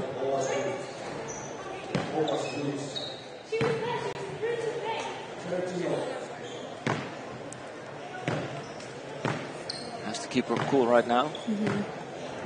But I think there will be a big role for the ref in this match. Yeah, definitely.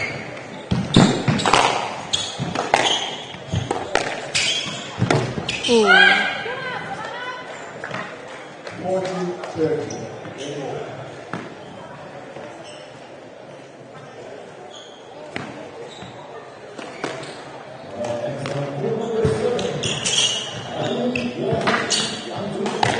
Oh, yes, tying the score once again, 14-all.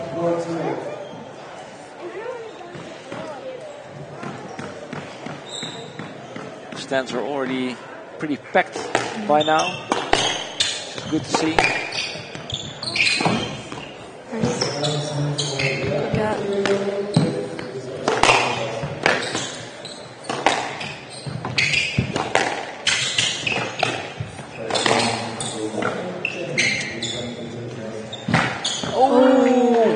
So close.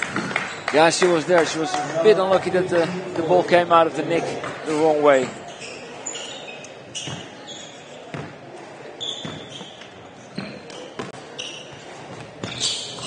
Oh, what unfortunate. So that concludes the first game, 16-14, and what a treat for the crowd that was. 16-14 for Savannah Moxham, the number 2 seed from Belgium, living in America. So yeah, how would you coach your friend right now? I think I'd say definitely try and keep on the volley, keep control of the tee, and just try and keep energy levels as high as possible, because I think the worst thing you can do, especially after such a brutal first game, is to take the back four and relax. I just think she needs to keep pushing, and when she was winning points and had a good run of points, she just had explosiveness and energy. So she just needs to keep strong and not almost. It's hard coming into a second game really after such a tough first game, and losing obviously wasn't the nicest way to lose the first game with an ace, but yeah, just stay positive. Hey, and do you know who the man coaching her is? Is that her dad? Yeah, it's her dad and her brother, yeah. So she's in good hands? Yeah, she is. Yeah, unfortunately, we don't have sight of where Savannah is sitting and who she's coached by. No. I know she has I think her brother helps a lot, Maddox. Yeah. Yeah. And they're here with a very big team with Mom Katlina, and they have Yuri Hapers as a coach, Robert Downer, and like 27 kids from that one squash club. It's crazy. 15 seconds.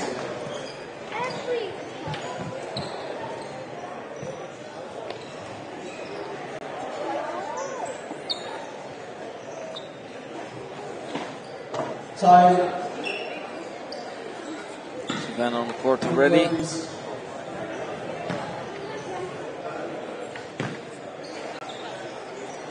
there's Miriam.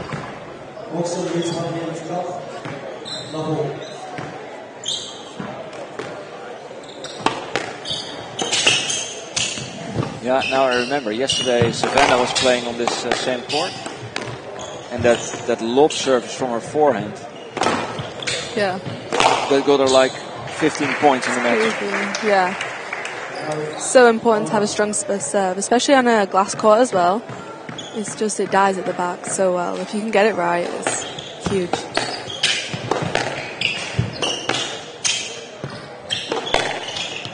Have you played on a glass court often? There's not many in England, but it is nice when we get to go on them. There's one at Manchester, but there's not actually many competitions in Manchester. But it is nice when we get to go on them.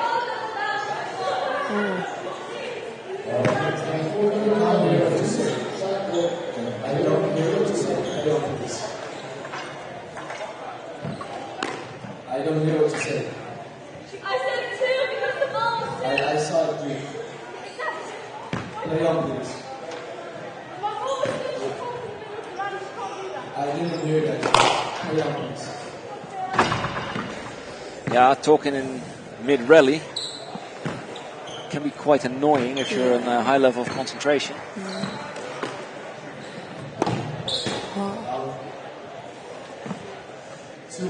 It's important for Mariam definitely now to keep her head, keep calm.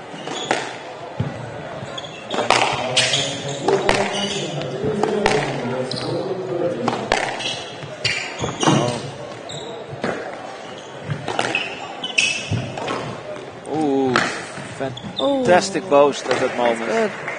It's contra the way of movement of Savannah. Very powerful.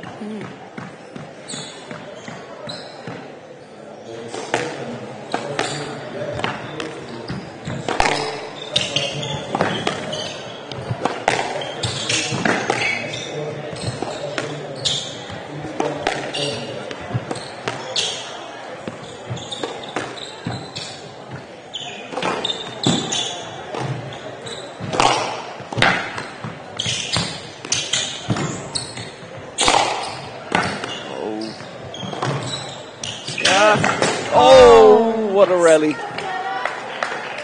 think she saw every corner there. Now, 3-2. But it's a very good way to keep the pressure on like that. Yeah, definitely. It takes a lot of energy.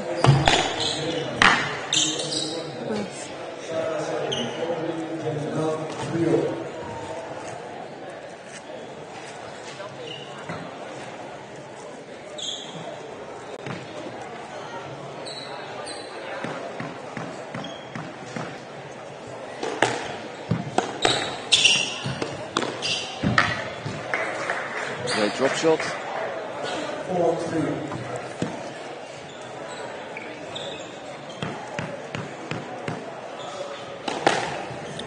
It's such a good shot, the drop shot on this court especially, because I feel like the ball grips to the wall really nicely. If you can get it right, it's a really good shot.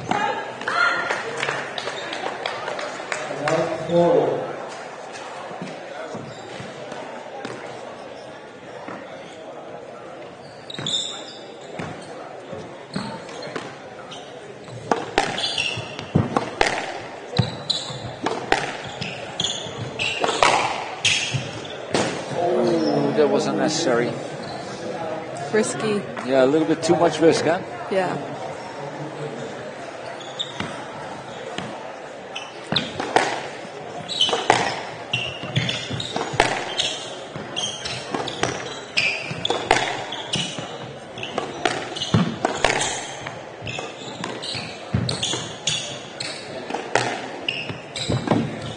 That was nice, good shot.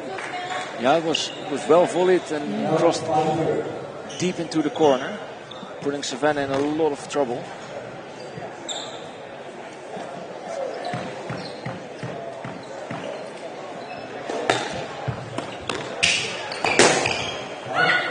That's a second silly mistake. Very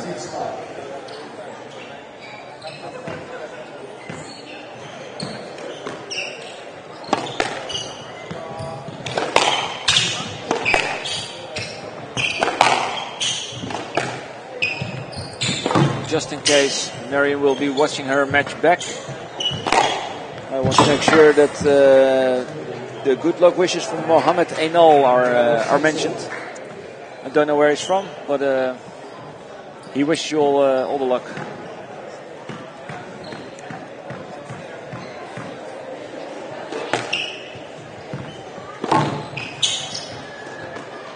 Oh wow.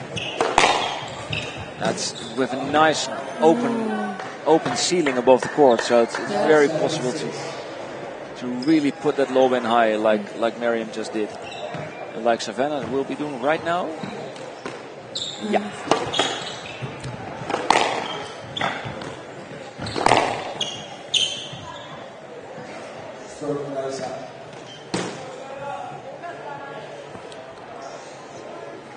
And now it's second over.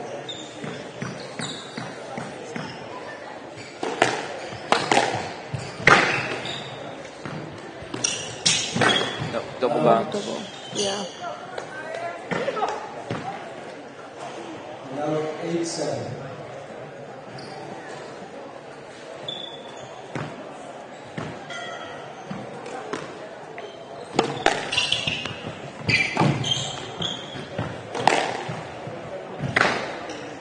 Great length. Also, again, that little hold. Yeah, it's She just really controls that well, that hold. Yeah. Not too much. Yeah, it's just subtle. enough to make Savannah stutter a little bit in her walking.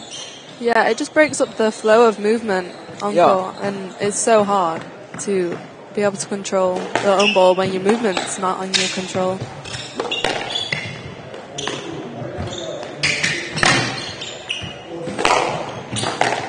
Ooh, great reaction. Big point, big point.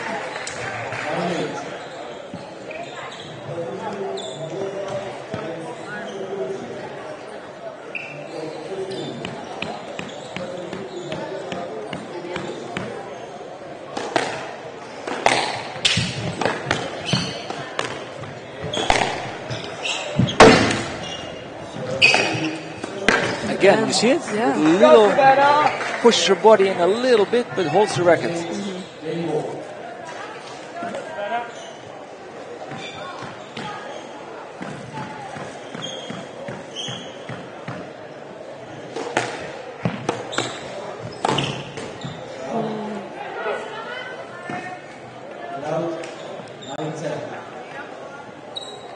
One game ball left.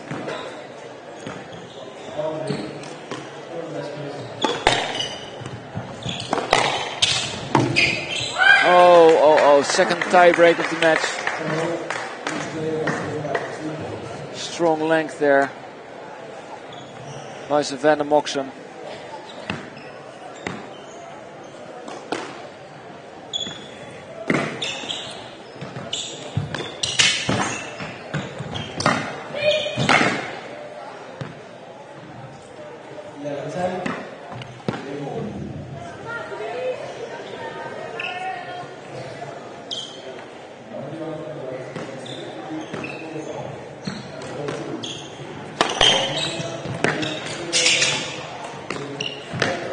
Nice. 11-all. Back again. Yeah, and I don't want to be partial, but like for the match in the tournament, I hope Miriam wins this game and we head into a five-setter match. It will be good. I think that's what everyone wants to see today for sure.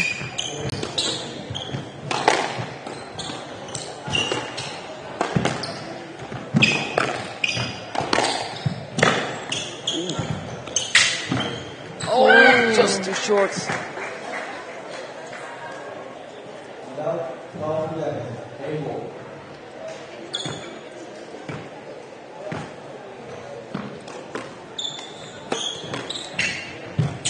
And it's going to be out, and again.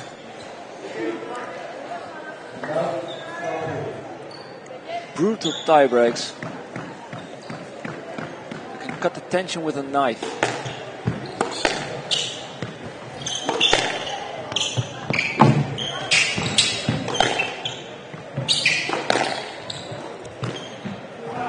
Nice. Very good drop shot. Drop shot.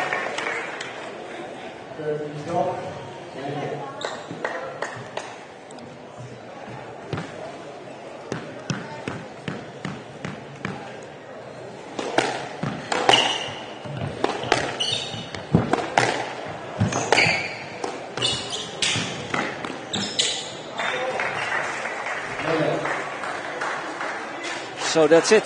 A no let concludes this this second game, the second tie break. But now in the advantage of Miriam Aissa.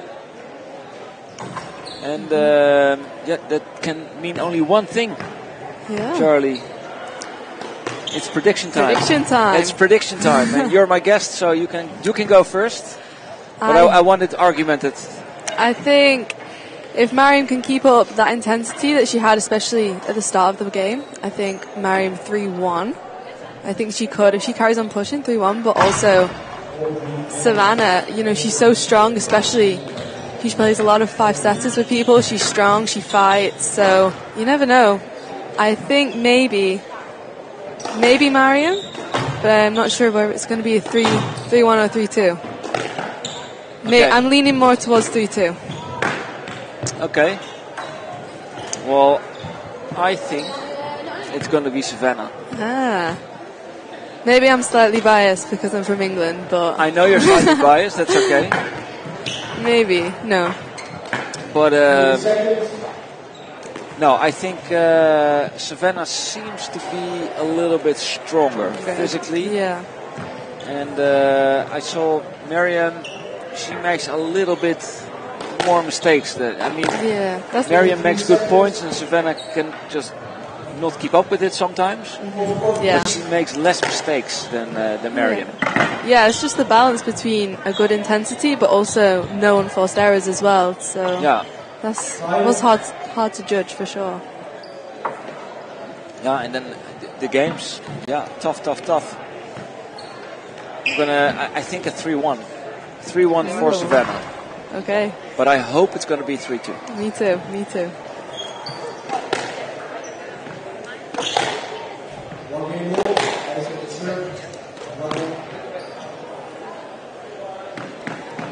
And I must say I've missed one match due to lunch today. But this is by far the most exciting match on this court I have seen in the whole tournament. Yeah. Players are so close to one another. Really test their opponents maximally. Yeah. And not just fitness-wise, I think it's quite a mental game, this one for sure, because it's obviously so close. It's who can hold their nerve. Oh. Yeah, well, Savannah, until this point, did not lose a game. Wow. So she just lost the first one. So she might be needing some time to cope with that. Maybe. Oh, nice. And I think it's quite fun to like think of all the mental stages these players are going through. Yeah. But the one thing you cannot read, of course.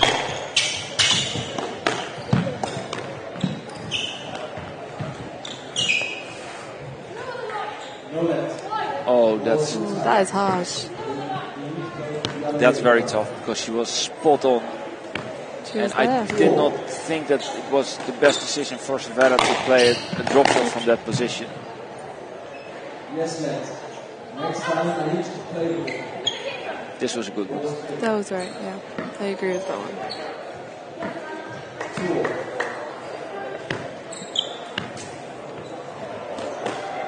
Oh!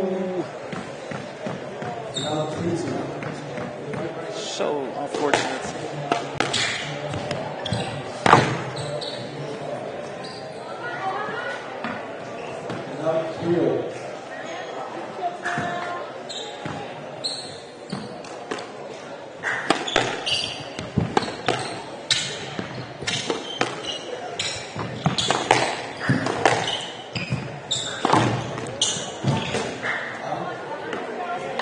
This is it. It's not necessarily the mistakes that Miriam makes a little bit more often, but it's the kind of mistakes. Like this was a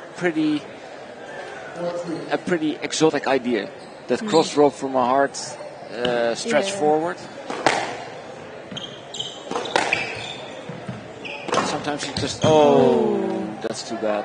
Sometimes she just tries to turn a defense into an attack directly. Yeah, sometimes too early, just like exactly a bit more patience, but still, it's nice to see the creativity come through. Yeah, definitely. Even though sometimes it doesn't always come off, it's nice to see that players are not just hitting down the line. But yeah, it's just having the balance, I think. Knowing when it's the right time to be creative, when it's the right time to be reserved.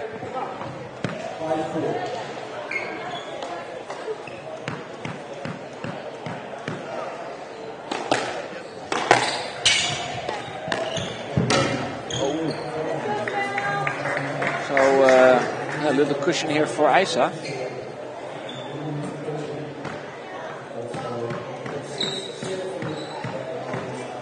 I was once talking with Nick Matthew when he was co-commenting, and he told me his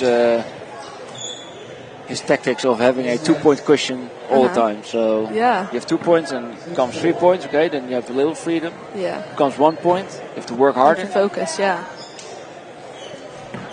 Since then I can't help but always see the 2-point cushion.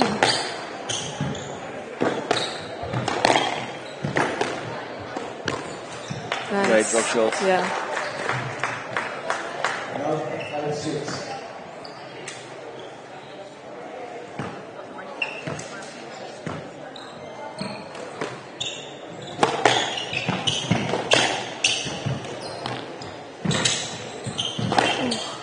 Nice.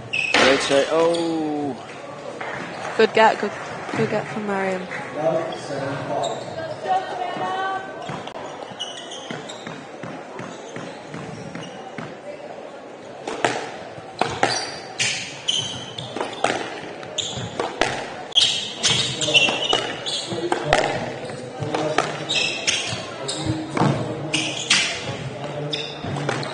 Nicely gotten there. Yeah, that's good. Nice. When Savannah's under pressure, she more easily reverts to lobbing and buying herself time. Yeah, strong defense for sure.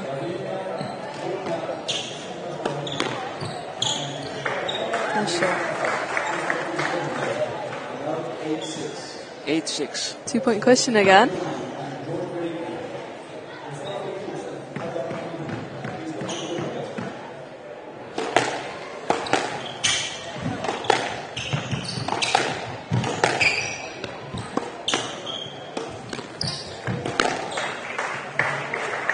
Just to react again on the live chat, where Mohammed Anal says, that there's an unfair referee, I think that's too far, Mohammed. I think the referee is very fair, but sometimes on this level, decisions are very hard to make. Yeah. You will make wrong decisions as well. Let's be very clear about that. You have to make split-second decisions, but there's no unfair reffing going on. I can tell you firsthand.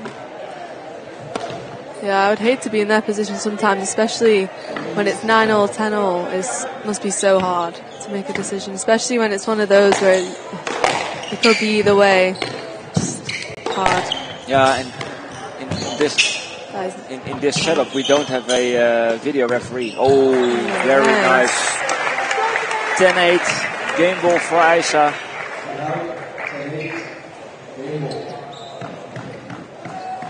Because I think when you watch PSA live, when it's a 9-10 decision, oh wow.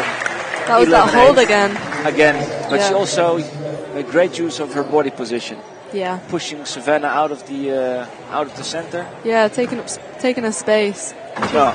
That's something that we don't see a lot in the younger age groups, but it's really nice to see someone, because I think people kind of go into their shell and just sometimes that's when errors come out, when they don't take their space, but it's nice to see taking space. How about you? You take your space when necessary, or you're still a little bit... I think when I was in under 15s, I think I used to be a bit in my shell a bit, but as I've got older, especially in U17s, you have to, otherwise it's so close as well as you get older, and yeah, you just have to. Well, very good lead by Aisha. 2-1, and she looks strong. She looks very calm. Yeah, calm, definitely. I feel like the thing you wouldn't know if she was winning or losing if you looked at her at any point during the game, which I think that's good.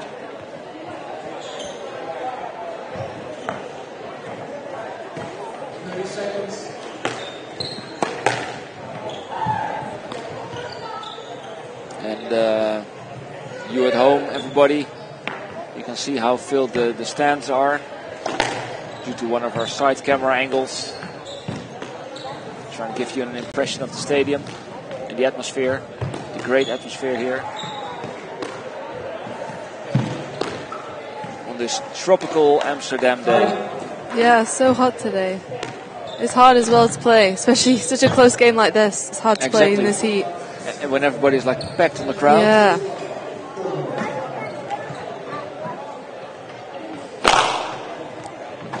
I think we're going to see Savannah come out of the blocks early, I think, in this game. She has to. Yeah.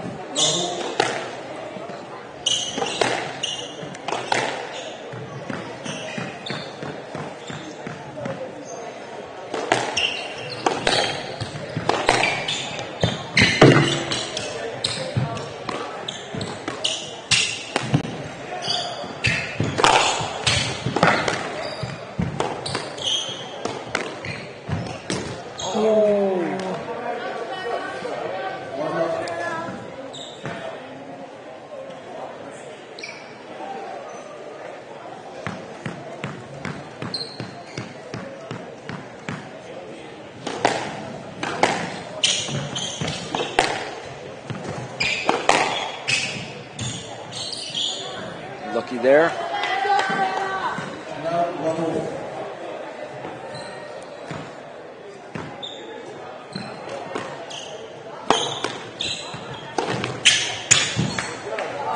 Yeah, that was a very clever boast.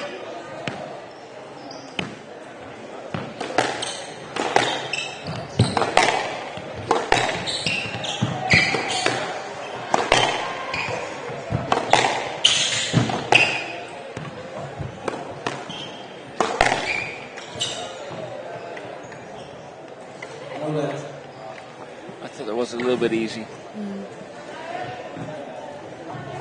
It was like affected, not prevented. Yeah. I think she could have played that.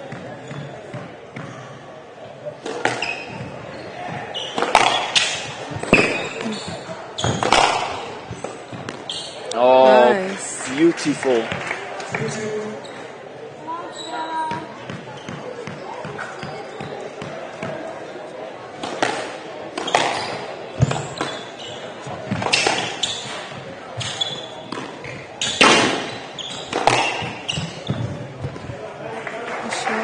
that's the only downside of Savannah, what I see in this match. And sometimes when Isa plays a ball, she goes in 75% and leaves it the last 25%. Yeah. She could have had this ball.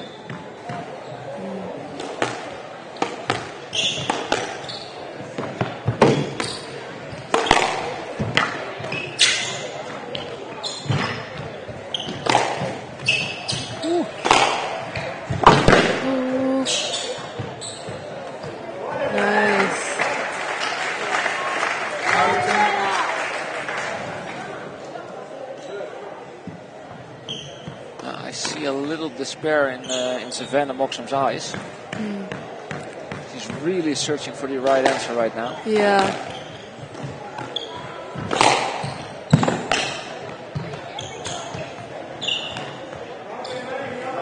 Movement's looking slightly laboured as well, but she's tired. That's an easy ball. She could have had it. Yeah.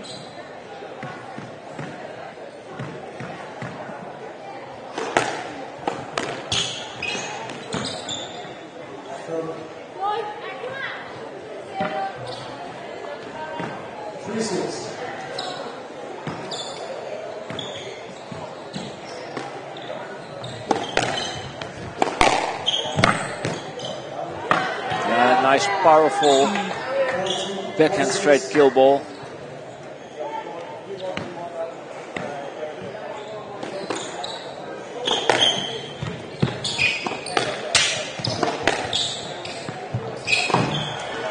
Oh,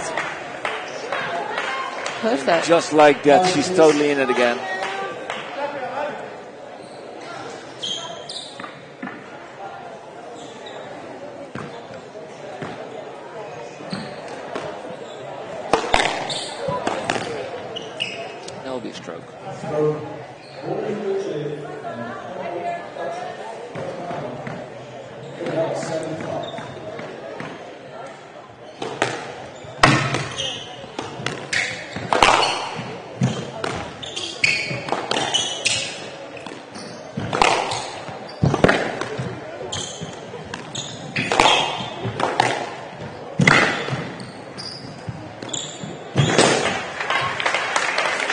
Savannah was a little bit lucky there, getting the ball right into her racket face. She could have been in a world of hurt.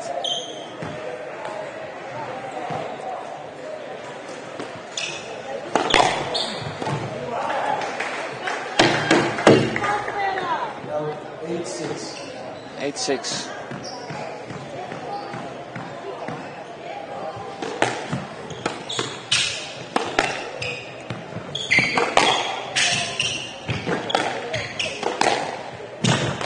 Great kill shot.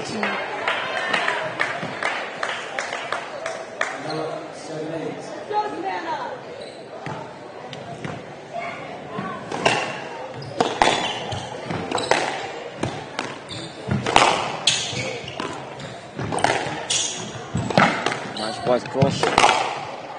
That kill again. Followed by a kill. Yeah, but I think the setup with the white cross, a little bit high, a little bit wide, really put some pressure on Mariam. Yeah.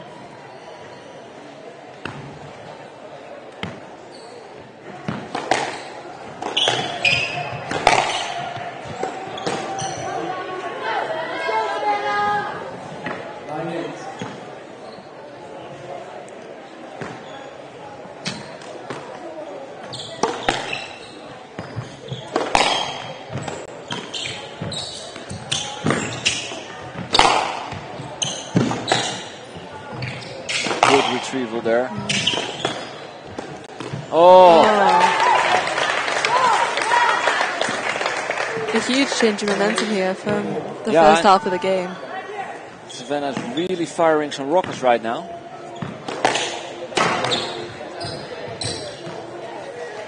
And just like that, from 6-8 down to 11-8, Savannah Moxham takes the fourth game and her second. And I must tell you, I did not expect this. I mean,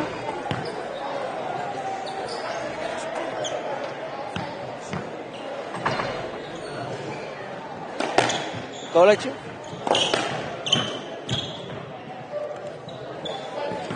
So yeah, I was saying, like, first half of the game, Savannah looked defeated. Yeah. There was like 3 or 4 balls she did not run to anymore. Yeah, it seemed like her movement was a bit laboured, but almost like a second wind came and she was back strong again. Yeah, and now it's 2-all. The ball is round, so anything can happen from this point.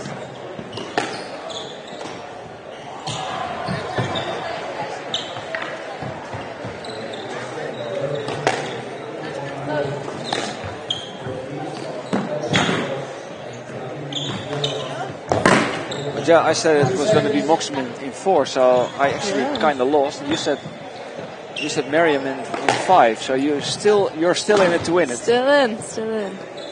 I thought she was going to take that game though, to be fair. What was she, 6-2 up? Was it was 6-2, yeah. 6-2 and 8-6. Thought she would have taken that, but...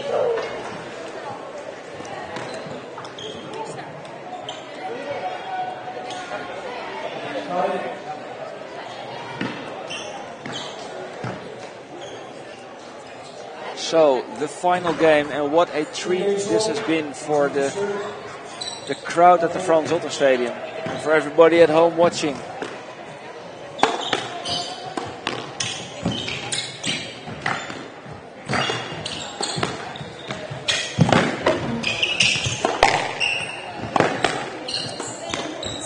Oh, great rally by both. Savannah for staying calm, but Miriam for really fighting to the end, the bitter end. Great serve.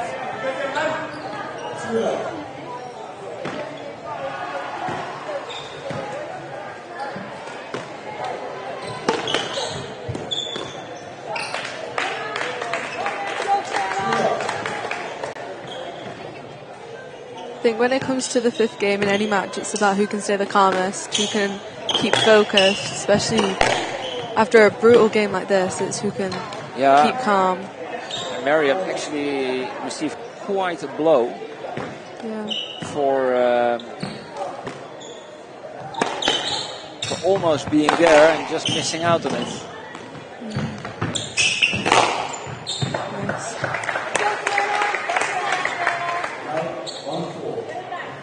Okay, so she's on the scoreboard.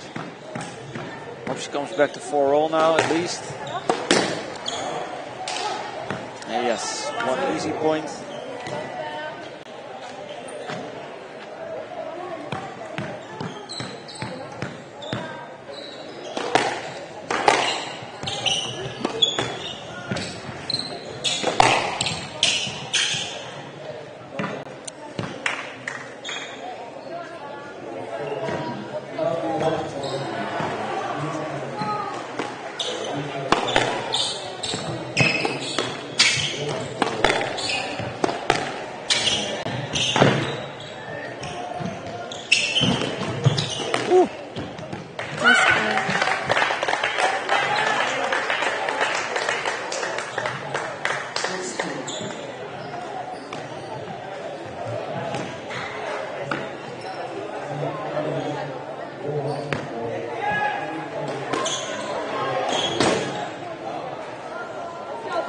Just too bad.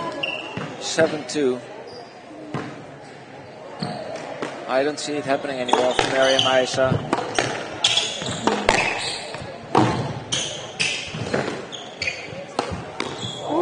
Especially when Savannah's on fire and delivers shots like these.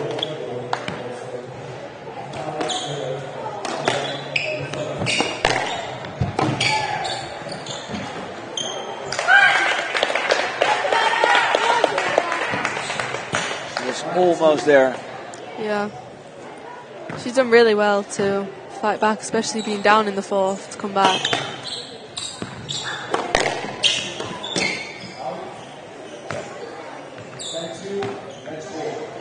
Eight match balls.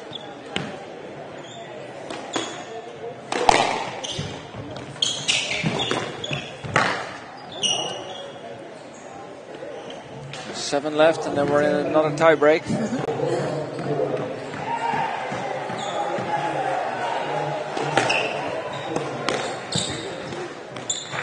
and she can't do it anymore. So Savannah Moxham takes this semi-final in 5.